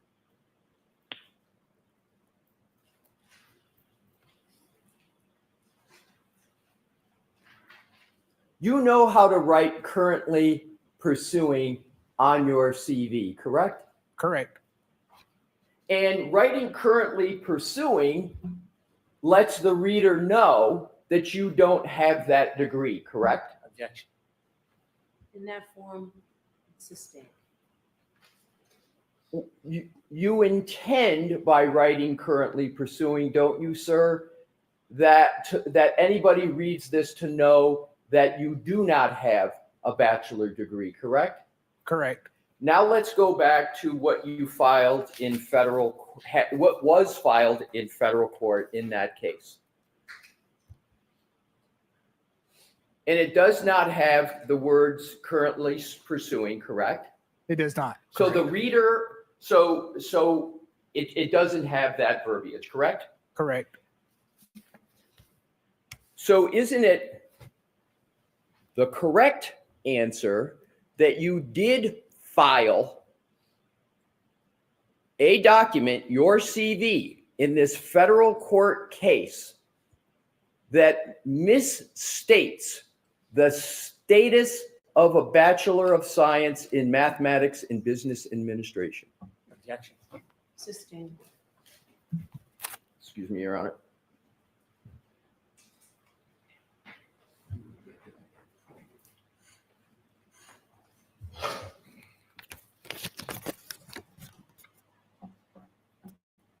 You stated again, sir, that you have not filed a document that misstates your educational background, correct?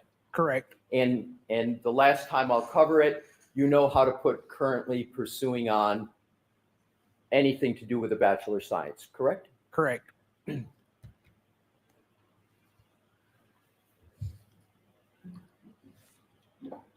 A Bachelor of General Science in Mathematics and Business Administration does not exist as an offered degree at the University of Alabama, Birmingham, does it? Sure. So that is an error. Clearly, BGS stands for Bachelor's of General Studies, and that should have a with minor in Mathematics and Business Administration. What is clear from that document that BGS stands for a Bachelor of General Studies? What is clear in that document about the definition of that acronym? That is a known acronym. Let's go back to Bachelor of General Science in Mathematics and Business Administration.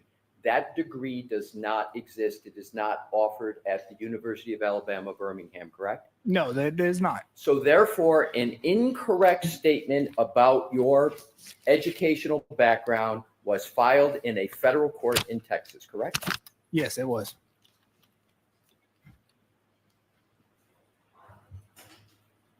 That's it, Mr. Lessie? You Yes. don't- Okay. Is there anything? There is. Okay.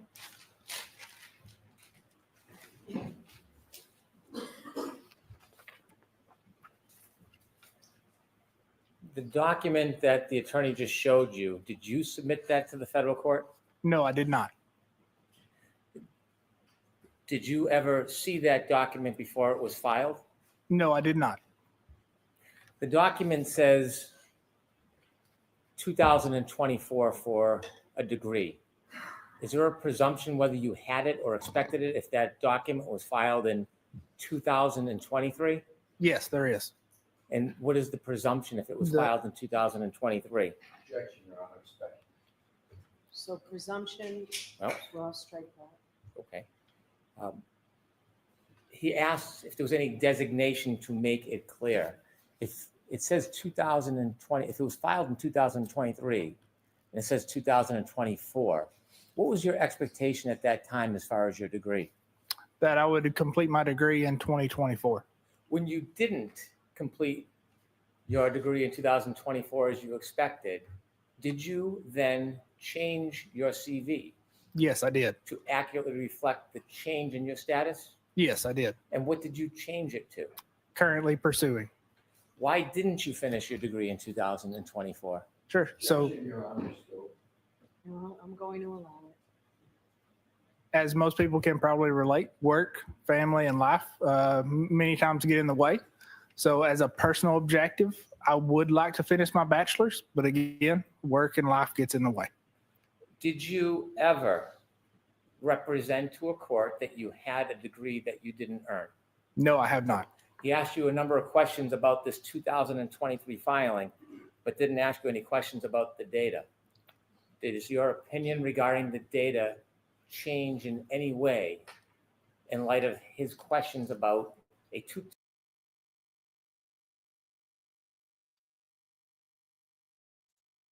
2023 filing that you didn't file and someone filed on your behalf? The objection is sustained. I'm going to strike that question. Go for it. All right, Mr. Burgess, you are all set. Thank you. Next witness. Mr.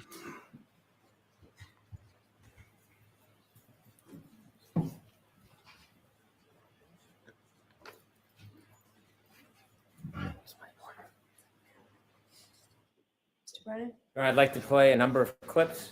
Yep. If I could begin with clip 23.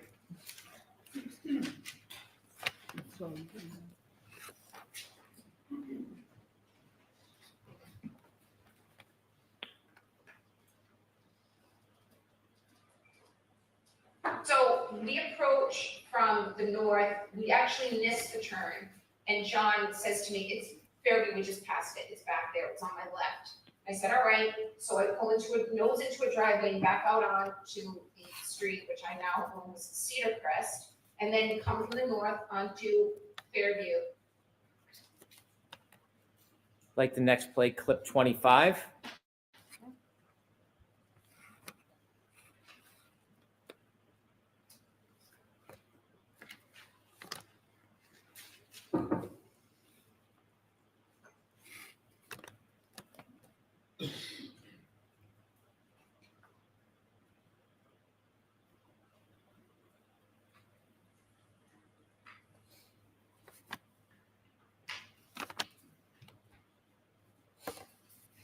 At 12:41, I leave a voicemail to John, and you can clearly, and this will probably be played on Monday, you can clearly hear me pull into John's garage. You can hear my car sensors beeping as I come close to the sides of the garage door. And then you hear the car go off, and then you hear the slight ding, ding, ding as I open the door, shut the door. I had high heels on that night. You hear me walk in, go into the stairs up into the kitchen, shut the door, and you hear me walk in the kitchen. It's like a full minute long. That's at 12:41. And finally, clip 24.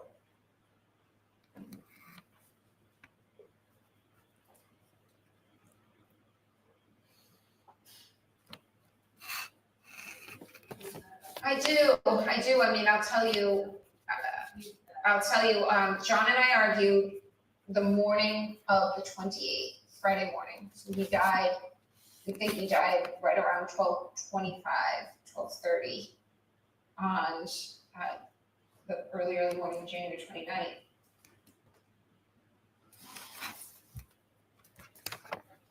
Thank you. I have these for. I just want to point something out about the clip. That clip where she says that she pulled into John's garage at 12:41 is not helpful.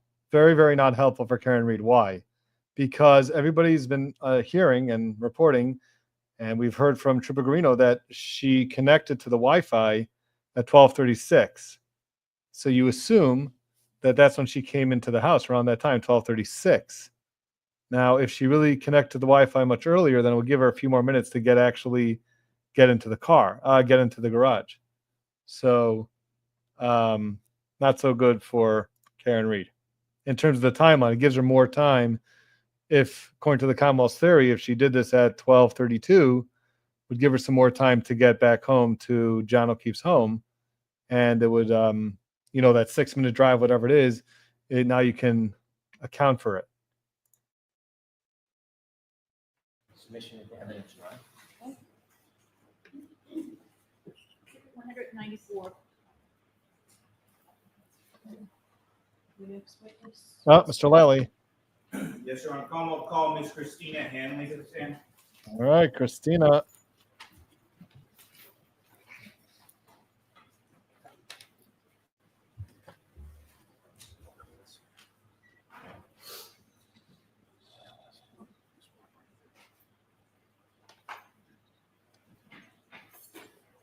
So we're not going straight to Burgess. I'm not going straight to Welcher. Sorry.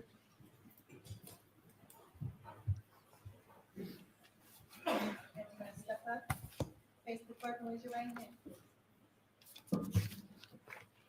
You solemnly swear the evidence given to the court and jury in the case now hearing to be the truth, the whole truth, and nothing but the truth, so help you God. Good afternoon.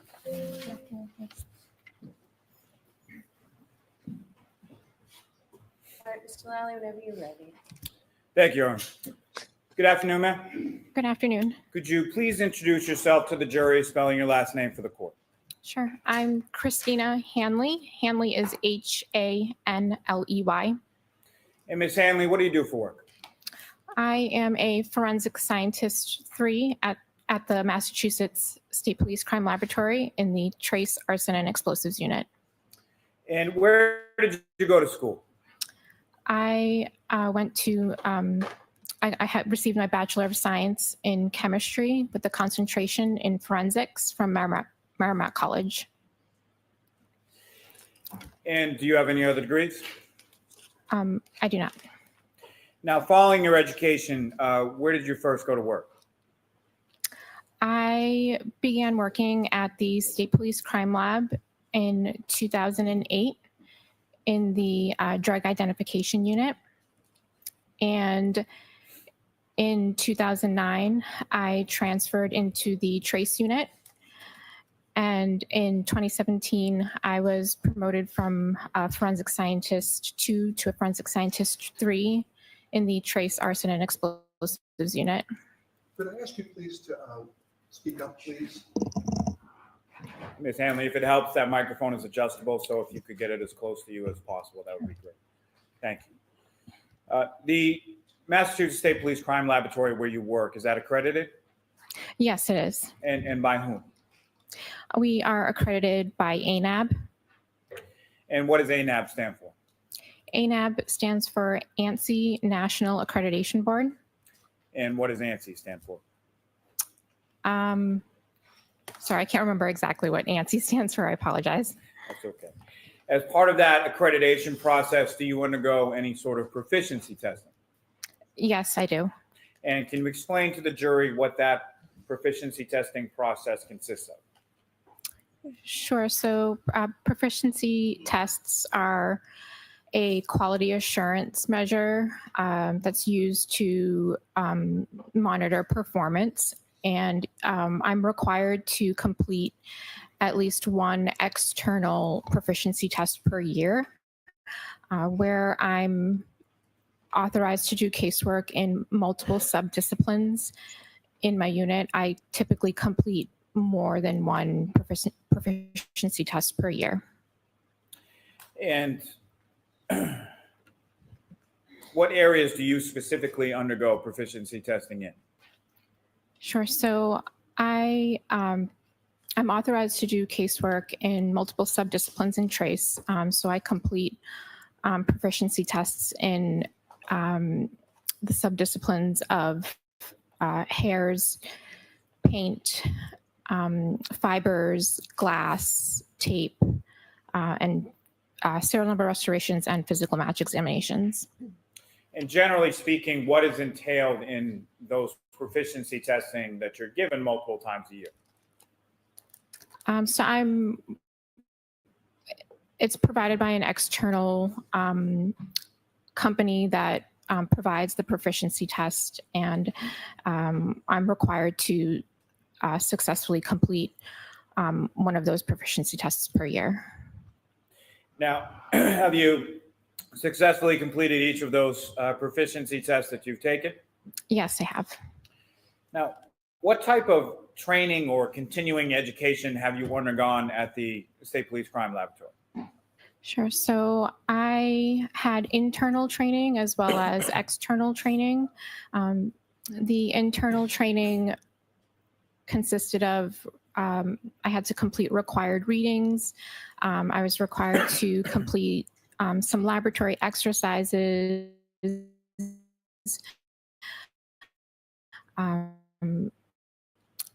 learn how to utilize the instrumentation in the lab. In the unit, working on casework. I was also required to complete a written exam as well as a competency test, and in addition to that, a mock trial. Now, you mentioned earlier in the testimony you're a forensic scientist 3 currently, is that correct? That's correct. And what does the difference, or can you explain the difference to the jury between a forensic scientist 2 versus a forensic scientist 3? Sure. So forensic scientist 2 is essentially just like a bench chemist who their primary role or responsibility is casework. A forensic scientist 3 does casework, but in addition is also a unit supervisor. Now, what does the trace unit do or examine within the Massachusetts State Police Crime Lab? Sure. So I'm responsible for examining and comparing trace items that, for example, such as paint, glass, fibers, hairs, tape, miscellaneous items. I also perform serial number restorations on firearms and physical match examinations. And what are your general duties and responsibilities within the trace unit within the lab? So I am responsible for the general operation of the unit. I train other forensic scientists within the unit. I also complete technical and administrative reviews of casework. And I also complete my own casework in the trace disciplines that I previously mentioned. Now, Ms. Hanley, you as a supervisor, you review other analysts' work within the trace unit, correct? Yes, I do. And who reviews your work for any sort of trace analysis that you do? So depending on what the subdiscipline, some of the casework that I'm authorized to do work in, it needs to be technically reviewed by an external technical reviewer because I'm the only one within my unit that can do certain types of casework currently. So we have to utilize an external technical reviewer at this time. Now, with reference to physical match analysis, can you explain to the jury first, just in general terms, how is that analysis performed? Sure. So when I receive an item, I take that item into my custody, and I document it with photographs, and I make observations and take notes. And then I'll examine the items microscopically, and I will do any comparison work to determine if there is or is not a physical match between items. Now, that physical match analysis within the trace unit of the state lab, is that general work supported by any sort of scientific principle or methodology that you're aware of?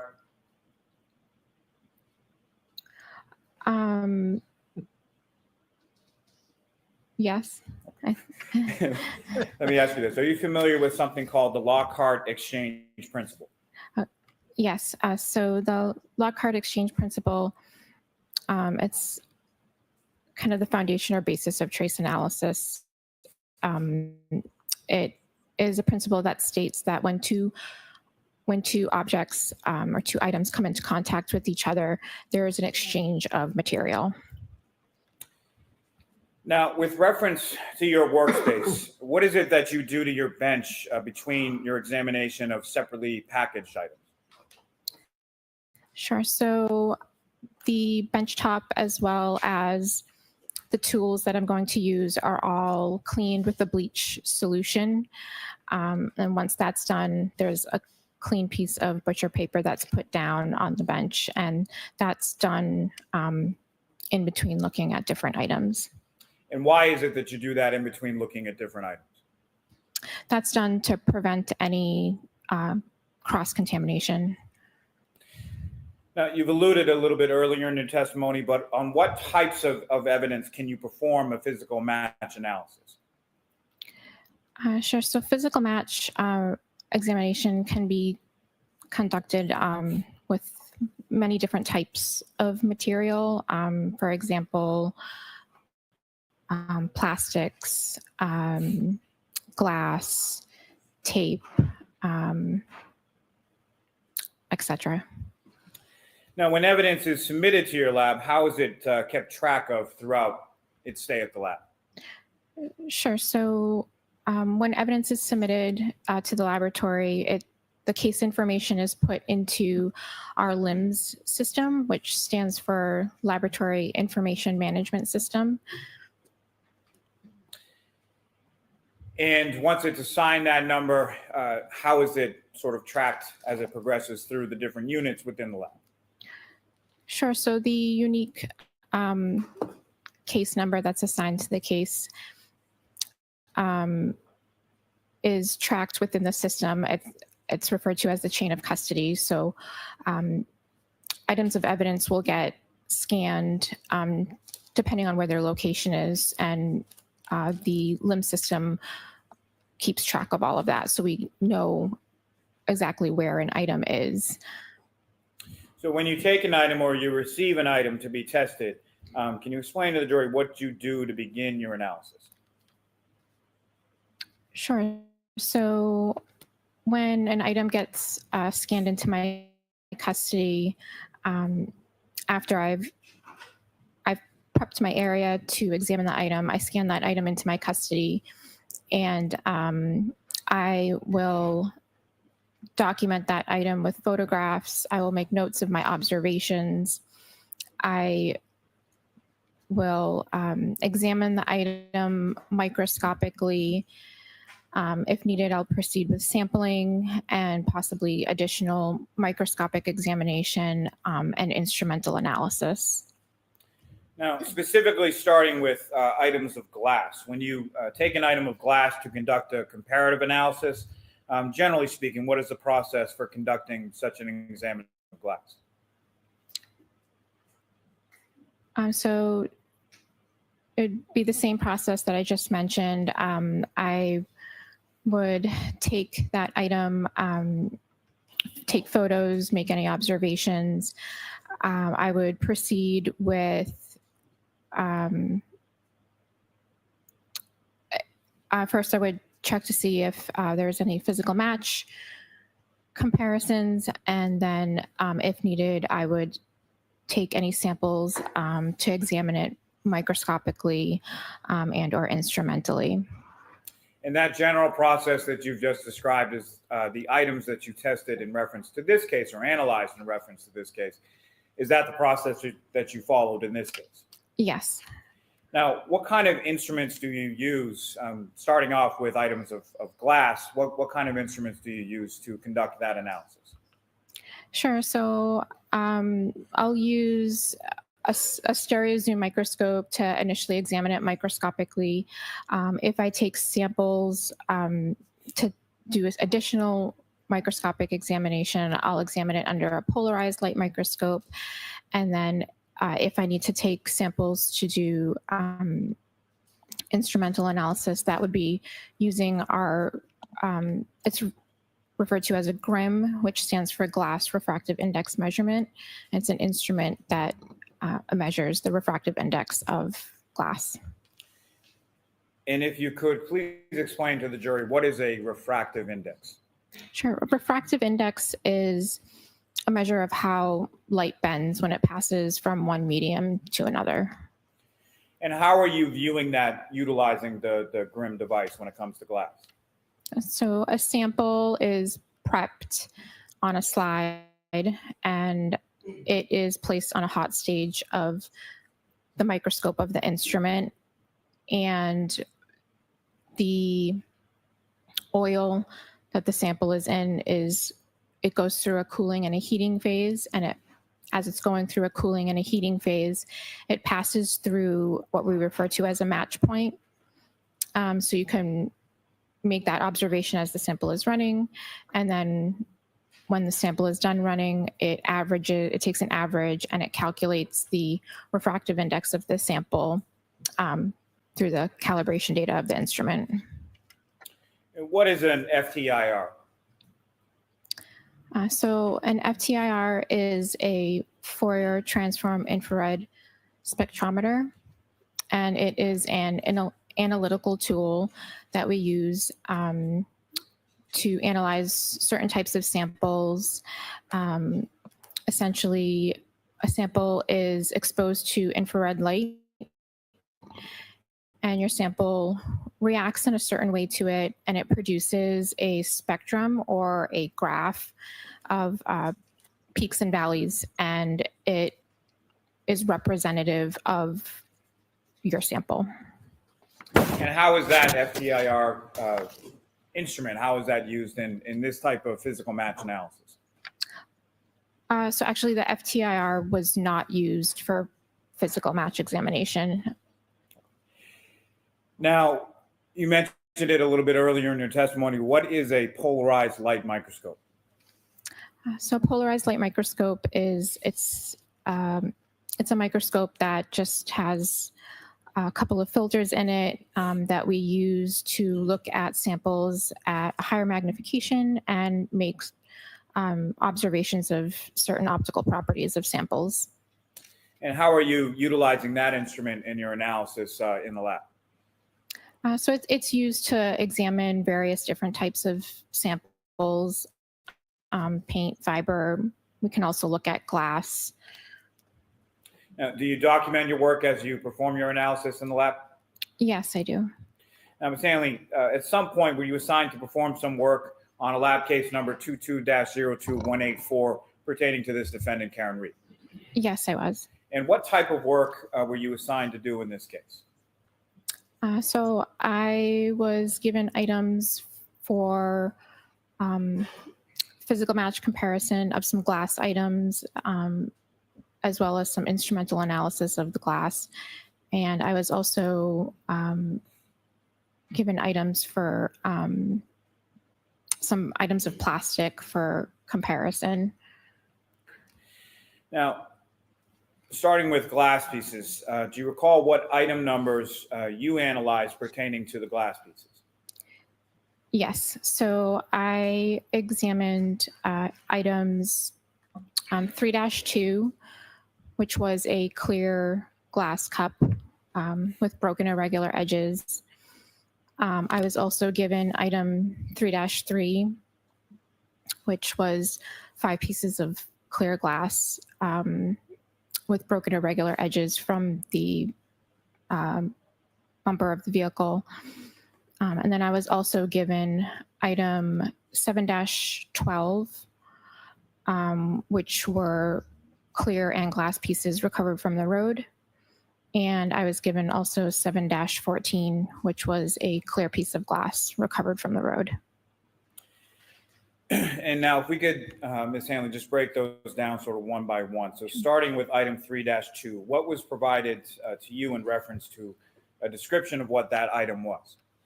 Sure. So item 3-2 was a clear glass cup with broken irregular edges, and there was dirt debris on the exterior and interior of the cup. Now, did you measure that item? I did. And what measurements did you obtain from that item, the drinking glass? I just would need to refer to my report for measurements. Okay, you can do that. You have your report right there. Go Okay, ahead. get ready to write this down. So the diameter of the bottom of the glass cup was 2 3/4 inches, and it measured approximately 2.5 inches in height. You mentioned that there was debris on both the interior and exterior of the drinking glass. Is that correct? Yes. Now, turning your attention to item 3-3, what was provided to you as a description of item 3-3? Sure. So item 3-3 consisted of 5 pieces of clear glass, all with broken irregular edges. And was there anything provided in the description of where those 5 pieces of broken glass were located? Yes, they were recovered from the bumper of a vehicle. And was there any identifying information provided to you as far as in reference to that vehicle?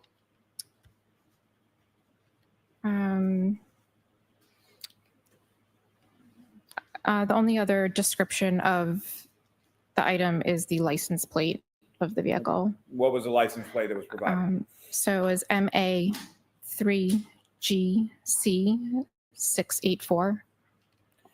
And did you measure each of those respective items? Yes, I did. Now, as far as before we get to the measurements, Ms. Hanley, when it comes to a lab item number, say 3-3, that has multiple pieces to it, how are each of those individual pieces then subsequently labeled?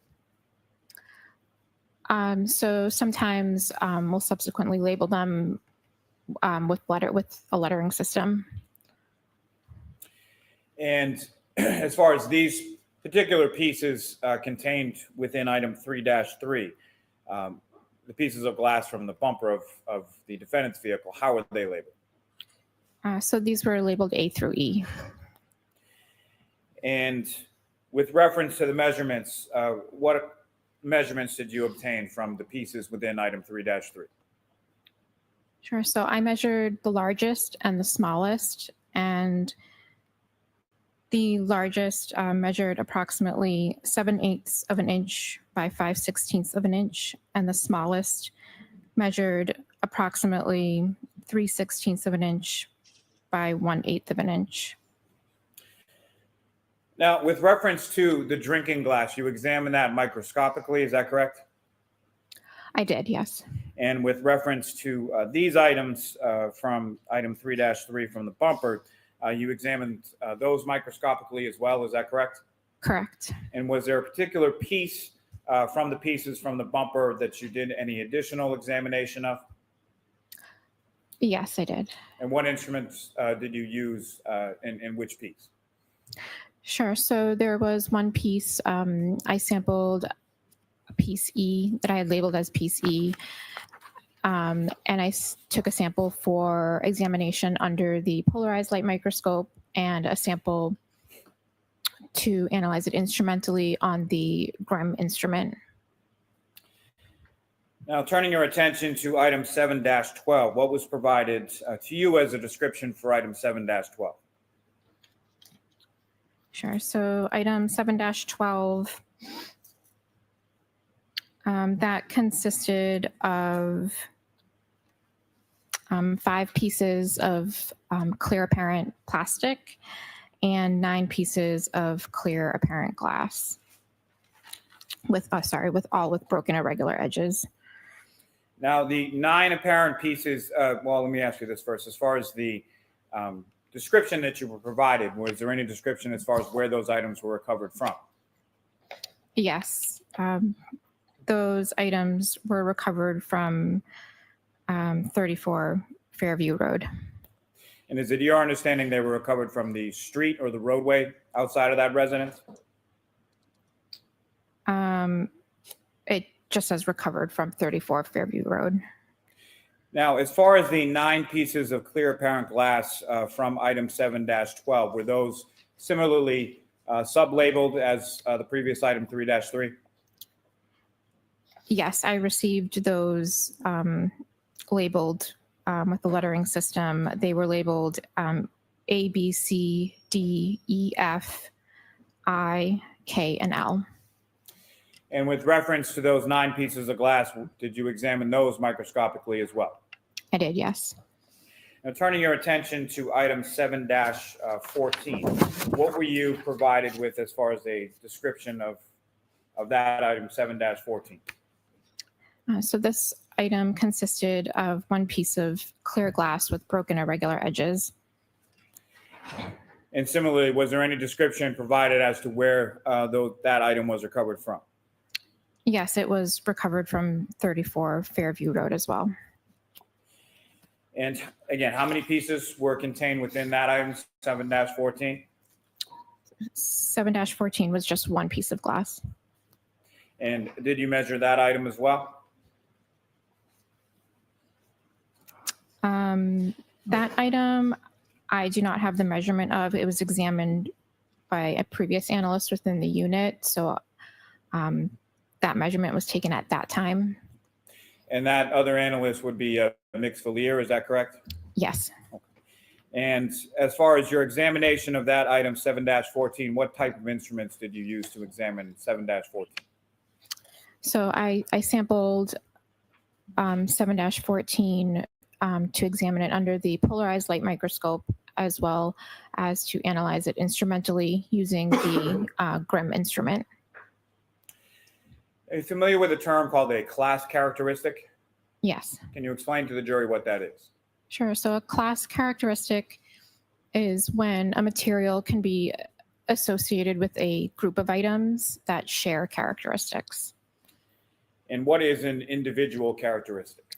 An individual characteristic is when a material can be related to a single source, such as a physical match.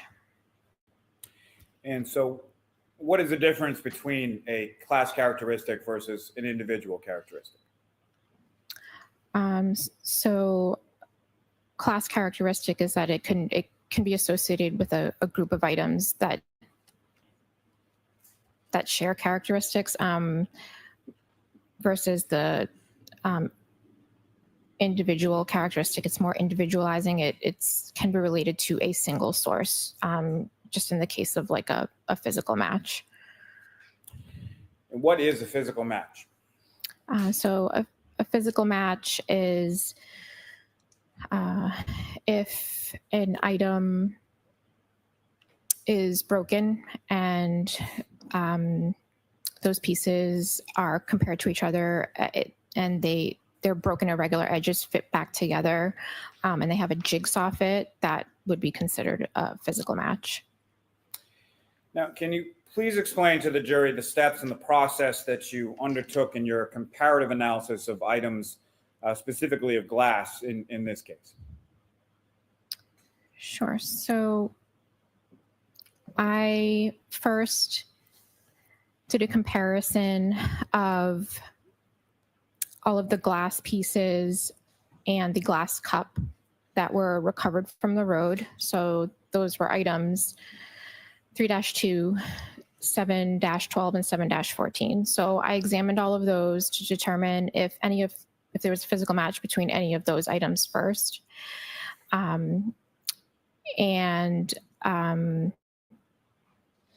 There were, I believe, 6 pieces of glass from item 7-12 that fit mechanically to the cup that was also recovered from the road, item 3-2.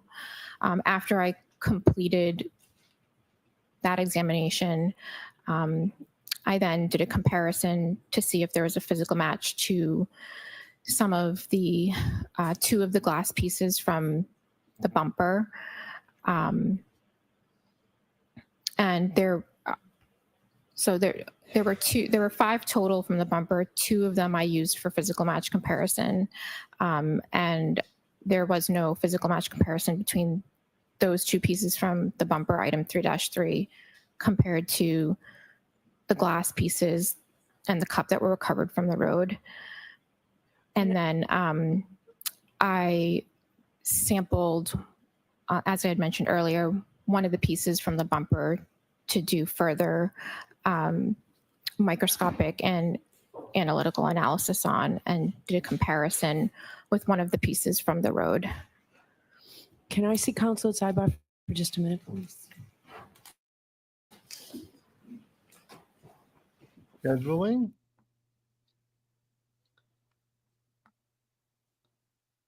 Oh, come on, don't make her come back. Let's just finish this today.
Poetic justice with the line, if you can't ever be wrong, you can't ever grow. You learn more from your mistakes, from your losses, than you do from your wins.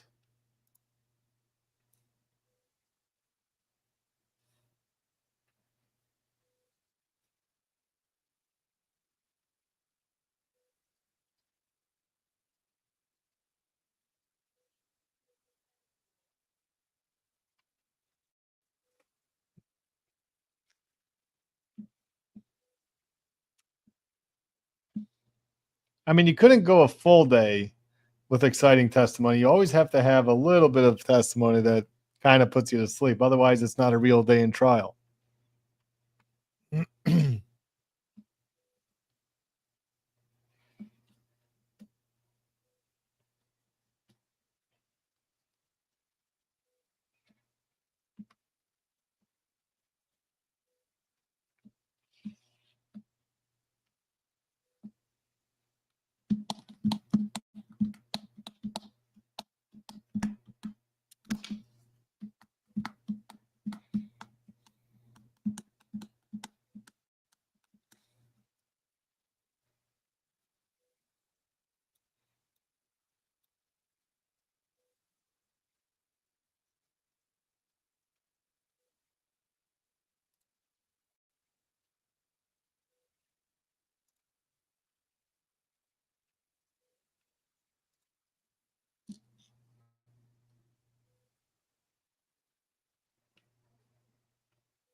So jurors, it's been a long day, so we're going to stop for the day.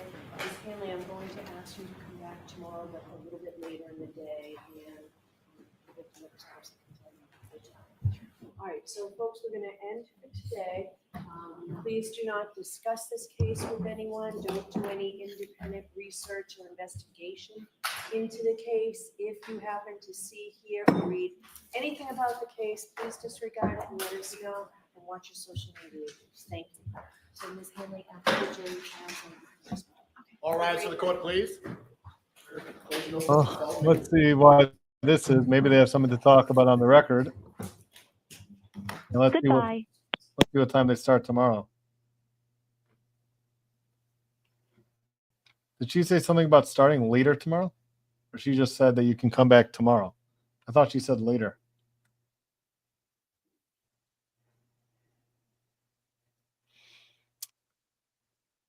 So let's see if there's anything more with what's going on in trial today, and then we'll. All right. You don't need me for anything, right? We're all set? We're all set. Thank you.